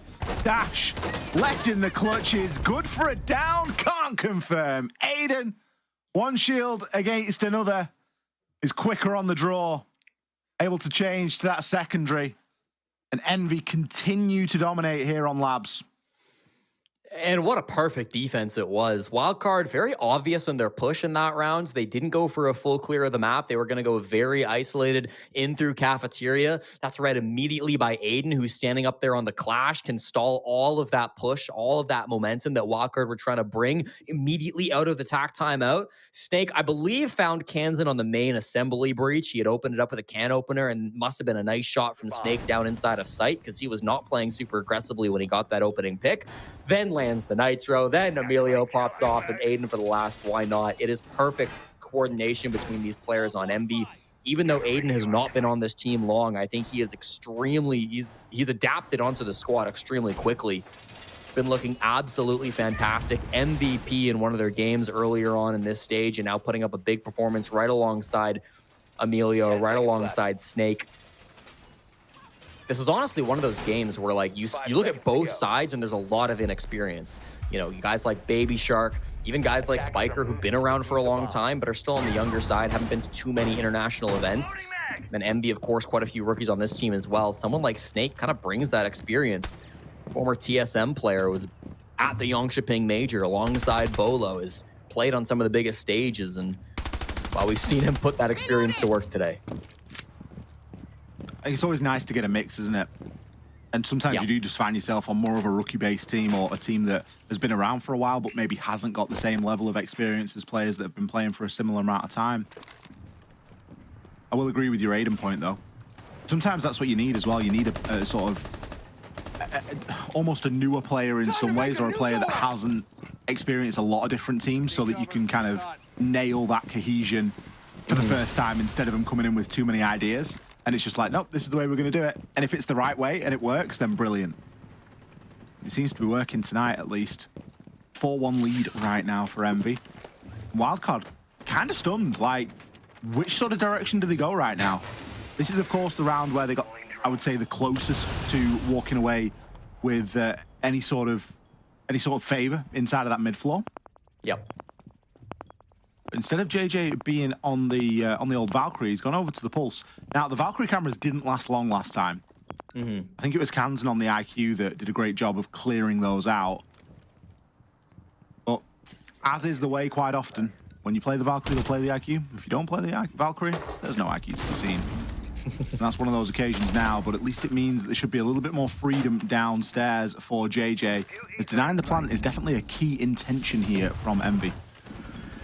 So we're just rushing in through bottom garage. They cleared out JJ from below, and now they're inside of control. The Toxic Babe will be a big problem, but it doesn't get detonated for a minute. Allows Kansan to back off and take the other engagement over towards Cargo, but there's two players here, X, fighting both and losing the one to Rival. Now it's a man advantage for Envy as they have stunted this push. That's a really good double up at the top of those cargo stairs. Envy playing exceptionally as a team. They've definitely got one another's back here tonight.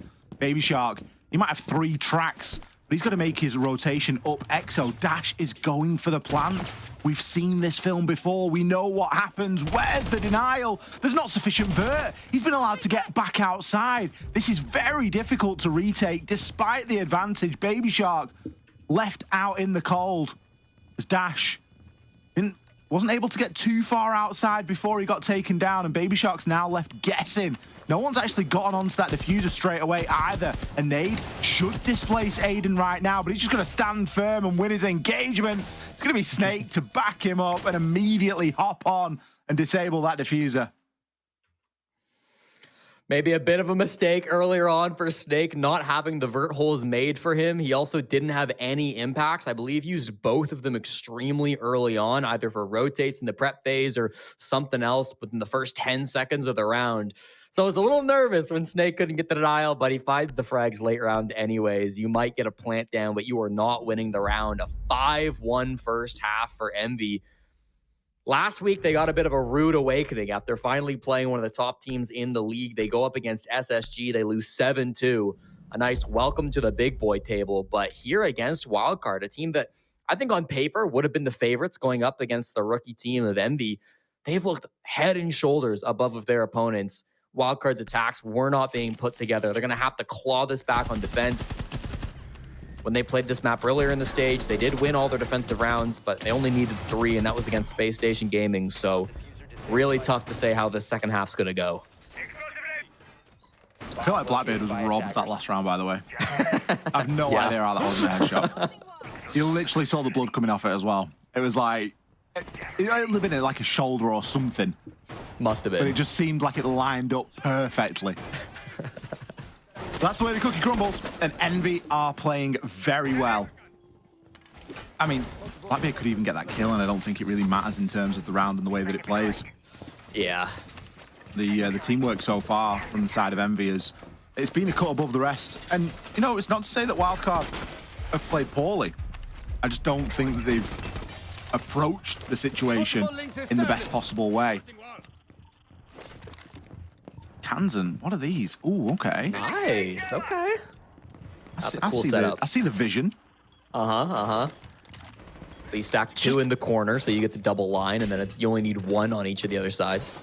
It's just horrible, though, isn't it? Like, imagine hopping in through that window and having to look 90 degrees to your left to try and shoot that whilst you're worried about a C4 coming over the top, someone swinging with a shotgun, and everything else that's going on. It's just disgusting. There is at least a Twitch, so Shock Drone is going to be your go-to at dealing with those trips from a distance. That, any explosive, Flores, there's plenty of ways and means of getting rid of it. It just means that your utility is a little bit further stretched thinly, but we might not even get to it in this round, because very quickly JJ has taken full control of Rafters, and Wildcard did not want to challenge at all. Breach open, Adrenal Stim, JJ bursting through. Okay, you've got Azami, but you've not got an Azami in Rafters. Rival on an opposing shield on the old Blackbeard. He's able to come up from the bottom of Garage and provide a little bit more support. Now with this wall getting open, it could get quite complicated. At the same time, though, it's almost so simple. I mean, every single player on Envy is in Garage, where they were a moment ago. Now they start to spread out. I do think for this push, you need some second dimension, whether that's going to be coming in through connector here that JJ is looking at, or whether that means you rotate over to the Aqua stairs. They've got options, but I don't think they can make a push with all 5 players just trying to force their way in through Rafters. It would be ill-advised. JJ is doing laps, especially considering that he's a Monty. I do worry a little bit. He's a little bit too preoccupied with the trip, and I don't think he's got a single clue that Baby Shark is laid prone. Sends the secondary EMP out. Baby Shark's just got to bide his time right now.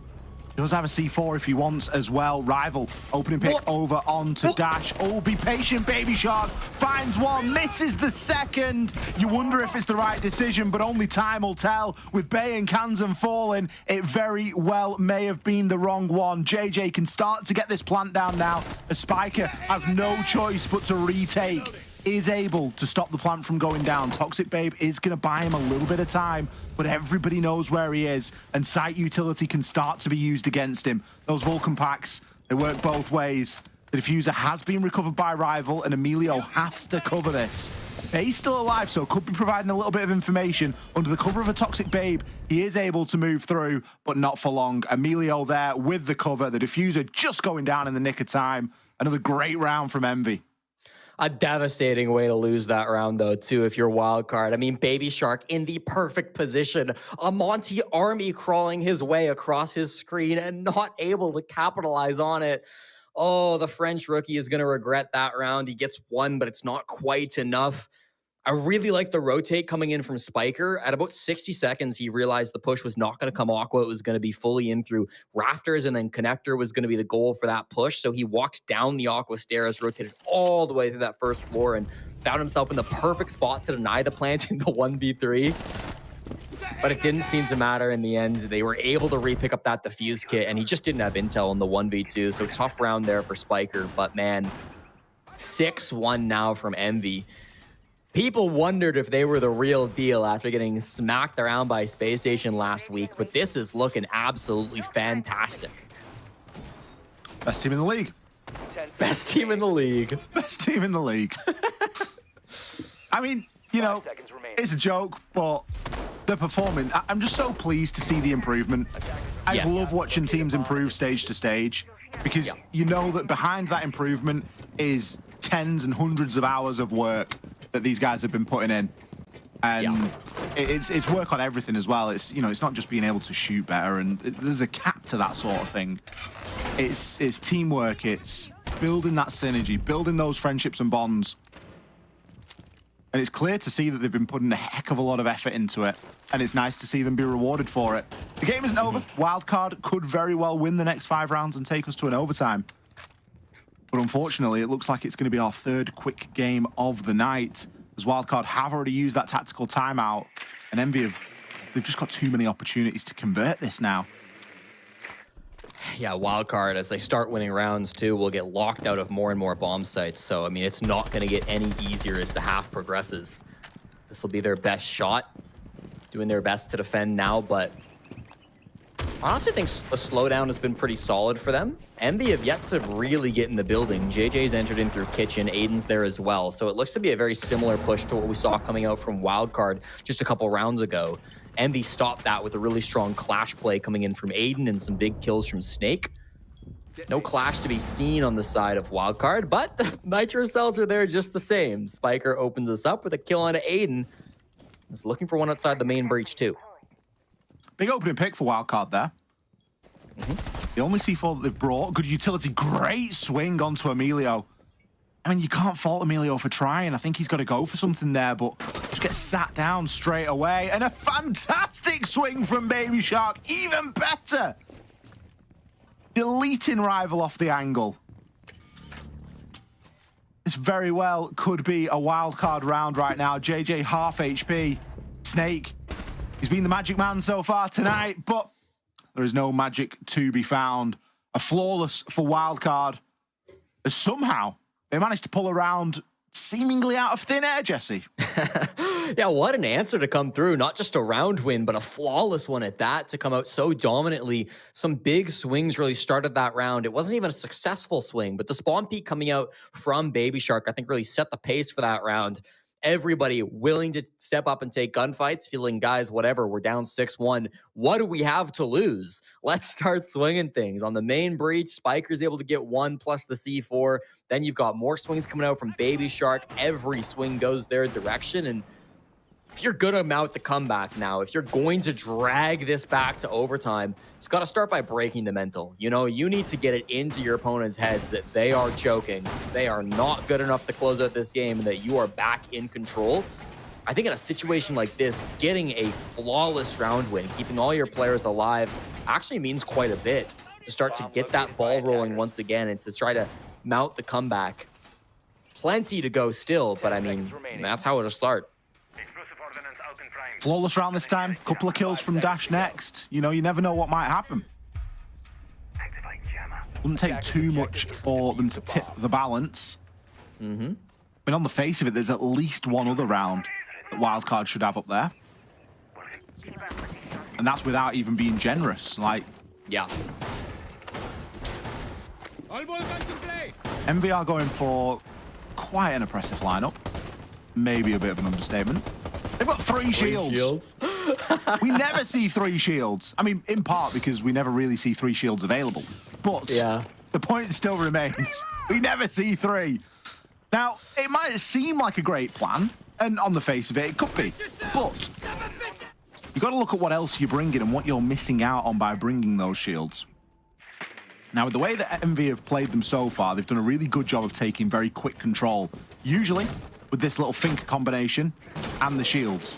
Finker, of course, aiding the shields somewhat, making them a little bit quicker on the old ADS. But I don't think anybody knows about Spiker right now. And he's got a good bit of information.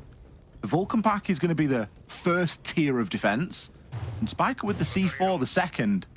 That lineup isn't a difficult one to hit, and I don't think he's going to get checked down here. I mean, all they need to do is roll on a drone, but you're right. They've got no clue of his position. Could be an absolutely brutal Nitro. That's what started the previous round off strong. And here comes the Finka stim. There's the Nitro. Bounces off the Monty shield and shot. Greatly countered coming in from Envy. Now Spiker's in a bit of an awkward position. Doesn't know where to go. Spiker wins this fight anyways, though, and so does Baby Shark. 2 huge kills there, especially considering that the C4 was shot. That C4 certainly wasn't. Now you've got a bit of a shield sandwich, but it doesn't look like it's going to matter. Baby Shark, good for 3, good for 4, back-to-back flawlesses. All right. Where have these rounds been, Jesse? They've just been waiting for Baby Shark, apparently, Ollie. I mean, stepping up 13 kills now in this game. Baby Shark is one of the most talented young players we have here in North America. He's maybe not so consistent. He went +9 in week 1, one of the best players on Wildcard. He went -11 last week, completely disappeared from this team. Now starting off week 3 with an absolute ridiculous stat line coming through. +8 at the moment, 13-5, best player in the lobby. He has been turning this game around for Wildcard, and it will immediately prompt attack timeout to come through from Envy. We spent a lot of time talking about the mental game of Wildcard, how they've thrown a lot of games so far this stage, how they've gotten so close, but have remained so far. But how about Envy? Haven't really been in one of these clutch situations in a long time. They had that 7-5 win over LFO, if my memory is correct. But otherwise, haven't had too many close games so far this stage. This might be their first real test if this game goes late. It's always a challenge when a team that isn't used to either seeing great success or facing big challenges then comes up against a big challenge, because you never really know how they're gonna stand up to it, whether they're gonna crumble under the pressure or whether they're gonna really shine and be able to dig deep. Tactical timeout being used now, so at least they're getting that one out of the way nice and early. Because I'll be honest with you, I think that round goes better if one of the shields is banned, because they have literally just gone, let's just play 3 shields because that's strong, but they haven't had great strategy behind it. Whereas now with the Monty being removed, it is going to force them into playing a little bit more together, a little bit more, you know, without relying on the cheese, if you will. For sure. So hopefully they'll sort of stray away from the shields, because the shields are strong, but you've also got to know how to use them. And when you're playing 3, there's no one to capitalize on the players that you're bullying around. You need to play 1 shield and play it really well, or 2 at a push. I think that was just very easily read into, and it was kind of blindly done because they'd done no homework. They'd done no good droning to understand what the setup was that they were actually going against. It was just like, well, we've played shields, we must win. But that isn't the case. And Wildcard proved that. Even if you go up against 3 shields, you can still get a flawless round. Who knew? No shields this time. Instead, Envy forced into a little bit more of a proper route, and I guess the tactical timeout really sort of coming in for that, and to sort of tell them, look, knuckle down. You don't need to be going fancy. You don't need to be playing all those fancy things. Just keep it simple. A little bit of Maverick action.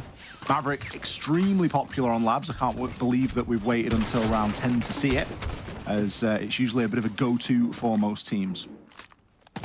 Yeah, I guess without hard breach bans, wasn't super needed in that first half, but Wildcard have really leaned into that, of course, so it does need to be brought out here by Envy.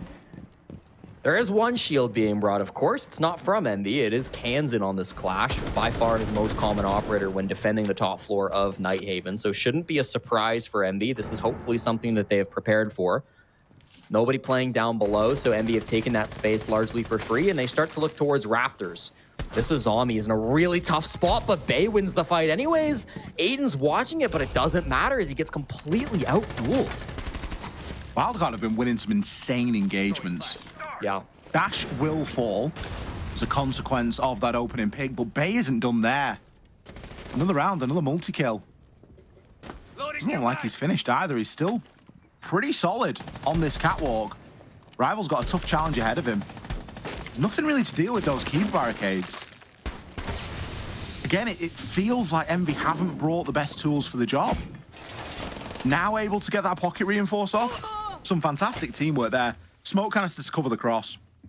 Snake barbed wire off at the bottom, so can't affect the round in any way, or at least what's going on the rafters. And a pocket reinforcement just to secure a little bit further. It's going to continue to slow Envy down right now.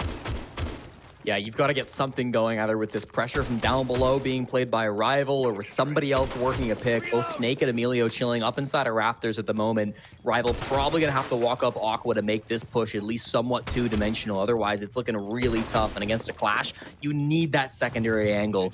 A couple of smokes to plant under will be absolutely critical if this push has any chance of succeeding. We'll see what Envy can manage. Nice little kill hole that Emilio's made, but As soon as the pressure starts coming in from the book below, the players inside immediately make for safer ground. Kansan on the clash. He can stun and call out to his heart's content right now. 15 seconds isn't a long time to hold on. But Wildcard don't want to wait. They're going to take the gunfights, take the advantage, and relax for the final 3. The Toxic Babe canister is going to be the big bookmark to the end of round number 10. Wildcard, 2 flawless rounds, 1 extremely dominant round. I mean, there's nothing to stop this one from going OT, Jesse. Certainly would be a great game to send it there after, again, the day that we've had. Some fast games, a longer one in game 3, but we're still looking for our first overtime. I hate to criticize Rival just a couple days after his birthday, but not having a huge impact on the Buck there. Too slow to walk up Aqua to provide that second dimension, but also not able to get the clash from down below. Feels like he had to accomplish one of those 2 objectives if his team was going to make that push happen, but didn't manage to find either of those, meaning it was really just the 2-man push in through Rafters, which didn't stand a whole lot of a chance. I think you need to play the Deimos below. That would have been nice too, yeah. The book's just too outdated. Like, the Deimos it's much more pinpoint. The book is just rip open the floor and see what you can get. But when you've got the Deimos, if you get the timing right, and you see some of the good Deimos players when they play vertically on this site, like Citizen or Paolu's another. Paolu used to play book on this site all the time. Switched over onto the Deimos, and it's just devastating.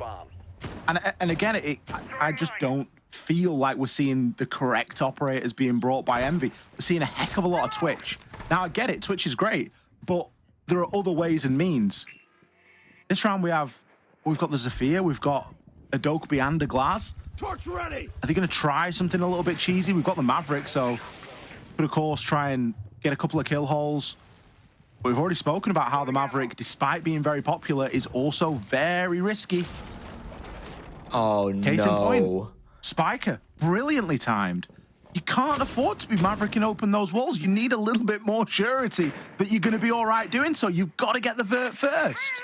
The thing is, though, Ollie, I think they got the wall soft. So at the very least, they can make an entry point.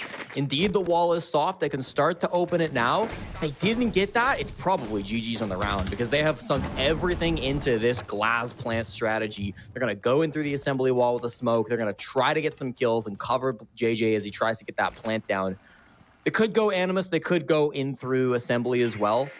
I think it's going to be a little bit safer for them trying to push in through assembly just because it's going to be awkward getting this wall open and you can't cover quite as well with the glass, but it's also very obvious if you're trying to go for a smoke plant just in the assembly wall, and there are 3 nitros down to 2 now on the side of Wildcard to deny that, so no great option. Here comes the drop down and just a bait with the first smoke on Animus door. Aiden just trying to force a little bit of a reaction there from Wildcard. See if you can bait out any of that utility, but Wildcard standing firm. JJ, gonna make his way through kitchen now. It looks like he's got a bit of information ahead of him. Emilio does have a couple of drones to play with. He's got one in tank and one inside of assembly, I believe. So there is a little bit of information out there, but it really only is a little bit. Another big flaw in this Envy plan is that you've got no vert. There's very little that they can do in terms of opening up vert. Aiden will find one onto Bay and a second onto Baby Shark, but it comes at the cost of 2 kills in the reverse direction. Both Rival and Snake have fallen now. A desperate drop through EXO, and JJ announcing himself to Kansan a little bit early. Final kill will be a trade, but it doesn't matter for Wildcard. They had an advantage, and they've almost leveled things up in the game as well. Nitro's absolutely critical in that round. The first one onto the Maverick, giving him the initial control into the man count advantage, and then the second one as well, coming in huge to clean up Snake, who was, I believe, already down at the bottom of Warehouse, but even still, it's that value getting out of these explosives that are really unmatched on the side of Wildcard. It's pulling them back in. The entry, the roam clearing glass was something that was a bit new, but Aiden certainly made it look good. None of his teammates able to do a whole lot with it. Yes, you get a triple kill clearing those roamers up above, but by the time you got to the roam clear, the round was already so late. I was really sure they were going to go all in for that rush into assembly, something we used to see way back when Nighthaven came out. It's maybe a cheesy strategy, but it can find success from time and time again. But instead, they choose to pivot. They go for what seemingly looked like was going to be a push in through Exo. Then you just cover it from the breach. And then they send everybody up to the top floor. And it just felt like they had 3-4 different plans in that round. And none of them were really able to come together. No, a lot of different plans and none of them seen even to the halfway point, it feels.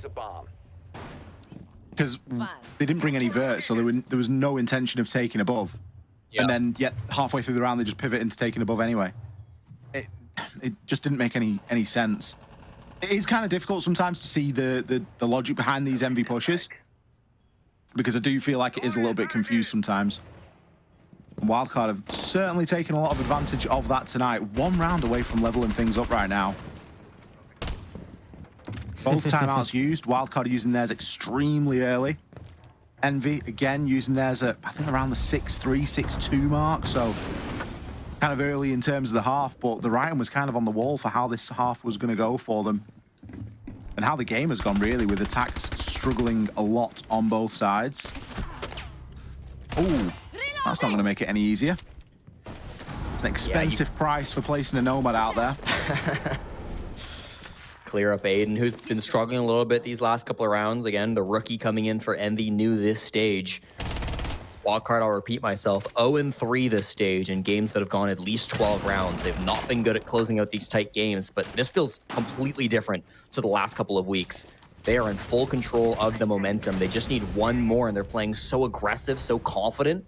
They find Bay top rafters. He's been a power position, and Spiker too. They need some more play out of Baby Shark. I don't know how much is left in Baby Shark's tank. He's already 15-6. You're asking for a big performance there for him to try and keep his team in it right now. Minute 20 left on the clock. Top floor control has now been gained. No C4s, 3 Toxic Babe canisters. And interestingly, we have a Deimos brought into the mix. Rival, he's got all 3 remaining defenders available on the track. You cannot stall out now if you're MB. You've got to keep the pace going. You've gotten top floor for free. You got to make sure you're in control of that. You've got to make sure you're aware of the Baby Shark flank. I said we needed to see a big play out of him. His teammates weren't doing so, but it might just be a bait as the plant's starting to go down. Well, Emilio's getting that down under the cover of JJ. Baby Shark, try as he might. It's not stopped the plant from going down, although Snake has fallen. Quite a hefty retake on the cards right now as Rival takes Baby Shark down. It would be so cruel for this to come so close and yet fall at the final hurdle, but that's what's going to happen as Rival secures the final kill from above onto Kanzan, and Envy eventually get it over the line. A massive advantage at the half, but Wildcard, they fought tooth and nail, but it wasn't enough. Again, an overtime eludes us tonight, Jesse. 3 more points for Envy. They're not going to be too sad about that whatsoever. And a 4th game this stage that Wildcard will choke out just at the end. Devastating for them. We've got 1 more game to play tonight, and it's Shopify versus M80, so you're going to want to watch it. Before we get to that, an interview with our winners and the desk right after this.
reset. Let me take the con off my trucks. Yep. He's in warehouse. In storage. Nice, let's go. Really good shot. We don't want this Good shit, good shit, good shit. 7-5. Alright, good job.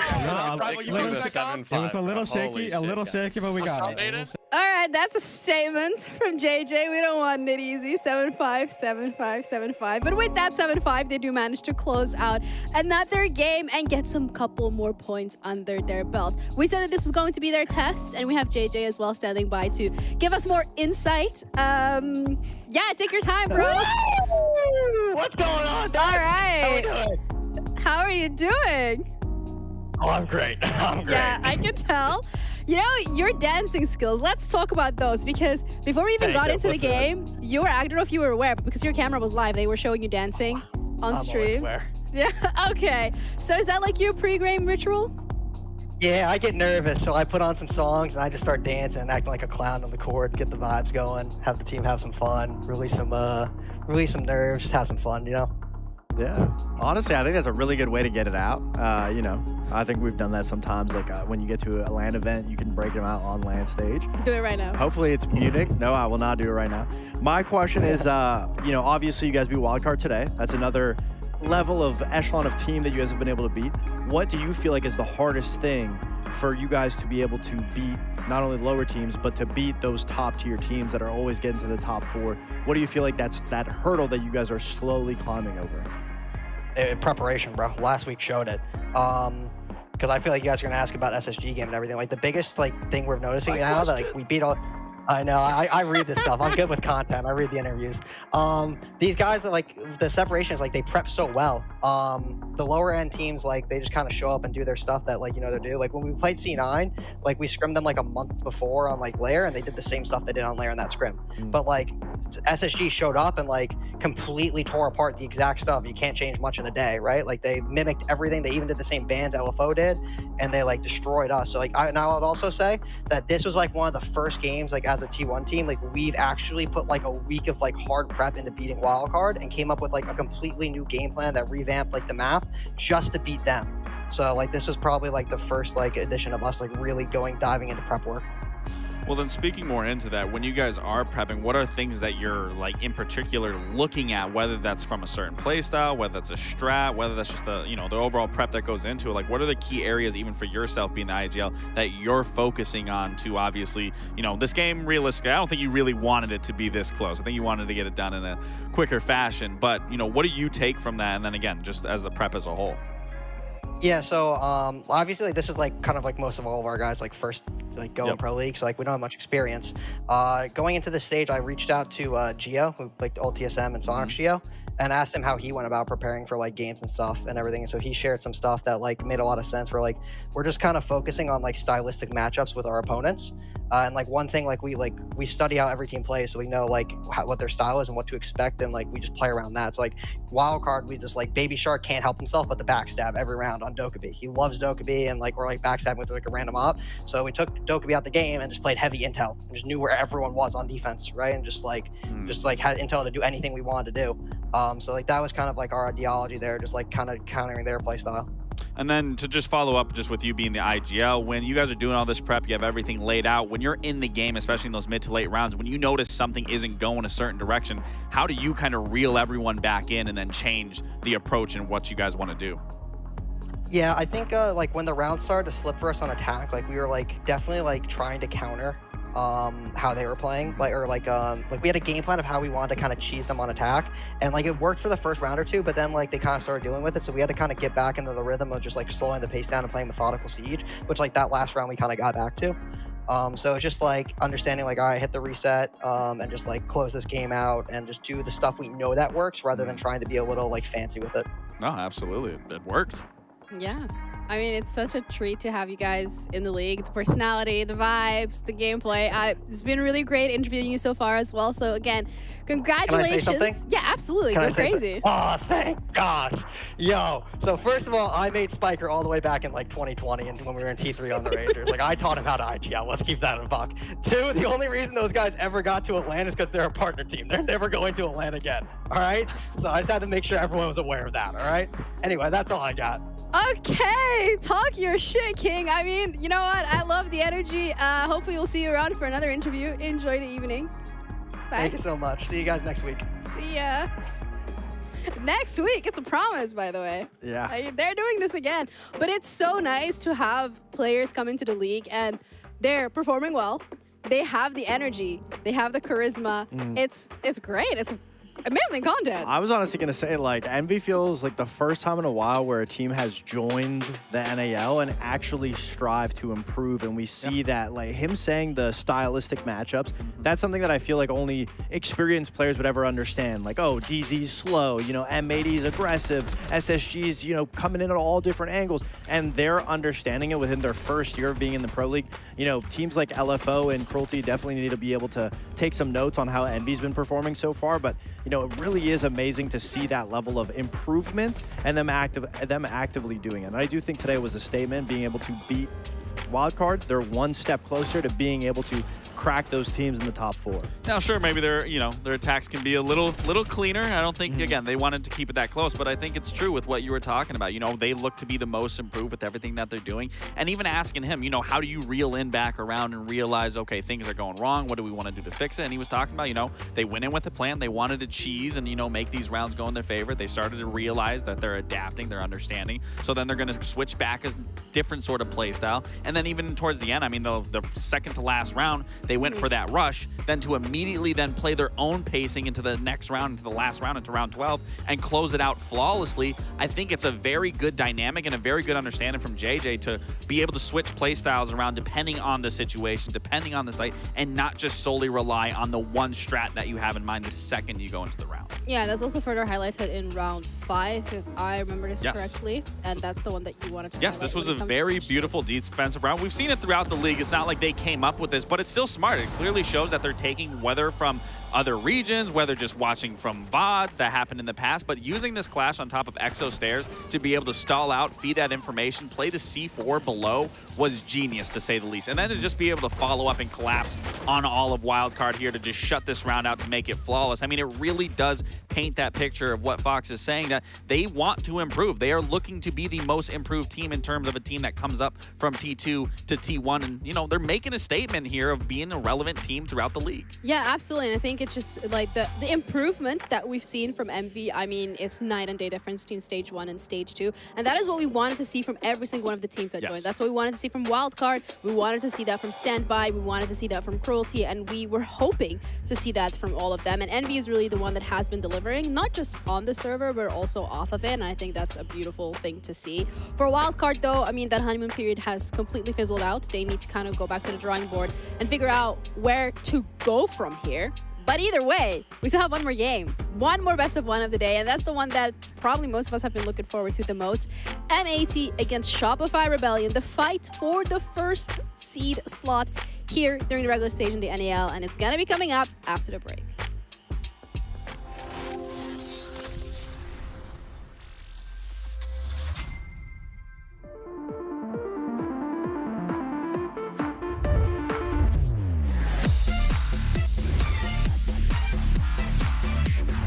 And dash together. Unbelievable.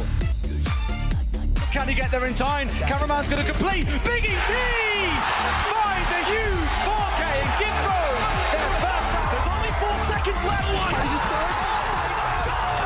There's no way. Whilst not easy, is potentially winnable. No. Give him a 1v1. And they've given him both down. They find the down as well. Yesterday they took the crown from LA. Today, they take their kingdom from Blacktown!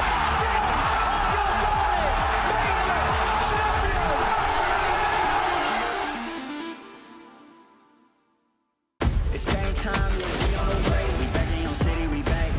I gotta get to it, in fact. No, never no time to relax. I'm packing the stacks, I'm firming the stacks. Game time, game time, game time. They got to step on a landmine. Like a landmine. It's game time, yeah, we on the way.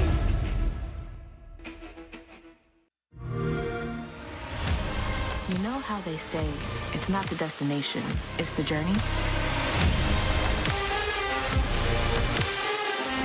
And the journey of 1,000 miles begins with a single step.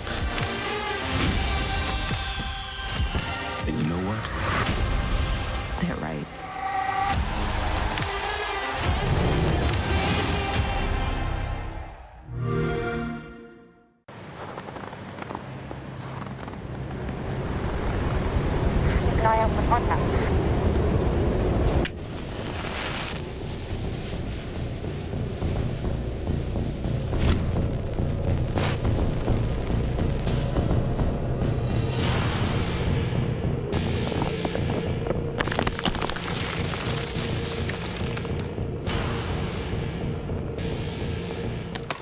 Available now.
Welcome back, everyone, to the final game of today.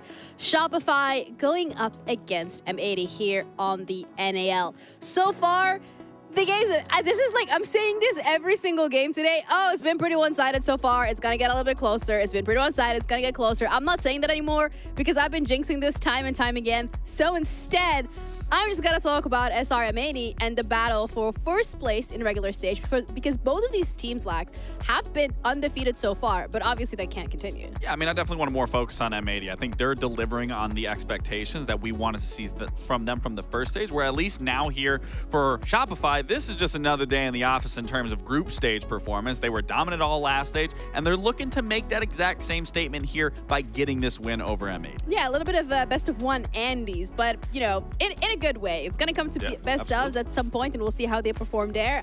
But instead, M8 is going to be the first roster that we're going to be looking at. Not any changes from what we've seen from stage 1, except for the fact that the roles have been a little bit more spiced up. Yeah, I mean, we've been talking about it for so long now. The utility that M80 has been trying to bring, them being on more flexible operators. I mean, we've been seeing it, and I think we saw it in their most recent games. That stage 2 has just been a completely different M80. Everyone's felt so comfortable in their utility game, being able to play off of the utility, not being so frag orientated and having more of their arsenal, being able to flex it. And against Dark Zero, that's exactly what we saw. They were so smart with how they wanted to play retakes, specifically in round 2 and round 4 that we're about to see, them being down in a 3v5 man advantage, understanding, okay, we can just play for the defuse. Let's focus up, wait for time, and as soon as they go for the execute, they're already played in the right position. They have complete yellow control. And then we see round 4. They're in a 4v4 situation. They're playing for the denial of this diffuser.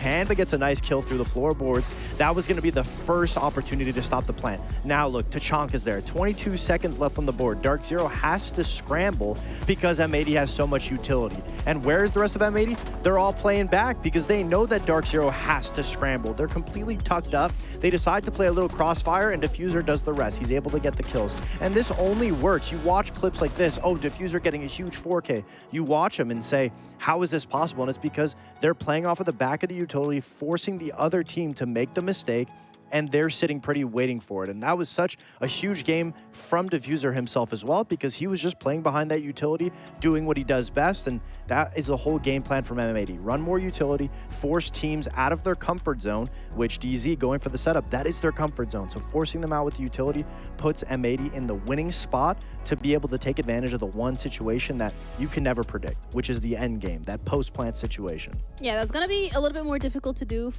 against a team like Shopify Rebellion, because if there is anything that I would put synonymous with this team, it would be consistency. Yeah, I mean, and very resilient, as we saw in some of their previous games. Yeah, you had but a whole, like, 3-word sentence, whatever. The triple R. But no, I mean, Shopify, I mean, they're the GOATs of the group stage. That's really how you have to put it. I mean, you compare last stage, absolute dominance. This stage, you know, it was a little bit questionable. Their first 2 matches, they did go very neck and neck. But then their last 2 games that they previously played, I said I wanted to see the lights out performance, and that's exactly what they delivered. Very strong games, very strong showings, and even for a player like Surf that we don't get to highlight too often, having very big performances. Everybody across the board on this roster is the reason why it contributes to as the reason why they're the GOATs of the group stage. Yeah, let's have a look at the stats as well when it comes to where these individual players actually rank and how they have been performing in the league, because they're walking away with like the majority of the top spots. Listen, you don't keep making history going 14-0. I think they're the only team in history that is continuing this run going. But again, you have to contribute it to all 5 of the players. Unfortunately, one couldn't be this close with one another, but you got Ambi in first. You got Surf in 3rd, Spoit in 7th, and we got to throw Rexon in there at 11th. I mean, this is a huge reason as to why we hype this team up. We talk about how good this team is. We talk about the resilience within it, because all 5 of these players, their individual prowess speaks into existence just in terms of their performance. I mean, you just watch these guys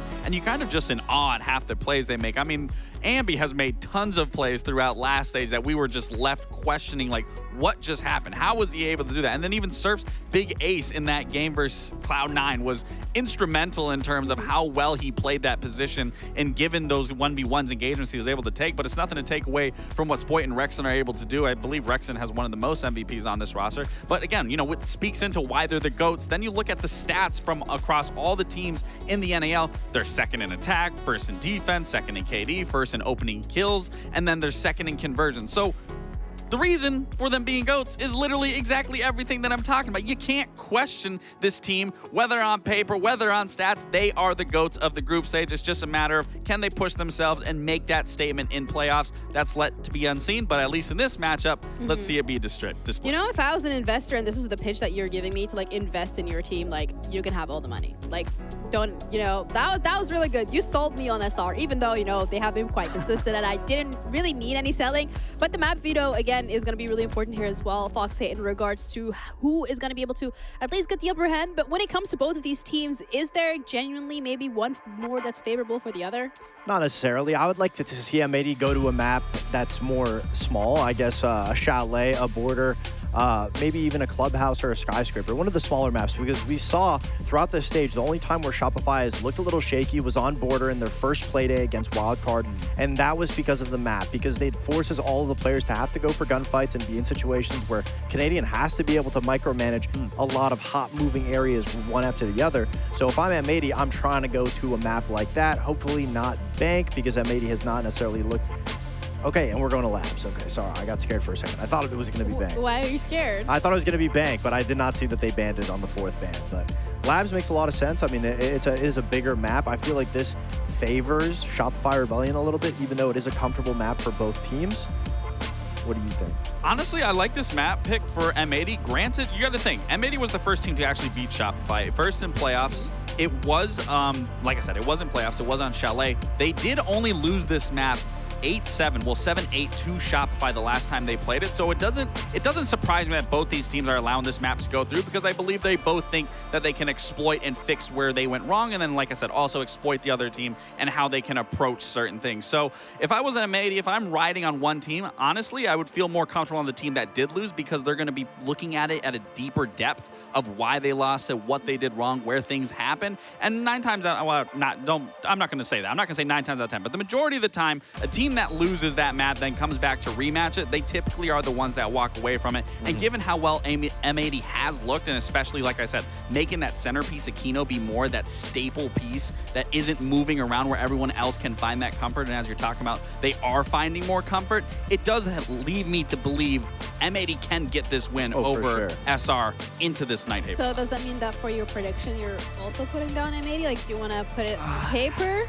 It's a tough one, but I am going to swap to M80. It's not that I don't believe in the reigns of Shopify Rebellion and being 14-0 and that they can't push a 15. I just feel more comfortable. If anybody can do it, it will be M80, because I agree with the changes of Kino being a more supportive role. The map is really set up for the way M80 wants to play. But also, when you just highlighted everyone from Shopify Rebellion, who is the one player that you forgot? Canadian. And this is a map that primarily, if you have a great Monty player, Blackbeard player pushing, it makes things that much easier. So it's already scary for Shopify if they have all 4 players shooting. If they have the 5th one, Canadian, being able to lead the charge, I'd assume that he's going to be the main factor that M80 tries to target, get him out the gate, maybe ban some shields, just so they don't have to worry about that IGLing from behind the Monty shield. I love how you're both on the same wavelength. Well, hey, that's the first time I saw it was on Chalet. They exploited that, took Troy out of the picture, and they immediately crumbled. And then those last 2 games, Border and Night Havens, were both 8-7. So it's left up to interpretation. We'll see whether or not DZ versus Oxygen repeats, where the team who lost last time wins this time around. Whether or not, but one of these teams, their undefeated streak is going to get broken today. M80 against Shopify Rebellion. Our final game of the day, covered once again by our wonderful casters, Ollie and Jesse. So guys, I would actually really like to hear your predictions as well here. Ginny's been forcing predictions out of her all evening, Jesse, and I'm exhausted. She is. Who do you think's going to win? Our desk seems to favor M80 in this matchup, but I'm a simple man. I see a 15-game win streak, and I'm going to back it for a 16th. Shopify Rebellion have never in organizational history lost a best of 1. They were, of course, flawless 9-0 in stage 1, 2-0 in EWC, and 4-0 to start this second stage. So you got to be favoring SR, at least if you're following the numbers. M80 are a very tough opponent, though, and if it was going to break, this would be where it breaks. Our last 2 undefeated teams in the North American League Stage 2. Who will come out on top? Who will be, at least temporarily, the best team in North America? This is the game we have been waiting for. It's on the same map as our last one, Night Haven Labs, and the bans will be very standard, with both electricity operators being banned on defense and hard breach operators being banned on the attack. That was a really great speech, but it's still not an answer. Are you committing to Shopify? I answered, yeah. I believe in the 15-0 record. I think SR will win their 16th BO1 in a row. I'm inclined to agree, and I don't know why. But M80 have been showing us some fantastic promise this stage. Clearly putting a lot of work in the off-season. in hindsight, maybe not going to EWC was a good thing for them because it gave them a little bit more time to focus and to sort of refine themselves a little bit ahead of stage 2.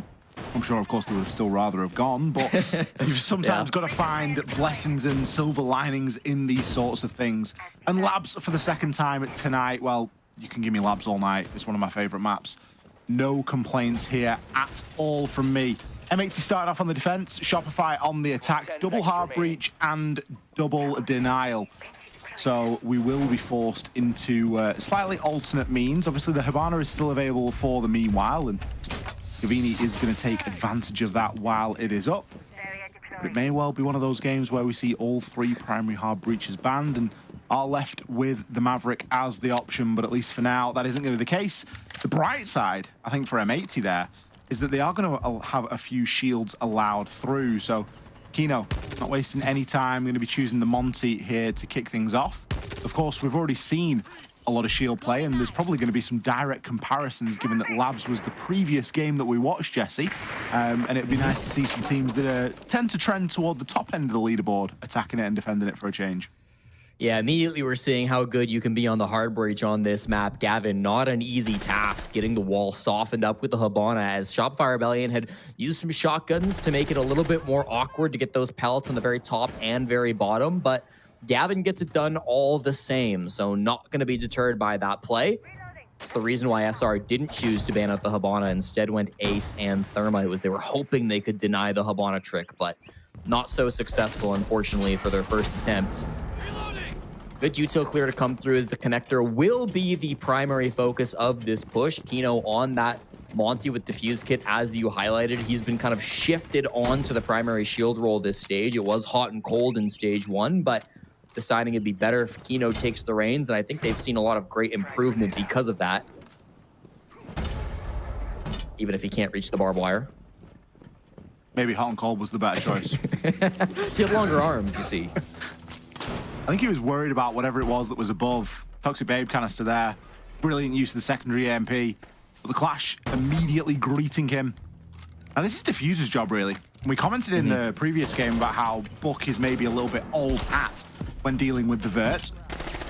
And Deimos with a shotgun is often a better prospect, but it doesn't matter. You're just going to get domed like that by the SMG-11 Surf. Bringing the pain to Diffuser. Canadian.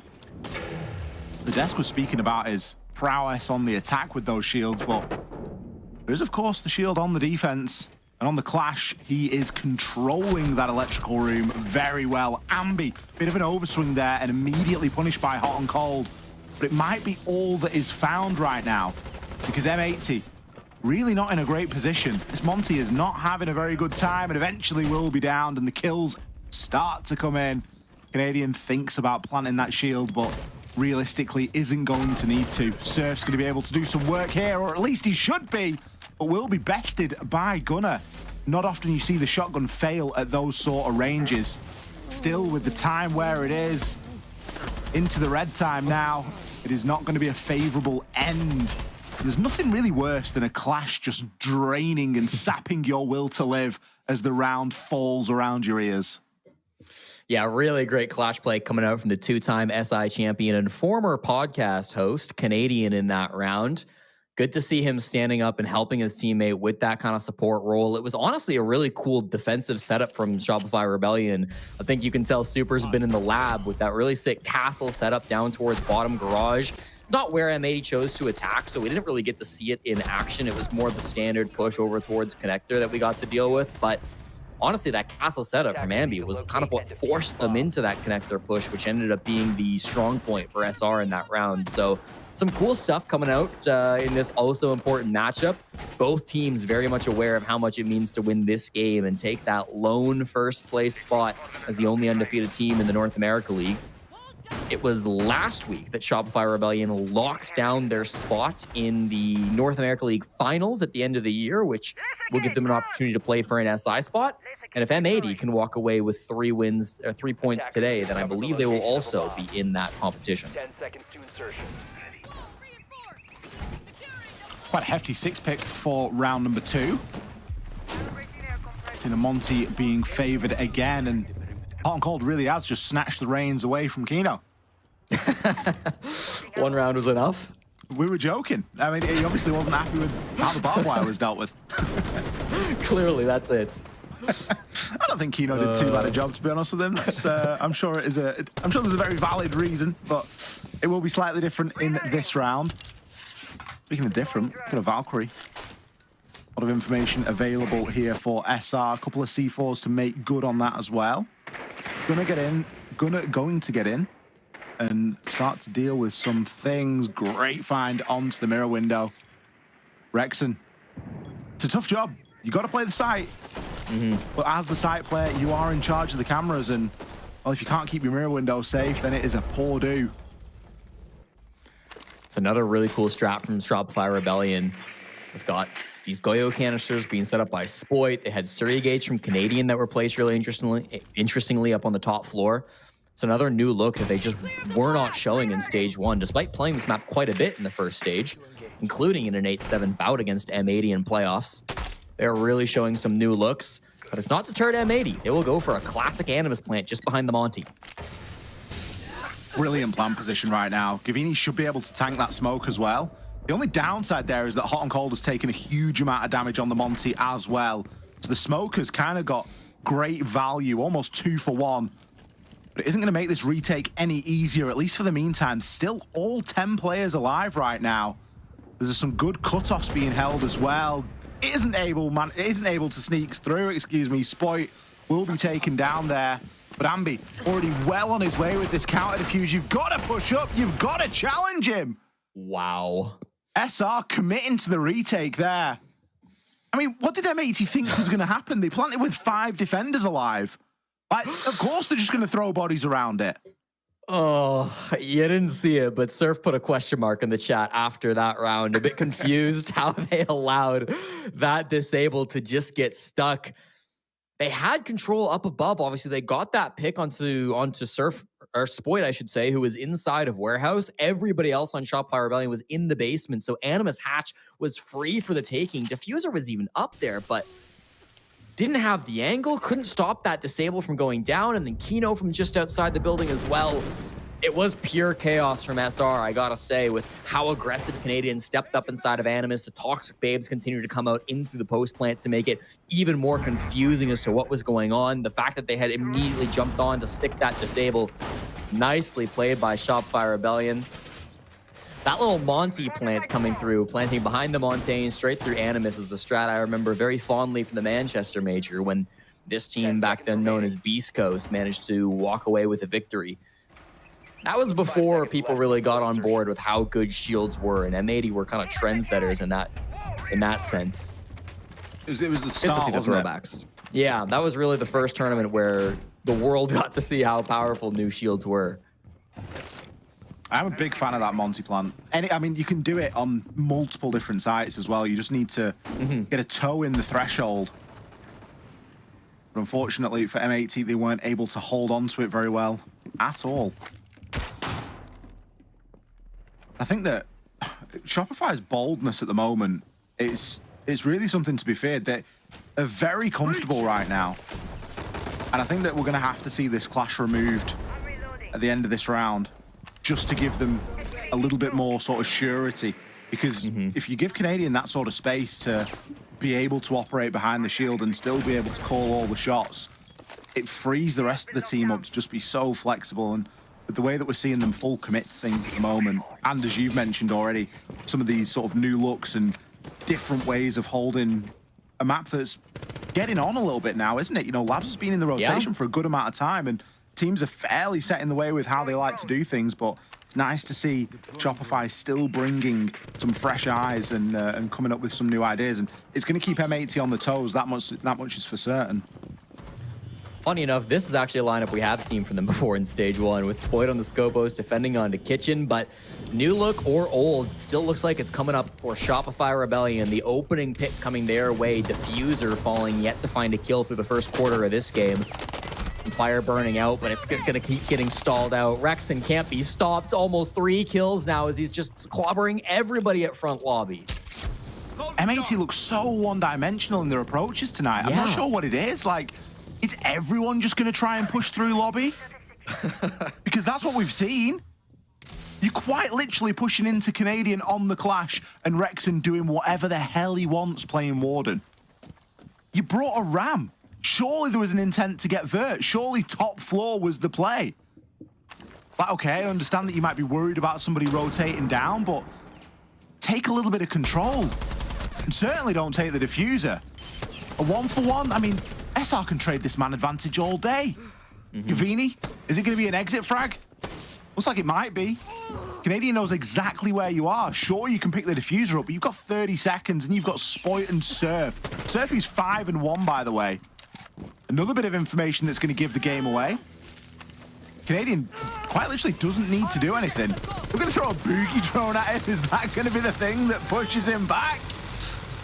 Moving in toward the side door now. Surely there's a cross being held on it, but no, is allowed to make it past and can start to punch over onto Canadian shield. But look at this plane.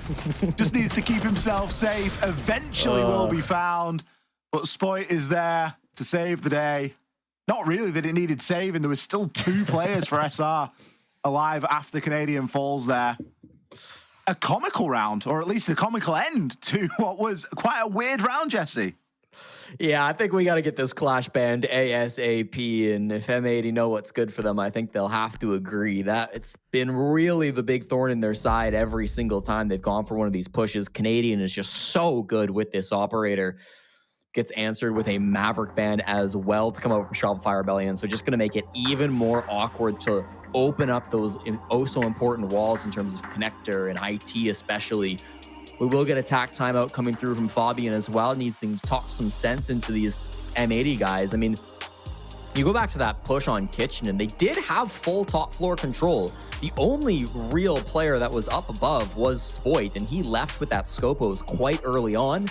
Canadian was kind of playing towards the top of those lobby stairs as well on the Clash, but once those 2 players fell off, it was free for the taking for M80, but they weren't able to do a whole lot with it, and they still had the brunt of their push going straight in through that front door of lobby where they got met by a Clash. They got met by Rexon, who put up a ridiculous couple of shots there to lock things down. The desk highlighted how Rexon was only the 11th highest rated player in the NAL, which compared to some of his teammates is quite low down. But I mean, unless you have the memory of a goldfish, it's pretty obvious that this guy can hit some ridiculous clips when he needs to. One of my favorite players to watch. Yeah. I think Rexon on defense is great. It's on attack where I think he's better on attack. And some of the positions that he finds himself in, I just don't know how somebody is that slippy and has that much foresight as well. It really is it's a difficult role to fulfill, and I think he plays it exceptionally well. Certainly one of my favorites to keep an eye on. But I mean, you're spoiled for choice. Not just with this Shopify lineup, but with the server in general. I mean, you've got great players on both sides. I was really enjoying Hot and Cold's little streak that he went on last stage, because he was in and around like the top 15 rated players for the majority of it. Which, like, it's great for him, but it's not really where you're expecting him to be, is it? No, and I mean, I think this stage he's honestly had even more of an opportunity to shine because Kino's kind of taken over that hard support role. You just look at the attacking stats, and I mean, Hot and Cold on attack this stage is a 163 KDR. Blowing his old stats kind of out of the water because he's not locked into those shields all the time. He can get his own kills. Hasn't really been able to live up to that through the first 3 rounds of Nighthaven Labs. Not going to be easy when you're going up against Shopify Rebellion, who themselves are the single best defensive team. Chance for an opening now as Diffuser closes in on Canadian. He's going to take a little bit of damage in return, though. Hot and Cold with the opener, eventually securing that kill onto the IGL. Will there be a response, though? Diffuser, he's worried about just about everything. He had so many different angles to watch. Ambi swooped on in and put an end to that early roam clear. Now, it's not as if it was the Buck or the Deimos below, it was the Nomad, so maybe looking at trying to get a couple of those air jabs down. I wouldn't really be questioning it if it was Gunnar in that position. But I guess that the ground has now been cleared, and if Ambi rotates back up, there's maybe an assumption that there's no Buck, so the coast could be fairly clear for Gunnar to move through. I think the trade is fairly equal at the moment. It maybe, honestly, gives M80 the edge. good opportunity for Spoit. One of the best Zombie players that we have here in the North America League, and so if it's unbanned, you know he's going to be taking it Raptors every single time. Going to be such a menace to clear out. Yes, you've got Kino here on the Monty to force some positions, but that doesn't mean it's going to be simple. He's got a player right beside him instead of IT too, so plenty of opportunities to play around these Kibas, get some picks. They don't have any great utility to clear these. No DMRs, no great explosives either. The Firebolts might be enough though. I mean, to be honest, Spoit should be dead there. Like, it's a good clear from M80. I think as soon as he gets, like, sort of pinpointed in that position, he's really cut off from the rest of the team. M80 doing a great job of just whittling things down right now. This attack is much better. There's a lot more activity, and they're not just trying to bang their heads all up against one thing. Gunner with some unfortunate time in there. The Toxic Babe canister coming out and really stopping Kino from pushing in aggressively. Ambi with another. Well, it was either going to be Ambi or the Toxic Babe, but Ambi got there first.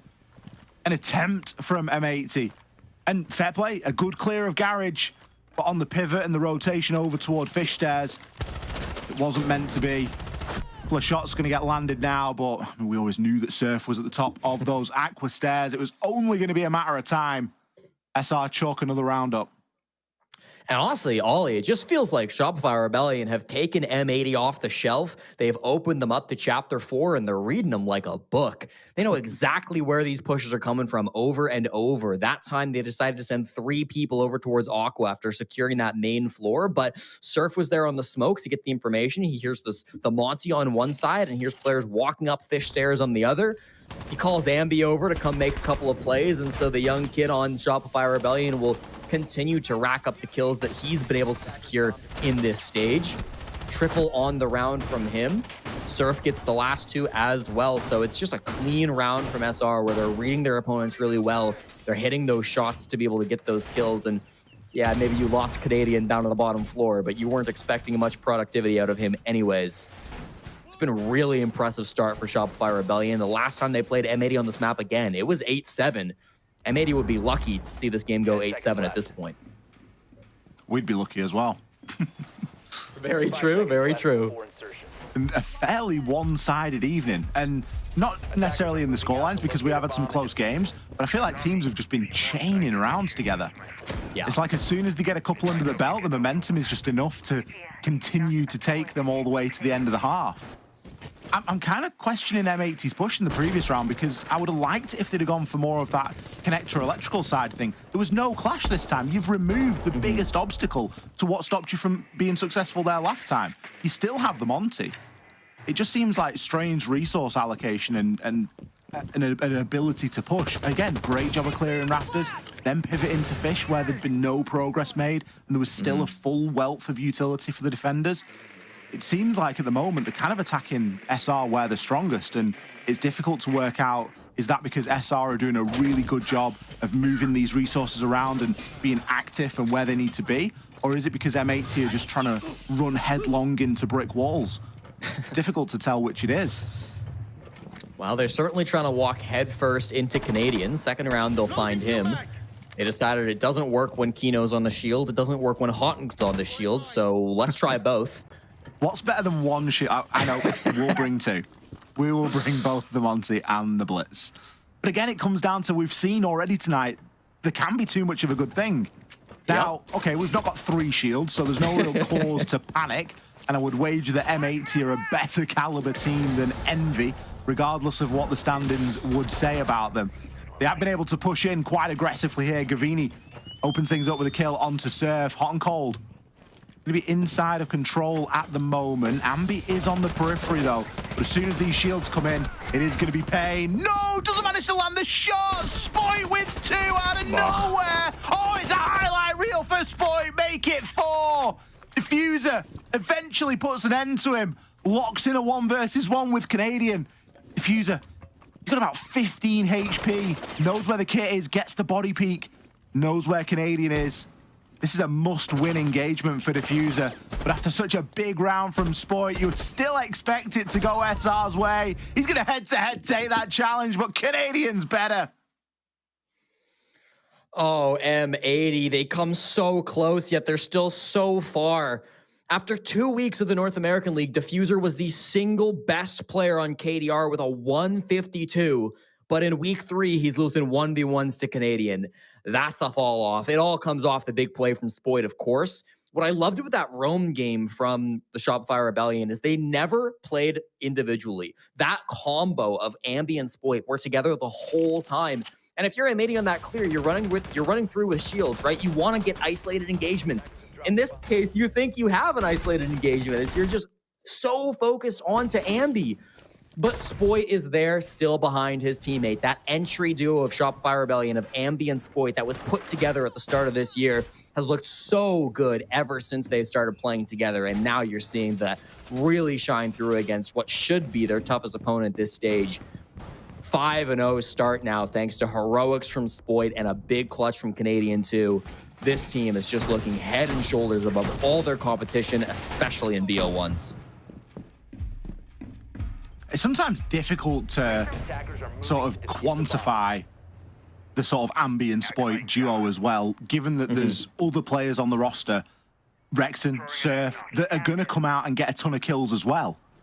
It's actually difficult to get a lot of kills on this SR team because there's capability from everybody. Everyone's got the ability to do it. Yeah.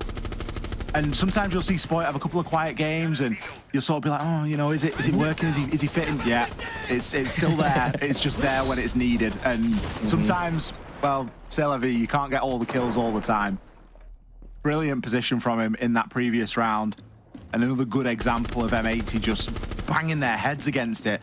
And again, if something seems too good to be true, it probably is. They thought they had isolated players, but there wasn't the live information to really back that up. And it's been something that's been biting them in the backside every single round so far. Final attempt, though, at getting around here on the attack. It would be good to go into the second phase of this game with a little bit of momentum. I'm unsure if it's going to come from here. They have got the IT walls open. It does seem as though Spoit is just teasing them a little bit on that IT single door, though, just running back and forth. We have a new bomb site too, don't forget. Round 3, we had kitchen cafeteria, so this will be the first look that M80 get at Shopify Rebellion's storage defense. Top floor has been partly contested. They do have players still in the core, up inside of rafters and inside of commands. That'll be the goal here for M80. Clear these players out. They know Spoit's position and they deal good damage, but they can't get the kill yet. Canadian instead to open up onto Diffuser. Spoit just gets a little bit too keen for it and is punished by Hot and Cold. A 1-for-1 again. Diffuser falling early. Still puts both teams in a relatively good position. This top floor hasn't been cleared yet, though. Still need to move through and gain this control. Boogie drones, fortunately for M80, are going to make very quick work of that soft floor. They should be able to get some lines onto the site. No C4s, excuse me, in play at the moment. Both Surf and Canadian have expended them already. So we're not looking for anything explosive as a response, but Gunnar instead is going to walk right up to the single window, able to find one onto Surf as that vert is the perfect distraction, and it always pays dividends to have someone ready to catch as you forcing those players around. Rexon just gets caught flat-footed. We already knew that there was somebody at the single window. Only now is it traded out. But Hot and Cold again is there. Canadian, 30 HP, 15 seconds. Kino can start to try and get this kit down. He's picked a very safe spot in the bomb site. There is a BP upstairs, but I think all that's saying is, look, there's not much that you can do. You're going to have to try and retake up cargo stairs. And that's going to be an almost impossible task with a Monty stood at the top, chuckling away. They know exactly where he's at now on the camera. Again, realistically, this should not be doable. Canadians got no way past this. Everybody's going to be swinging him the second he gets through. There come the shots, and there's the kill. Nicely closed out by M80. They do win an attack. And that could be big for momentum's sake and just for the fact that you now don't need to go flawless on your own defenses just to push into overtime. I think you kind of hit the nail on the head. It was really good coordination with the ram up above from Hot and Cold and then Gunnar coming in horizontally to get those picks in through the window, just looking into control. Gunnar, of course, the former Parabellum star, who also spent a little bit of time with this SR core back when they were the Sonics, playing 3 stages, 3 majors, and an SI with this team. So he will be very familiar with the players on this squad. We'll be looking to get this game under wraps too, because you got to imagine of all the players on M80, he would be the one most hoping that this one can be a win for their team. I think everyone's going to want it, aren't they? I think there's always that sort of idea of playing up against Canadian and getting the win. And like you say, there's little bits of rivalry that get sprinkled in. There's some ex-teammates. There's some situations like Gunnar, who's played with them before or played with a similar core. But at least on the night, it has been an SR evening so far. Great round to get from M80 though. If they're only ever going to get one, it's better to get the one at the turn of the half. See if you can translate some of that momentum and good feeling into the next round. In terms of the bans, we've got the Thermite and the Monty, double denial, so nothing really out of the ordinary. We're definitely expecting the Monty to get banned. I think from Shopify's point of view, get rid of the hard breach denial and give yourselves a slightly easier time of things. I am a little bit surprised to not see M80 draw for a shield here in round 1. I think a clash could be good for them. It's seen a lot of play already this evening. It's even seen some banning. And when it's available, it's just so powerful right now. Yeah, we've seen Hot and Cold play clash a few times on this bomb site. I would say of the last 8 times they've played this site, he's played it 3. So we do see some clash occasionally from M80. I would watch out for round 10 if they come back to this bomb site and they want to try a different look. That'd probably be where they're headed. But for now, he's sticking on the Mira, which is a little bit more of a rare pick for him. We've also got Gaveni on a new operator, of course, because this is the first stage where Denari will be available. We saw some really cool setups with this operator from our last game. I think it was Wildcard setting up those Denari setups, wasn't it? Over towards Connector and Electrical. Yeah, there was a nice one where you could place 3 and get like a sort of L-shape trip. Maybe it was placing 4. I don't know. I've not really gotten in and had a great play around with it yet. I think it was 4. Lynx comes out with some really funny words, by the way, when we talk about those trips. Oh yeah.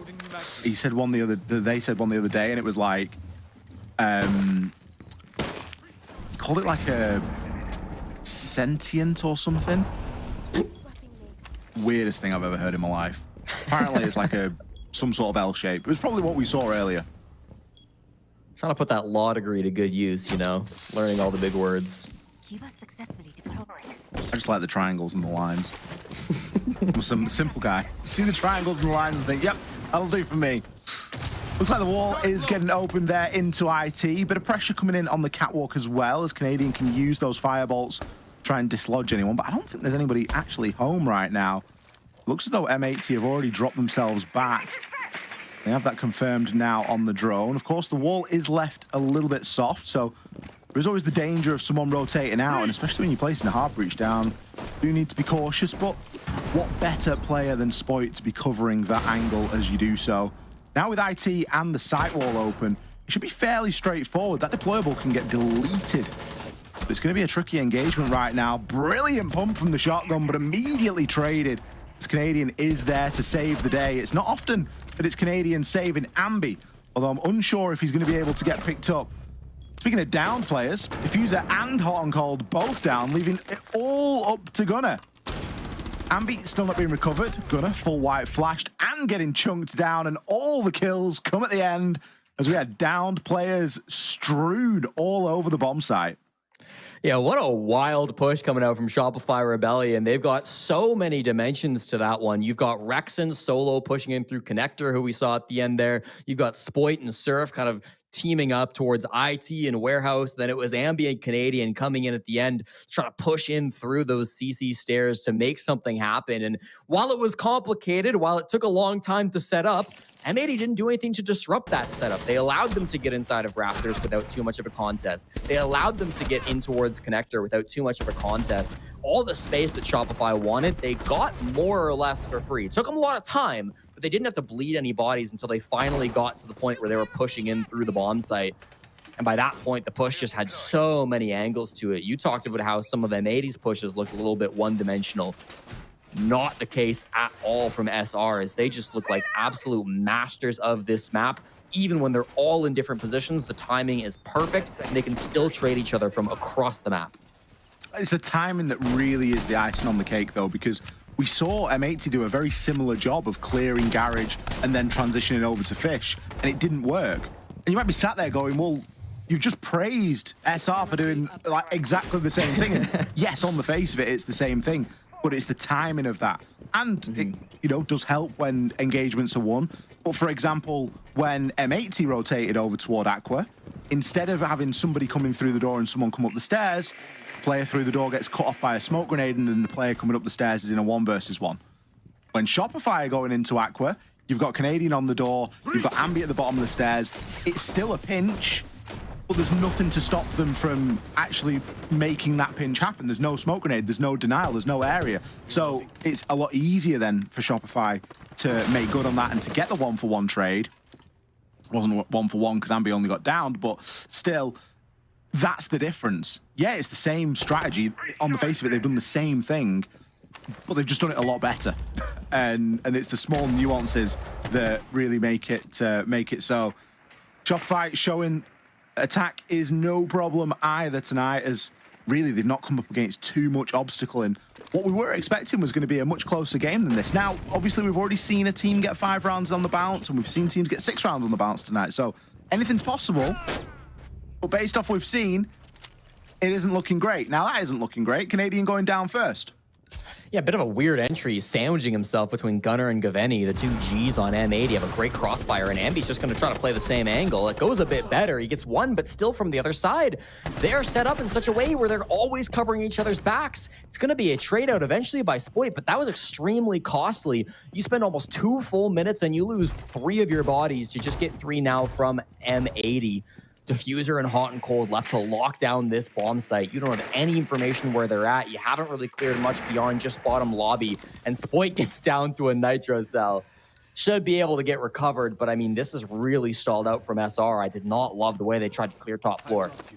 They probably done Spoit a favor there, because I think he's maybe going to come back on more HP than he was. It's still not going to mean too much, because he's going to be 1 shot to most guns. That was the pre-placed from Hot and Cold. There's still a lingering Valkyrie camera or 2. I think they're both placed on that first floor in and around vending and kitchen. Surf, going to try and use a little bit of his utility now. There's a drone being watched in... I mean, there's quite a few drones up for SR. Rexon's going to be flicking quite a lot there.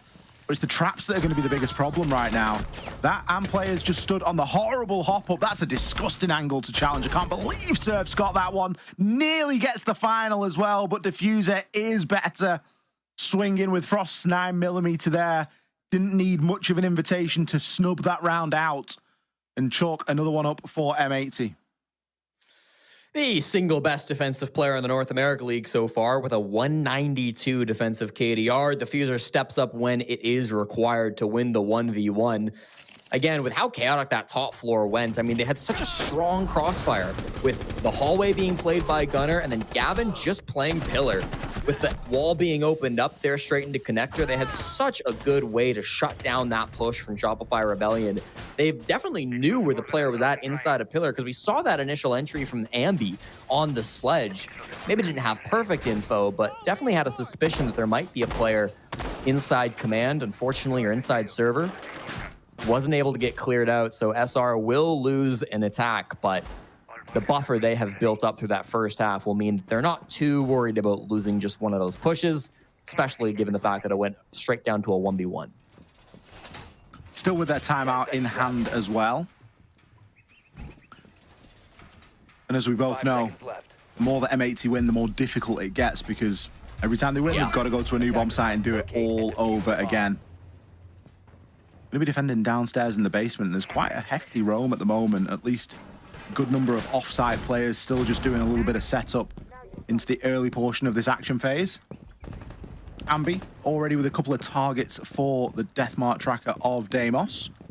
But it's likely going to be a full clear just in the setup that has been brought here by M80. Speedy one at that. Does Ambi not open his own barricades? Is that the Is that the thing? He seems to be pinging these barricades out and just running through them as they open. Well, he's not going to be doing much, is he? Oh. That's nasty. I mean, just through the wall. You know that they've entered top aqua, so clean them up. Beauty shot straight onto the entry player. So, yeah, I mean, doesn't need to go through any barricades anymore. Put straight into the grave. And I think that's exactly what M80 were hoping to get out of that roam. You know, start top floor. You don't want to stay here for too long. You don't want to let Shopify get set up into great positions where they can cut you off and stop your rotations back to site. So get yourself that little pick, and now you can fall back to the main floor. Gavin, after that play is now inside of storage, which is where he can deny a plant if it does come down through the main breach. So he's in a really powerful position. Will still need to be cleared out on the side of SR, and they've now got to do it with one less player alive. Spoy's got a bit of info here, and he's really wanting to make a play off the back of it, but I don't think anyone's accounting for Diffuser's position right now. Hot and cold, great C4 there. There's a brilliant lineup that you can get from downstairs. Canadian will be there for a trade. But given the opening advantage that M80 were able to find, it still leaves them in a deficit. Only now, even still, trade back and back. Canadian forced to try and make something happen here along with Surf. He's going to be able to get it outside and try and buddy up with Surf and make something work from this Animus breach, but it's a tall order trying to go for something quite horizontal now into what is still a very hefty setup. I'm not sure that too much has been dealt with. There could be mirror windows down here. There's at least a C4. We know that there are a couple of Valkyrie cameras still lingering as well, so certainly not ideal. A full wealth of utility for Canadian to make something happen, though. A little bit of a cursory glance, just make sure that there's no Valkyrie cameras kicking around inside of Animus. But the clock is going to do the pushing at the moment here for Shopify. They don't have the fortune of time.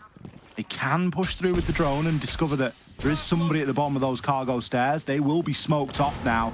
Surf with the kit in his hand. He's the player that you're looking toward. He's the one that needs to get in and make something happen. Canadian, deep inside of Animus, tries to run through the Nitro, but just gets caught with his utility in hand.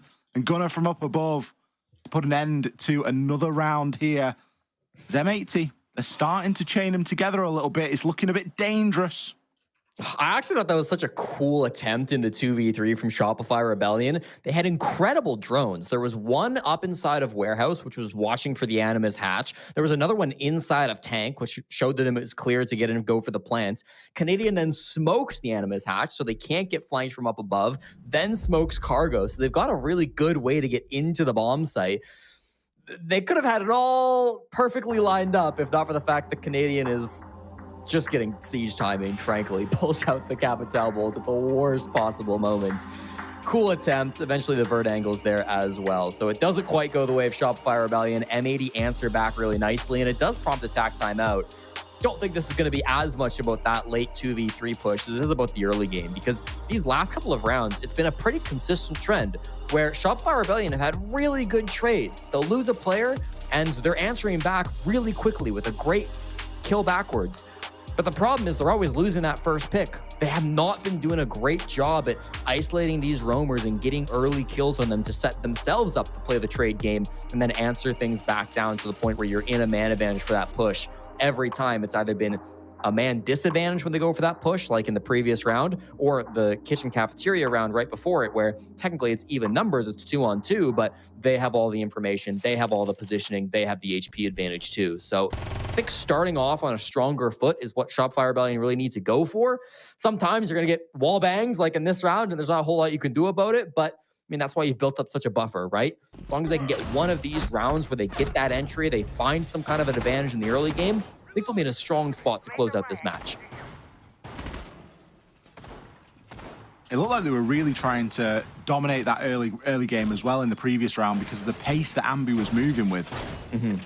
You know, it felt like they had some good information on the drone, and maybe they did, but unfortunately you can't account for just being wall banged through through a soft wall. It's Siege, it happens. Some pretty unfortunate timing top through bottom in that last round, really, for Shopify when you think about it. But back now to the top floor. M80 have completed somewhat of a rotation. This being the site that would complete that full rotation. They were unsuccessful here in round 7. It was where we credited SR for not only a good clear of garage, but also a well-timed pivot onto those aqua stairs.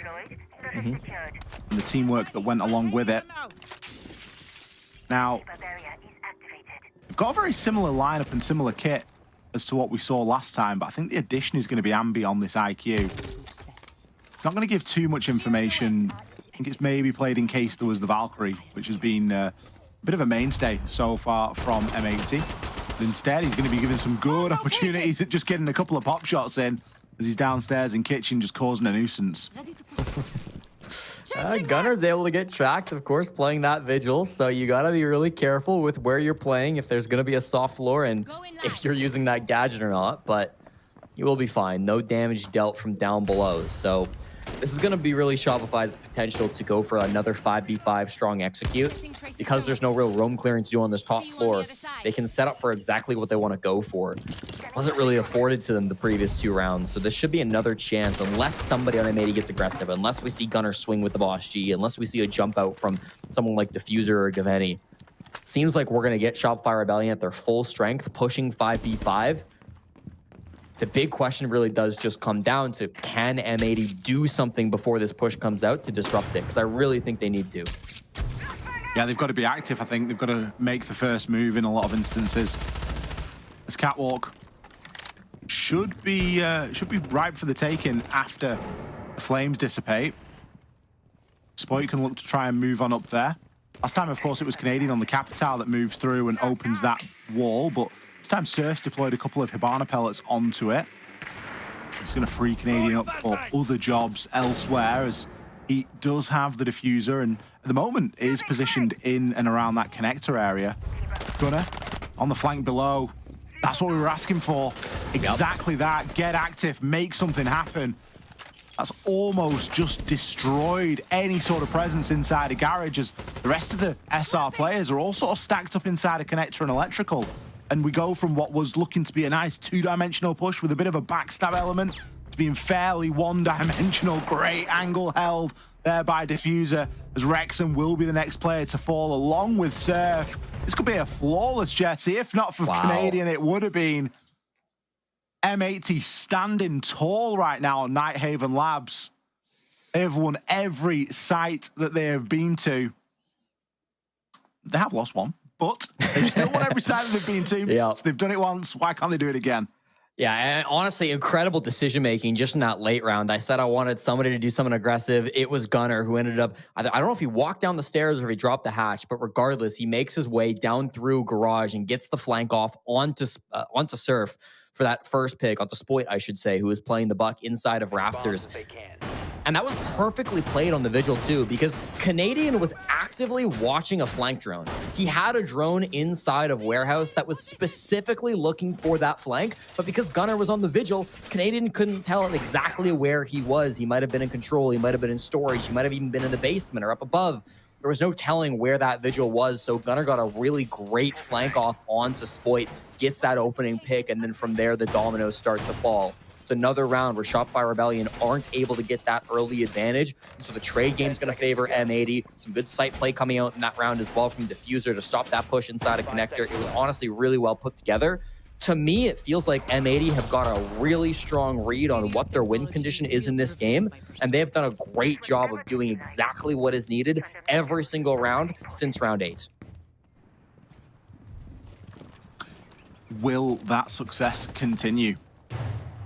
SR have got to tidy up this opening engagement.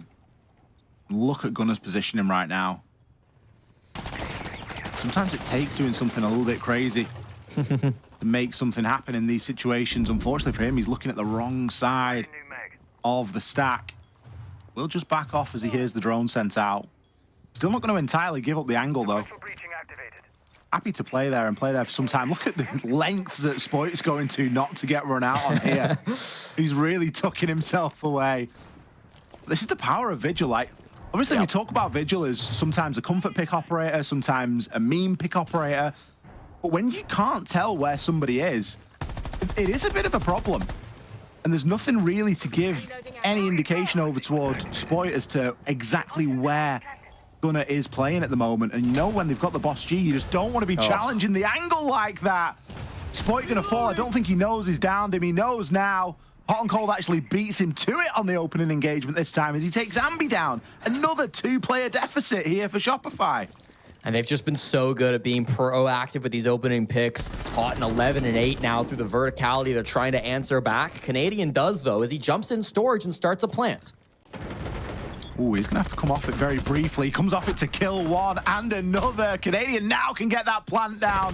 Diffuser tucked in, needs to win this engagement and does. The plant's down, another 1 versus 1 for Canadian. He's already had one here tonight. This is one of the better post plants for an attacker. Diffuser chunked down by half on his first attempt round. That 417 hits like a truck. Canadian needs to land one more shot, but can't. Diffuser with the Scorpion.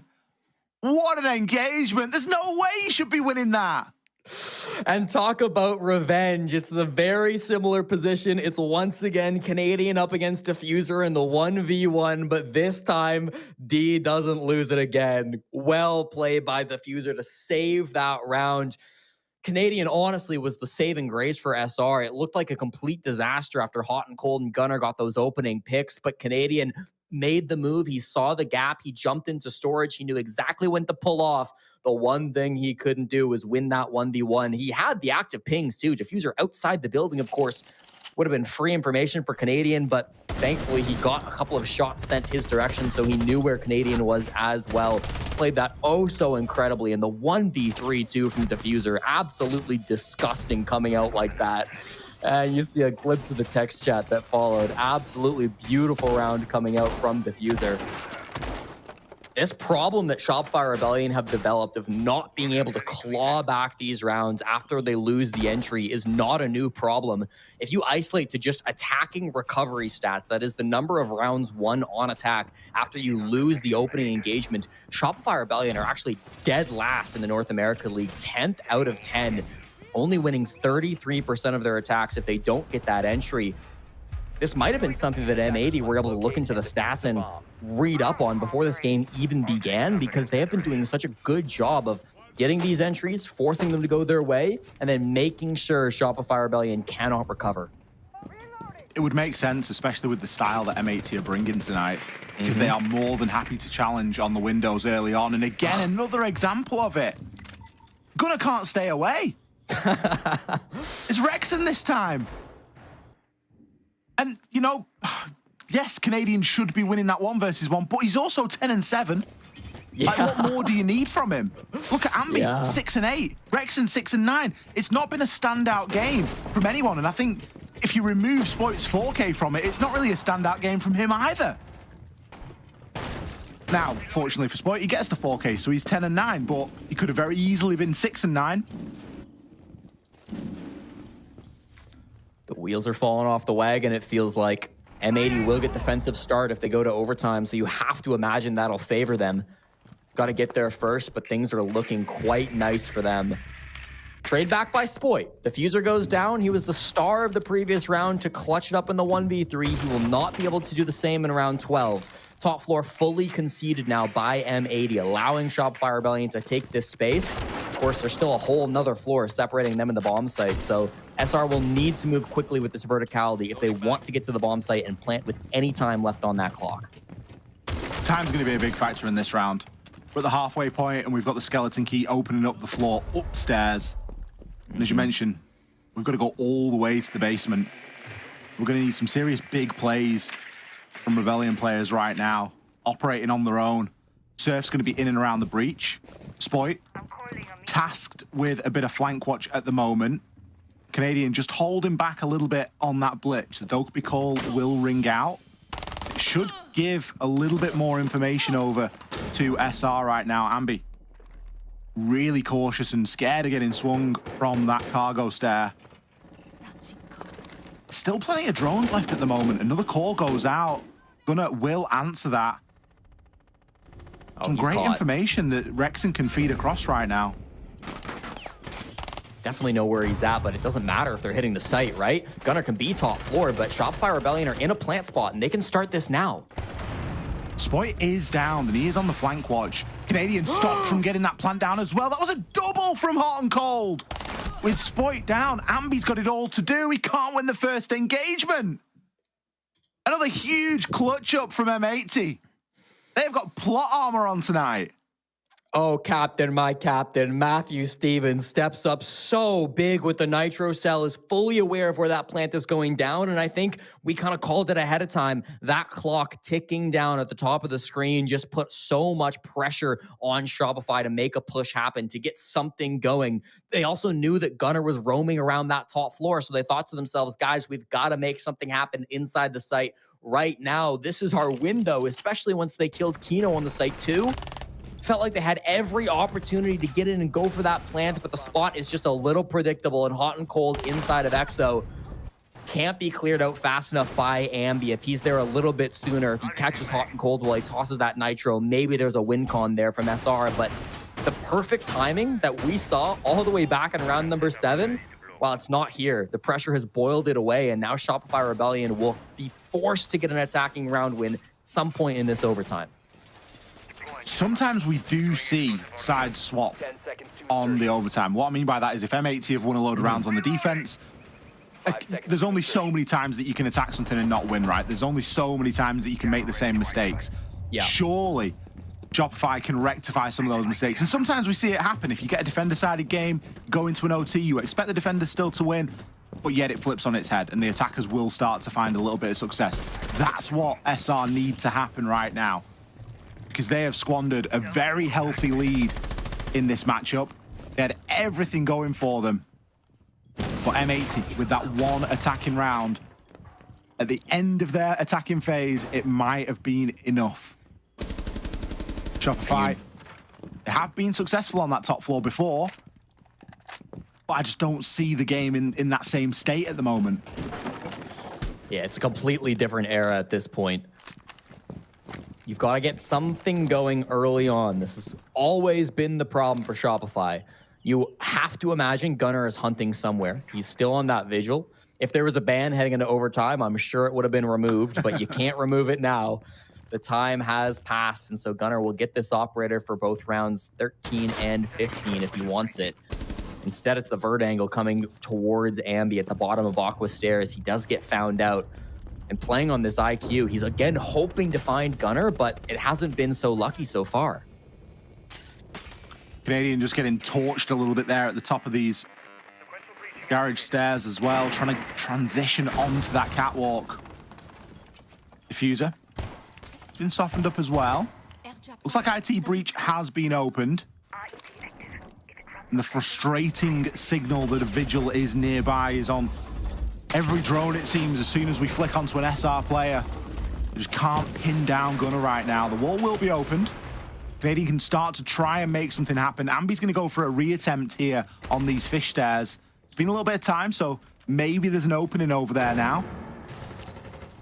But they still need something to happen. Gunnar, head-to-head engagement right now. Needs to try and win this, but he's still got tons of utility to lean back onto. Surf will find the opener. The first time in a very long time here for SR. Immediately traded, though. But Surf's good for more than just one. Gaveni adds on to some of the pain. Canadian low. Rexon, full HP. Going to be needed to contribute right now. As Gaveni and Kino can just dig in. They know where Canadian is. They've got good information on him, but they didn't know about Rexon. Canadian now looking just to try and keep himself as safe as possible. Kino's SMG-12 is going to go a little bit wild at those sort of ranges. Canadian can start to try and get this plant down. Nothing really that Kino can do about this. He has to push up. He has to aggress. He is able to find the kill. Rexon, are you quick enough? Kino's going to stick this. You need to try and hurry things along a little bit. Kino comes off and finds the kill. Oh! He had 2 kills going into this overtime. He just got exactly that when it mattered the most. Fully baited in there.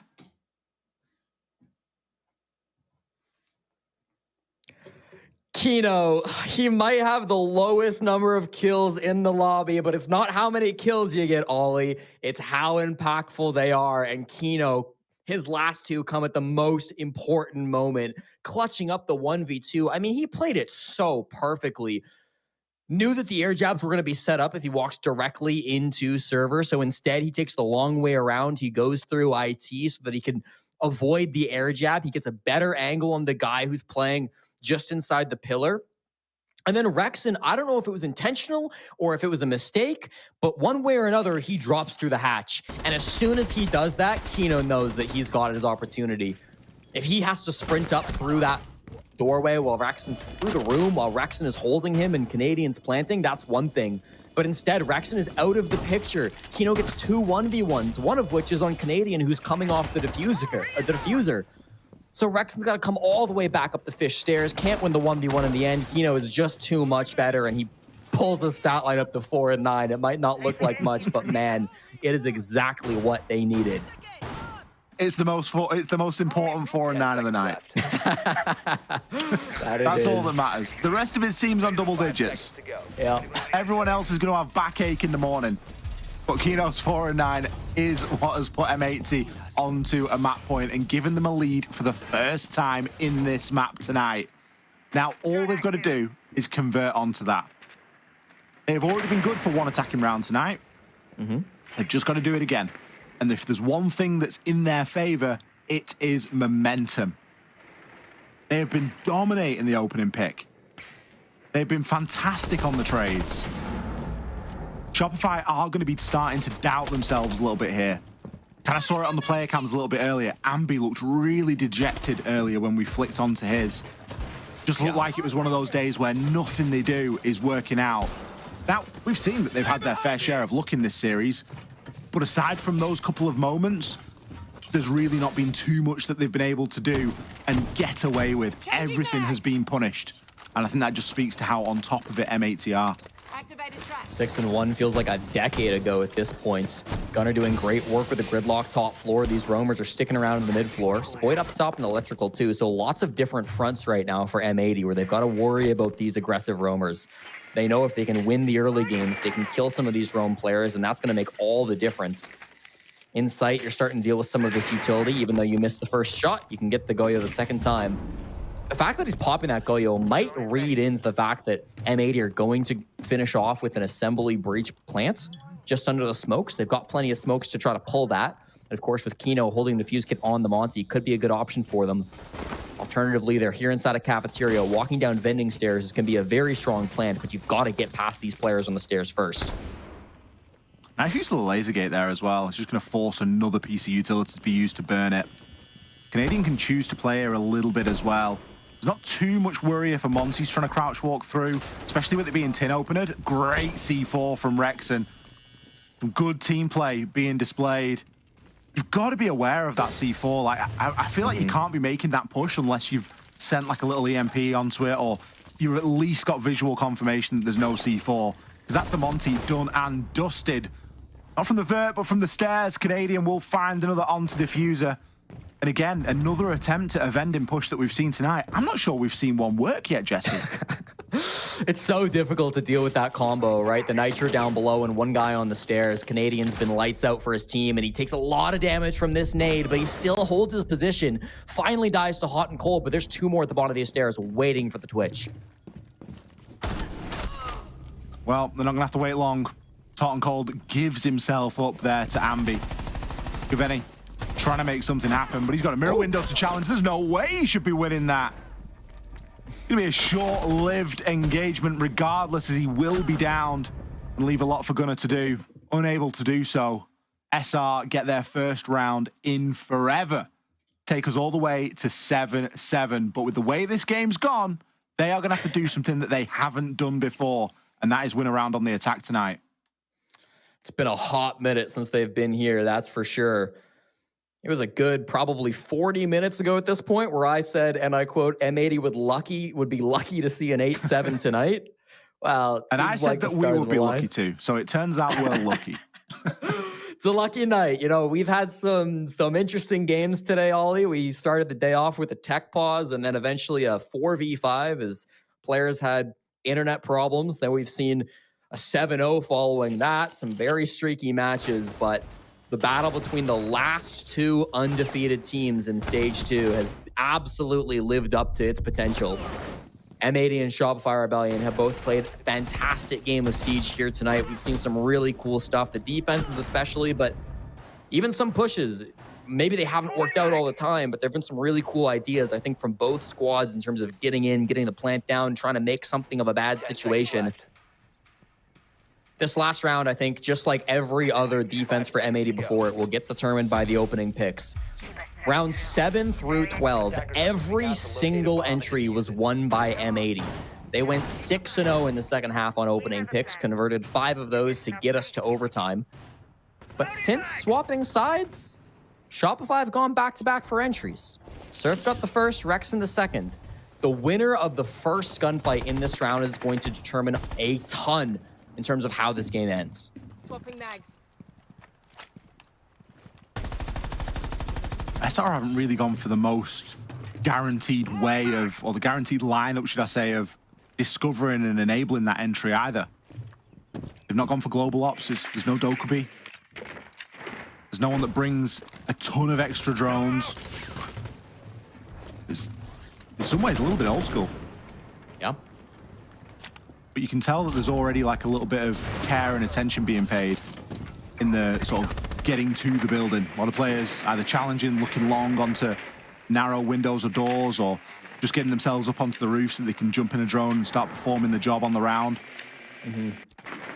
Nobody wanting to be that first player to die to Gunnar and that boss GA cog, because he's been such a nightmare with it. He has. And honestly, if we don't see a gunfight for the first 2 minutes, I think that favors Shopify. If they get into a 5v5 execute where they're able to group up and get exactly the space that they want to, they're going to be feeling really good. I will say that has not happened so far. IT is looking like a disaster at the moment. You don't technically need to walk in this, but you have to have a good angle in it. And with the Azami breach where it is, I mean, there's a lot more work to be done if they want to be able to stop that plant getting denied vertically. It sounds like the mute jammer has been dealt with, so that wall now will be open, and it should make clearing catwalk a little bit easier.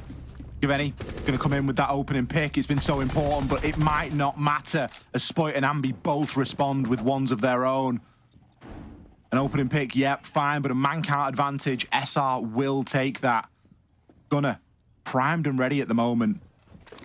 Got a great long angle. Ooh, some very important information being found out on the drone there as well. Hot and cold below with a C4.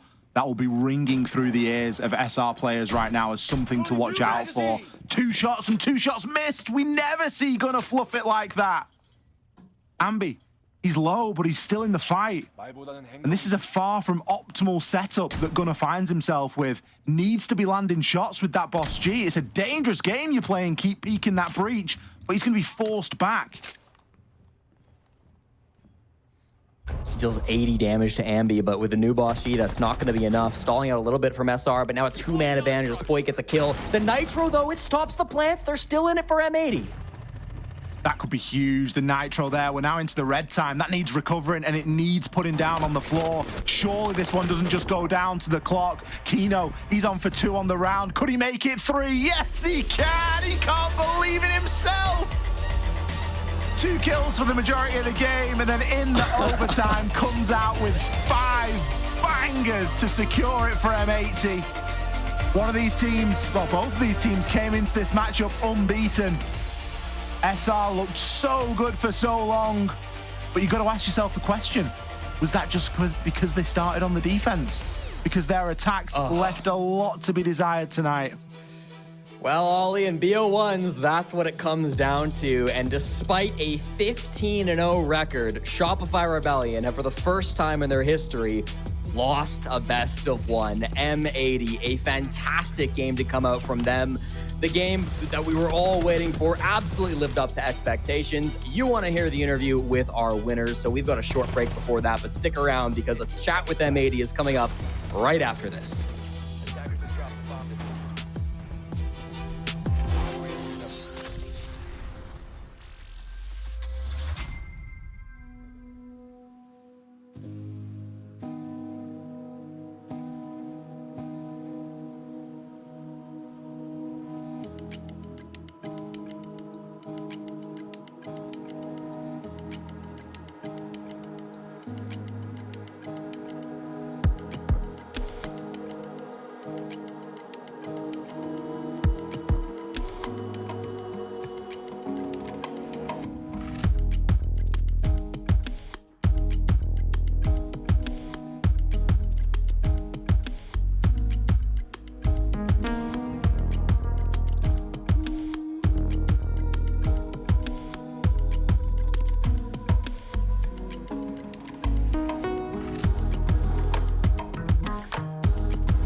Fight the.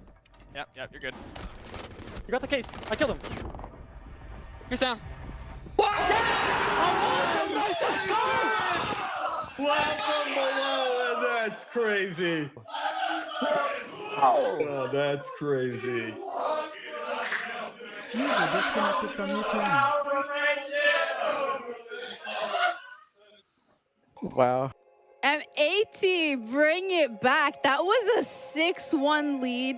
We for knew it was going to happen. Shopify. We knew it was going to Nah, happen. don't M80 had even. it. You We guys knew were M80 sitting there going, "Oh, I think we might have effed up." You don't got to prove Well, they were down 6-1. Yeah, I'm not proving that because I'm not gonna record that. But that's literally what you both said. But honestly, the resilience coming through from M80 has been incredible. They are gonna be the team that remains undefeated. We have Gunner as well.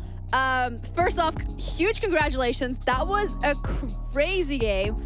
But Thank you. dude, 6-1 for Shopify. How'd you guys stay in it mentally to actually be able to turn it around? Like, what's going on? I mean, we knew today was gonna be hell. Two of us are not feeling very great. Had to take off a block of scrims yesterday, and we kind of were just like, we just went into it like, fuck it, like let's just run around, have fun. Are you one of those players?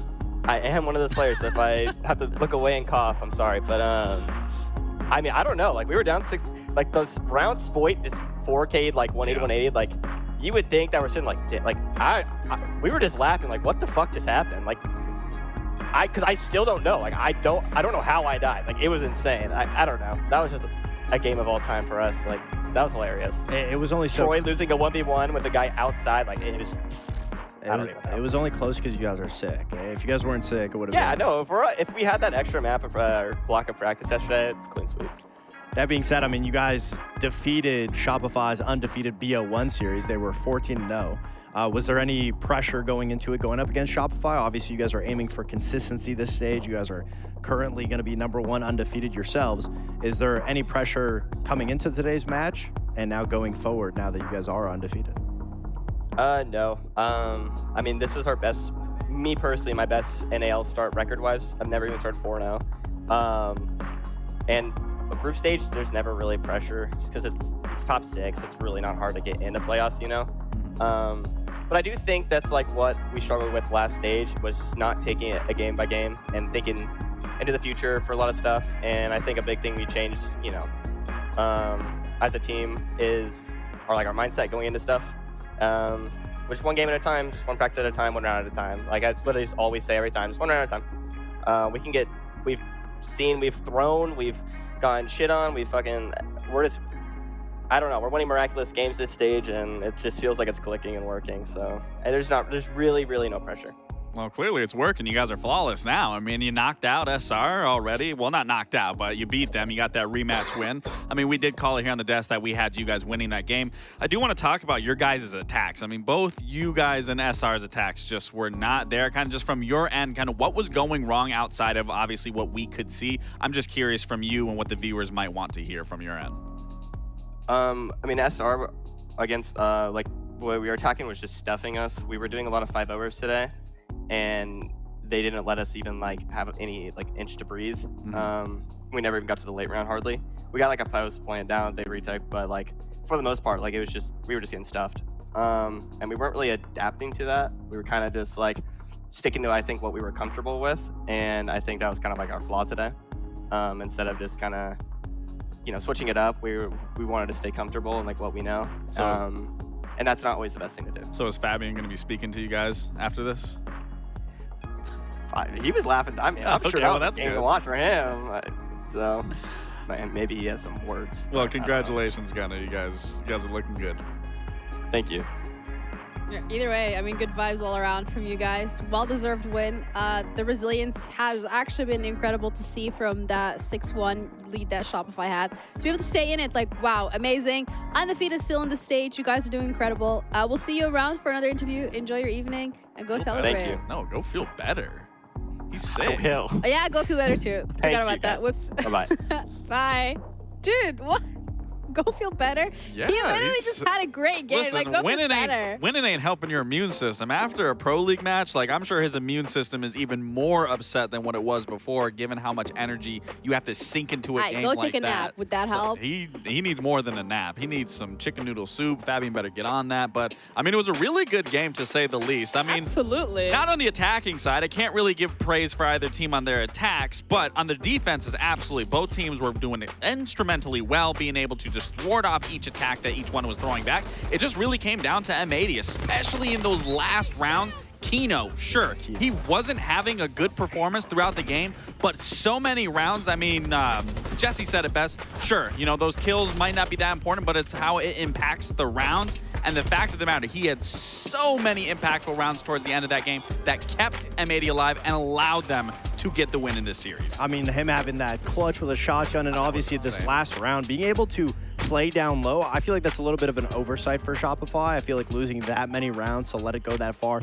definitely got in their head a little bit, which is the first time I could say we've seen Shopify get shaken up by losing rounds, because oversight and Kino downstairs and then him downstairs, not only C4ing the plant. That's disrespectful. Come on, that's That's disrespectful. Sorry to interrupt. That's sad. Kino downstairs, and then Kino was C4 the plant, and then shotgun the last guy. But that was sad.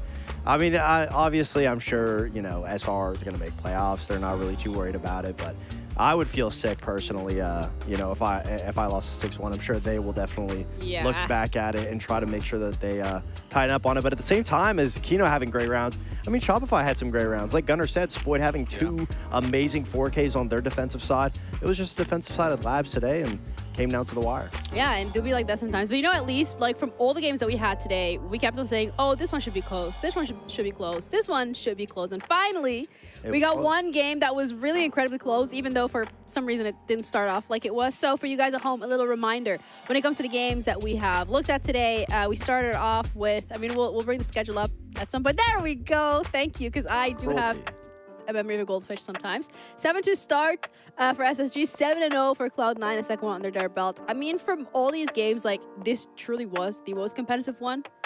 Yeah. That's all we can say. By far. Well, I mean, I don't want to discredit the Oxygen one. I thought that was just a really good game from Oxygen. Yeah. And even to say the Envy versus Wildcard, that was another very good game. Realistically, Envy probably could have closed that out 7-1. I know we heard, you're nitpicking. I know we heard JJ say, we like it. We like it to be this difficult. No, you don't. You want to close games out early, but as fact of the matter, it was still a very good game, to say the least, especially from those last 3 games. Yeah, they always say never meet your heroes. I really hope that he never meets you, because you're such a negative Nancy sometimes. Nah, I gave them all the praise that they deserve. Right. Anyways, so Blacklight Detail as well in regards to this day is going to be going to Kino as well. Another really clutch performance from him coming through. I mean, we've seen it last week as well when he had that one clutch play that allowed them to stay in the game. Repeating that again against Shopify. Beautiful. Yeah, I mean, this 2v1, obviously the heads-up play of understanding that he heard one of the players drop down the hatch, gets the first pick onto the player defusing, instantly hops on it to bait Rexon to have to push him. Rexon had the pistol out, you know, a couple shots with the main gun, could have maybe gotten Kino, but unfortunately it didn't, and Kino takes out the pump in the last second, gets it down, has enough time for the defuse. Has a little fun with it. Yeah, really well played for him to understand, oh, the guy dropped the hatch, let me take this 1v1. That was very smart. Hits the diffuser to force Rexon to have to push him. I mean, he played it very well, and those are big moments. Kino stays living up to it and shooting up, turning up in those moments, and also shooting up the opponent. Yeah. Yeah, it's been a long day. Not really, actually, because the game have gone pretty fast, but we still have more Siege coming your way tomorrow. Another day of regular stage means another day of best of fives. But first, the standings. It's still just 1 point difference. I mean, can we just hold on for a second? Envy is number 3 with 12 points, tied with Oxygen. Yeah. That's crazy. I mean, they're close to being able to solidify themselves in the playoffs, obviously, just because, you know, last stage we talked about it. Sixth place was between 6-7 points. 6-7.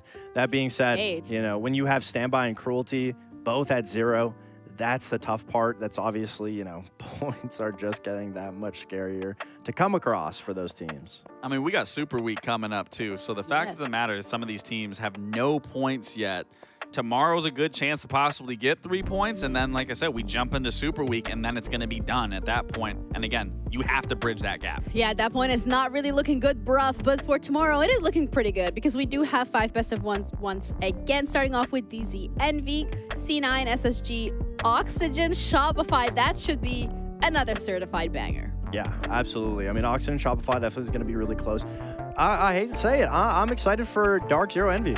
I'm really liking the way Envy has been playing recently. I feel like this is another challenge for them to see if they can get more points, beat now an even higher team above Wildcard, and we'll see if we can get there. And then obviously, game of the day, Cruelty M80. That's so funny because our producer, Ferme, was literally just saying to me, that's the game of the day because they beat them last time. So, I was just about to say, are we about to see a repeat of the last stage? The only team that's going to knock M80 off of their winning streak is going to be Cruelty for whatever reason.